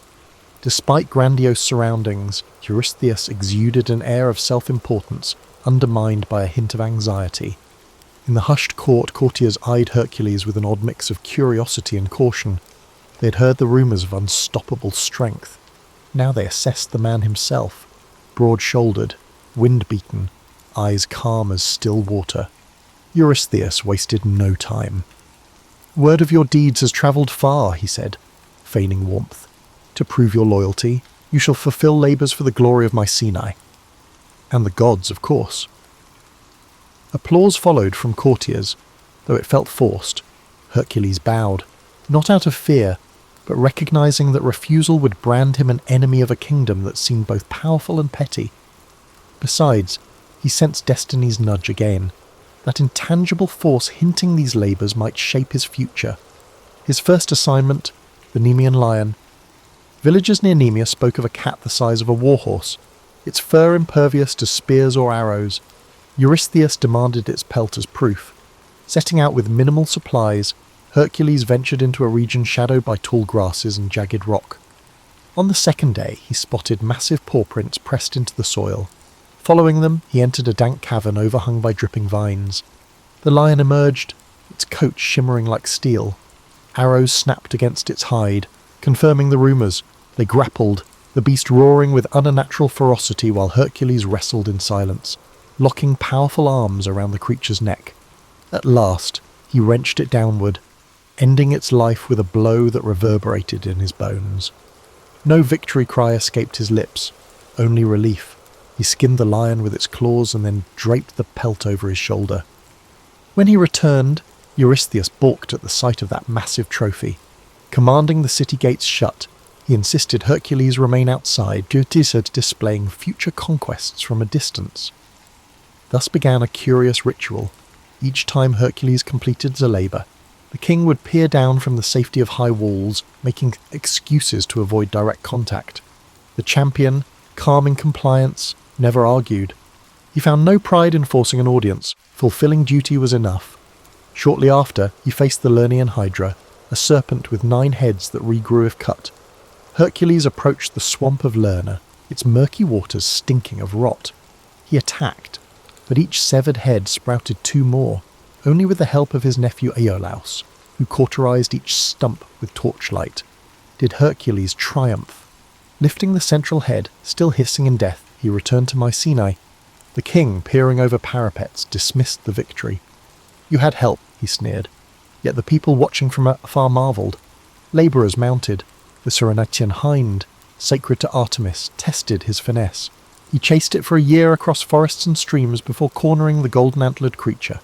Rather than slay it, he merely captured and displayed it, then set it free, earning grudging respect from the goddess. He subdued the Erymanthian boar, bringing it back alive. After each feat, Eurystheus found reasons to belittle it. Still, word spread, forging Hercules' name into a legend that outgrew even the king's attempts to contain it. Hercules, tasked with cleaning the Augean stables, an impossible mass of filth left for decades, diverted 2 rivers in a single day, washing away the grime and exposing the stable's owner, Augeas, for his dishonesty. Along the way, the hero recognised these tasks weren't simply chores from a cowardly king, they served as rites of passage. Each labour illuminated facets of responsibility, cunning, and mercy. Yet Hercules also sensed a growing gulf between himself and normal life. Day by day, the realm saw him less as a man and more as a living weapon. Behind the feats and rumours loomed an unspoken shadow. Stories hinted he was atoning for a private tragedy caused by a divine curse. He carried that burden silently, forging ahead on a path paved by others' demands. In fulfilling each new labour, Hercules grew ever more certain that his real battle lay within, a test to see whether monstrous foes or guilt from a past soaked in blood would claim him first. Over time, Eurystheus' list of labours seemed an endless well of peril. Some missions exuded a sense of malice, as if the king aimed to eliminate Hercules by challenging him to confront real-life nightmares. Yet it wasn't the magnitude of tasks that hollowed Hercules' spirit. It was the sense that each success fueled the king's resentment. Mycenae now revered a champion who strode in only to drop proof of another victory before vanishing again. At dawn one day, a messenger gasping for breath approached Hercules outside the city walls. A threat lurked by Lake Stymphalus, where ravenous birds terrorized farmers. Their iron-like feathers cut flesh, and the beating of their wings filled the sky with a menacing clang. Stymphalian birds were rumoured to be spawn of an ancient curse, feasting on anyone who strayed near the marsh. Eurystheus' decree was terse: exterminate them. Travelling to the lake, Hercules found the marshland choked with tall reeds and stagnant water. At dusk, he glimpsed shadowy shapes perched in twisted trees. Arrows alone wouldn't suffice. For every creature he felled, others scattered into the gloom. Recalling an old tale, he fashioned bronze clappers, forging a racket so loud it startled the flock skyward. As they took flight, he shot them down systematically. Their carcasses drifted into reeds, painting the swamp red under the waning sun. The few that escaped took the legend of this unstoppable archer with them. More labour followed. Fetching the Cretan bull, a massive beast rumoured to breathe fire, brought him face to face with an animal maddened by captivity. Rather than slay it, he subdued it and brought it to Mycenae, only to watch Eurystheus cower behind the gate. Later, capturing the mares of Diomedes required wrestling savage horses bred for violence. Some say Hercules fed Diomedes to his mares in a moment of grim poetic justice, ending their thirst for human flesh. Yet it was an act that left Hercules uneasy. Dispatching a tyrant solved one evil, but the memory haunted him. What lines separated righteous punishment from barbarity? In these wanderings, he discovered people who welcomed him as a living legend, yet recognised his underlying melancholy. Children peered around corners, hoping to see the giant who wrestled monsters. Old men offered wine, praising him as champion of the downtrodden. Occasionally, Hercules paused to help build a wall or fix a broken roof, acts of normalcy that anchored him to everyday life. But the moment always came when a new labour call or a rumour of a monstrous threat demanded his presence. At night, he grappled with nightmares. The unwritten story behind his forced servitude gnawed at him, a rumour that he'd once been driven crazed by Hera's wrath, causing him to commit unspeakable deeds against those he loved. Although few dared mention it aloud, the weight of that guilt never left his eyes. Even the unstoppable Hercules could not outrun sorrow that sprang from within. Eventually, Eurystheus delivered yet another test, to steal the girdle of Hippolyta, queen of the warrior women known as Amazons. In a land beyond the Aegean, Hercules came upon a culture of disciplined fighters who lived independent of typical patriarchal laws. Initially, Hippolyta welcomed dialogue, impressed by rumours of a hero who balanced power with compassion. She considered granting him the girdle as a diplomatic gesture. But Hera, ever meddlesome, spread deceit among the Amazons, whispering that Hercules planned to abduct their queen. In the ensuing chaos, swords clashed, alliances shattered, and Hippolyta fell. Dying, she handed the girdle to Hercules, her expression etched with betrayal and sorrow. He departed with the prize, cursing the gods who twisted every peaceful solution into conflict. This pattern of tragedy bled across each mission. The more he accomplished, the less solace he found. The blame was easily laid at Eurystheus' feet, but Hercules understood that the seeds of discord came from the gods themselves, and from his heart, burdened by regrets. No monstrous hydra or invulnerable lion caused him as much pain as the memories he couldn't erase. Each labour, though celebrated by others, felt like an extension of penance. Still Hercules pressed on, partially out of duty and partially from an instinct that stopping might let darker forces run rampant. He was no politician, no orator, but people believed in him, and in their belief, he found a reason to shoulder his tortured past. So he continued, forging alliances with honest souls, meeting cunning foes in remote lands, and slaying nightmares so ordinary folk could rest at night. Through scorching deserts and perilous seas, Hercules roamed like a wandering guardian. His reputation derived more from his deeds than his words. Even so, a question circled endlessly in his mind. Would saving the world ever wash away the blood on his conscience, or was he doomed to carry his haunted legacy until the end? As the labours approached their conclusion, Hercules observed a change in the political landscape. Mycenae's commoners adored him, weaving new songs about his might, but the courts seethed with jealousy. King Eurystheus, cornered by his decree, pressed onward with increasingly brazen demands. He ordered Hercules to journey to the far edges of the known world. Some suspected the king hoped the hero would never return, sparing him the embarrassment of living in another man's shadow. A test soon arrived in the form of the cattle of Geryon, the creature Geryon, rumoured to have 3 bodies fused into one, reigned over a sun-scorched land beyond the pillars marking the westernmost boundary of mortal travel. The prize, a herd of crimson cattle prized by gods and kings alike. Hercules set off, crossing mountain passes, scorching deserts, and nameless seas. He famously split a landmass to create a strait, some said in a moment of frustration, others as a statement of power, raising what would later be called the Pillars of Hercules. He eventually arrived at Geryon's domain, where a monstrous hound guarded the cattle. Battling Geryon demanded strategy, for each torso wielded a different weapon. Hercules exploited the confusion, striking while the giant struggled to coordinate his 3 minds. With Geryon slain, he herded the cattle through hostile territories, clashing with thieves and hostile kings along the way. His triumphant return to Mycenae, driving those surreal red-hided animals, caused a stir of both admiration and dread. Yet Eurystheus welcomed him only from a safe distance. Soldiers corralled the cattle, sacrificing many on Eurystheus' orders.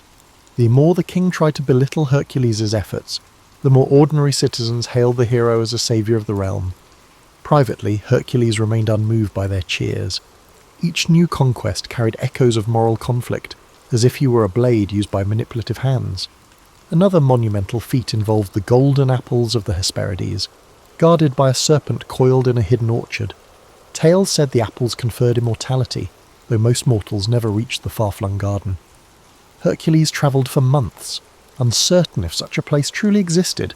Eventually he encountered Atlas, the titan condemned to hold the sky on his shoulders. Seizing an opportunity, Hercules offered to take that cosmic burden temporarily if Atlas would fetch the apples. Atlas retrieved them, but then tried to abandon Hercules, hoping to free himself from eternal torment. Through a cunning ploy, Hercules tricked Atlas into reclaiming the heavens, walking off with the fabled fruit.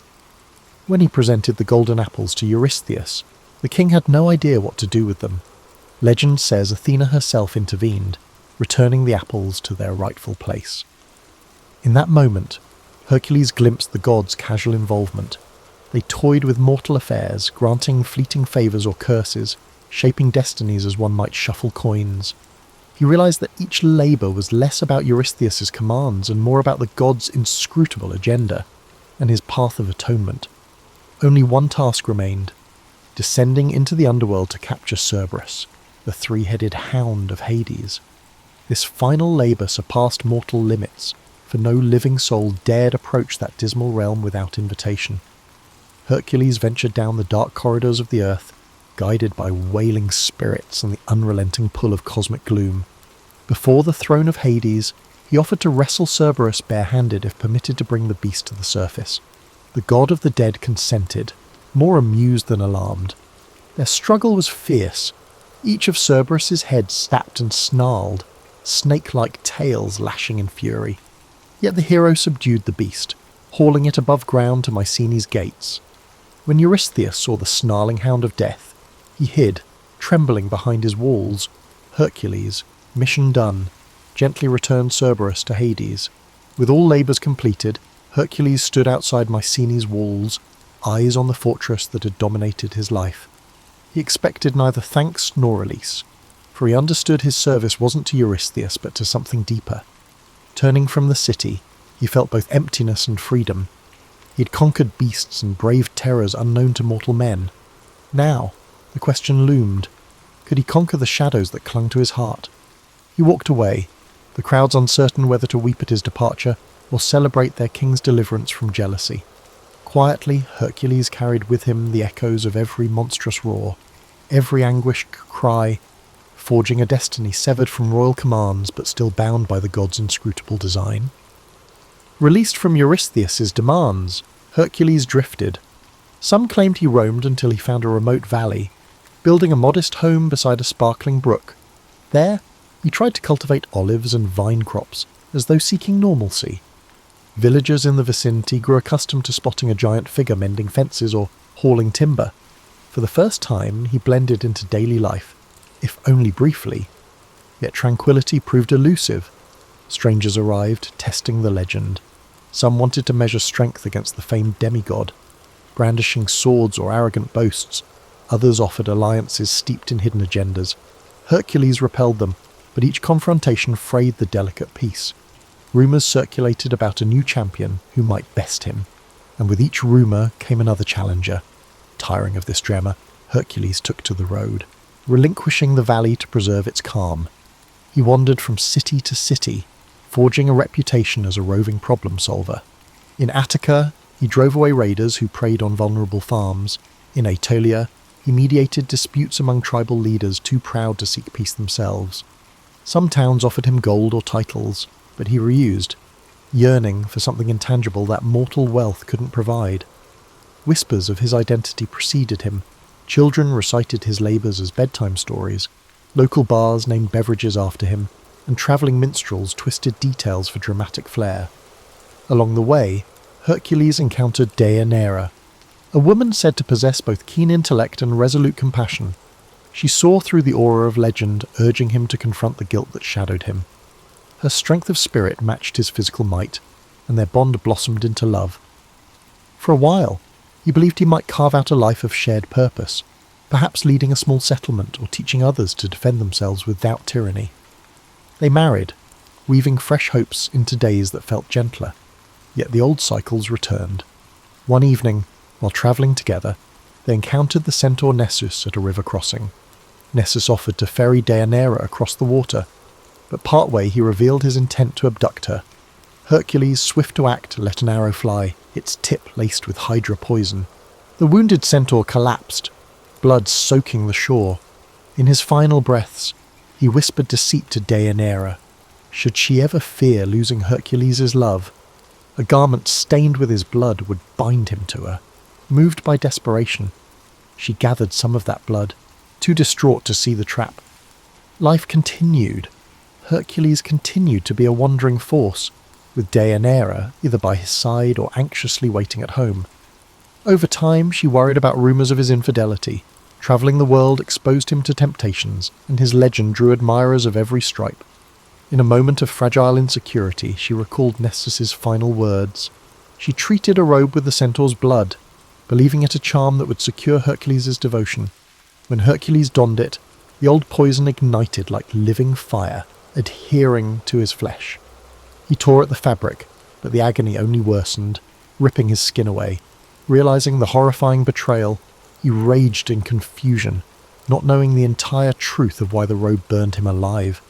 Faced with the insurmountable pain, he sensed no earthly remedy could quell it.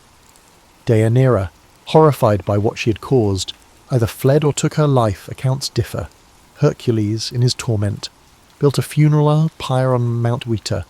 Step by tortured step, he climbed, each footfall echoing the weights he'd carried all his life. Guilt, duty, heartbreak. He stretched himself upon the wood, begging for an end to his suffering. Flames were lit, devouring mortal flesh that once battled monsters and kings. Smoke curled toward the sky, bearing the essence of a hero who had saved entire realms yet failed to escape divine cunning and human frailty. Some say that in those final moments, Zeus intervened, lifting his son's immortal spirit to Olympus. Others claim Hercules simply became ash, the price of mixing superhuman deeds with all too human vulnerabilities. Wherever the truth lies, the legendary champion's last mortal breath vanished in bile, fulfilling a destiny shaped by both triumph and agony. Even the wind seemed to pause in reverence, as though acknowledging that no beast or king had ever broken him as completely as love and betrayal. Hercules' end on Mount Weta thundered through the Greek world like a mournful lament. Those who'd admired him as a liberator stood in stunned silence, while others who had envied him spoke in hushed voices were at the cruel caprice of fate. Priests in local temples offered contradictory explanations. Some insisted his spirit rose to the heavens, others deemed it just another tragic demise, albeit of an extraordinary mortal. In the weeks that followed, altars across the Aegean bore solemn offerings in his memory, drips of wine, handfuls of grain, even small wood carvings depicting a lion's pelt or a hefty club. Ordinary folk struggled to reconcile the downfall of a figure who had bested lions, hydras, and giants. How could such a champion succumb to something as simple, yet devastating, as poisoned fabric? For many, it confirmed that no one, not even a demigod, was immune to the brutal interplay of divine grudges and human failings. At Mycenae, King Eurystheus' court reportedly watched the news unfold with uneasy satisfaction.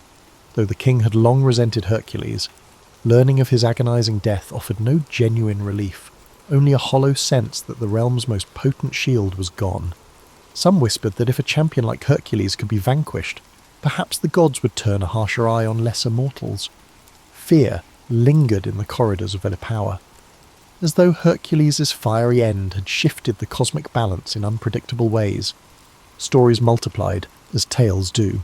Certain bards favoured the uplifting version. Zeus, recognizing his son's heroism, welcomed him among the immortals. They spun visions of Hercules seated on Olympus, sipping ambrosia in the presence of swirling constellations.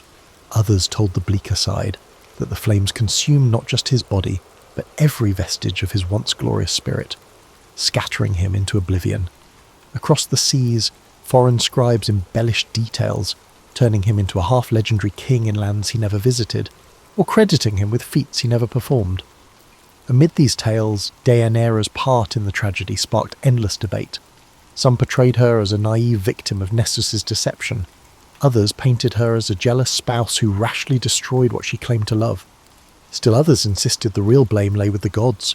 To many listeners, it hardly mattered. Heartbreak had been the final monster Hercules couldn't defeat. Curiously, in small villages scattered near the sites of his labours, Hercules' memory retained a more grounded quality. In these pockets, older farmers recalled how he once repaired a broken dike or rescued a lost child in the midst of a colossal quest.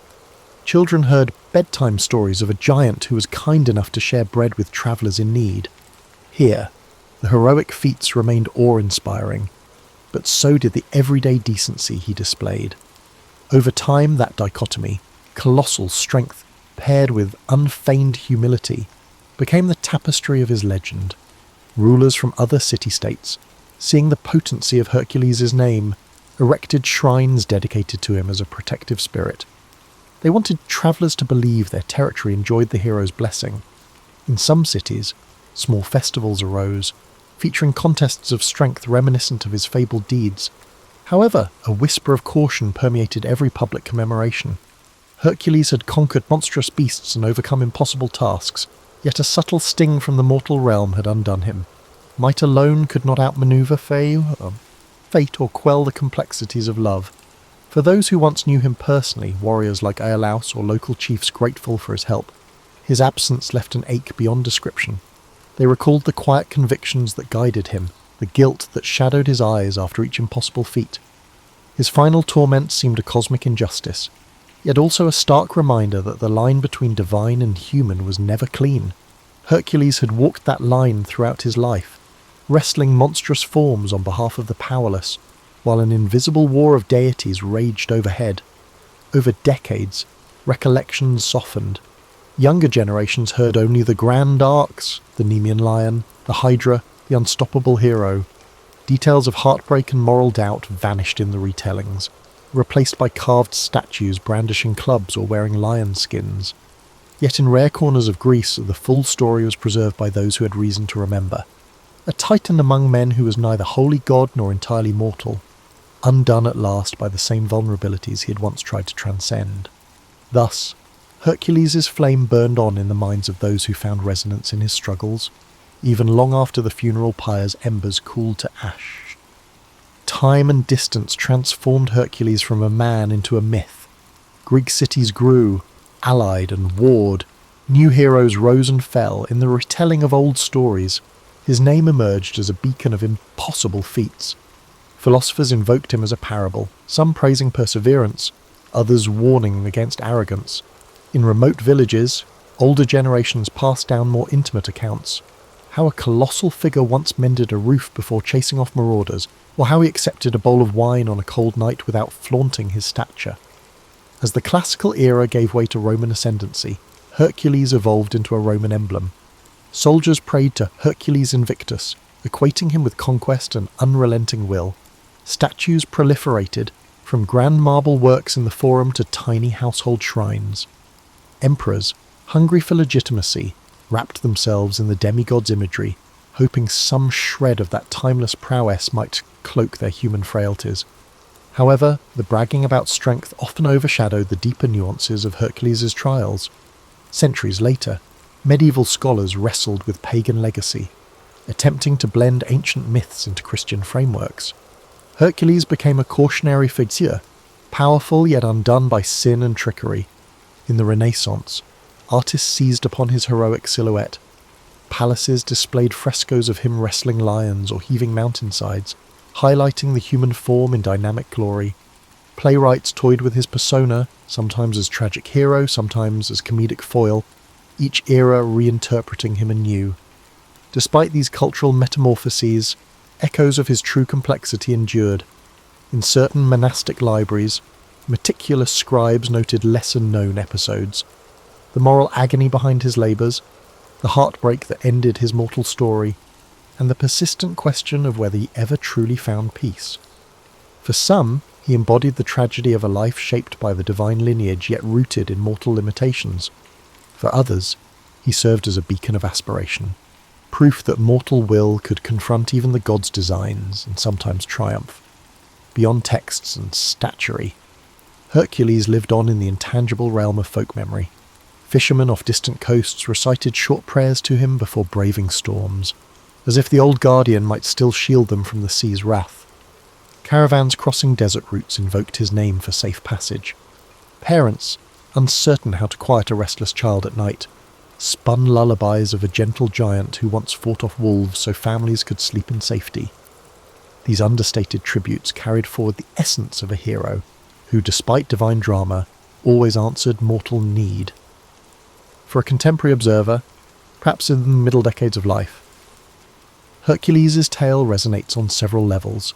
There's the unbridled strength of youth, those unstoppable surges of ambition or optimism. Then there's the gradual intrusion of responsibility, regret, and heartbreak. Middle age can bring reflection, how even the strongest among us wrestle with past mistakes, unfulfilled desires, and the weight of moral compromise. Hercules, with his unstoppable arms and vulnerable heart, mirrors that universal dilemma. Overall, it's the dualities that define him. Saviour and destroyer, victor and victim, demigod and man. He soared above mortal confines yet remained shackled by the god's whims and his own remorse. Scholars today still debate the meaning of his final act. Was the funeral pyre a mere surrender to agony, or a deliberate transcendence of mortal bounds? Did the smoke carry him to Olympus, or was it a symbolic final note to the ballad of an exhausted hero? Some epilogues insist he found a measure of immortality, a seat among the pantheon, a cosmic nod to the labours he performed in the service of humanity and divine prerogative. Others claim his spirit roams the mortal realm, occasionally glimpsed in moments of dire need. Most accept that the ultimate truth, like so many ancient tales, remains wrapped in shifting layers of interpretation. And so Hercules remains, a fixture in the collective psyche. He stands for more than might alone. He stands for the cost of greatness, the fleeting nature of redemption, and the fragile boundary that separates gods from men. Whether chiselled in marble or accounted in a village tavern, his legend endures. He is the champion forever, forging new legends, even centuries after his final breath. In that sense, Hercules lives on wherever human hearts still strive, endure, and grapple with the powers, divine or earthly, that shape our destinies.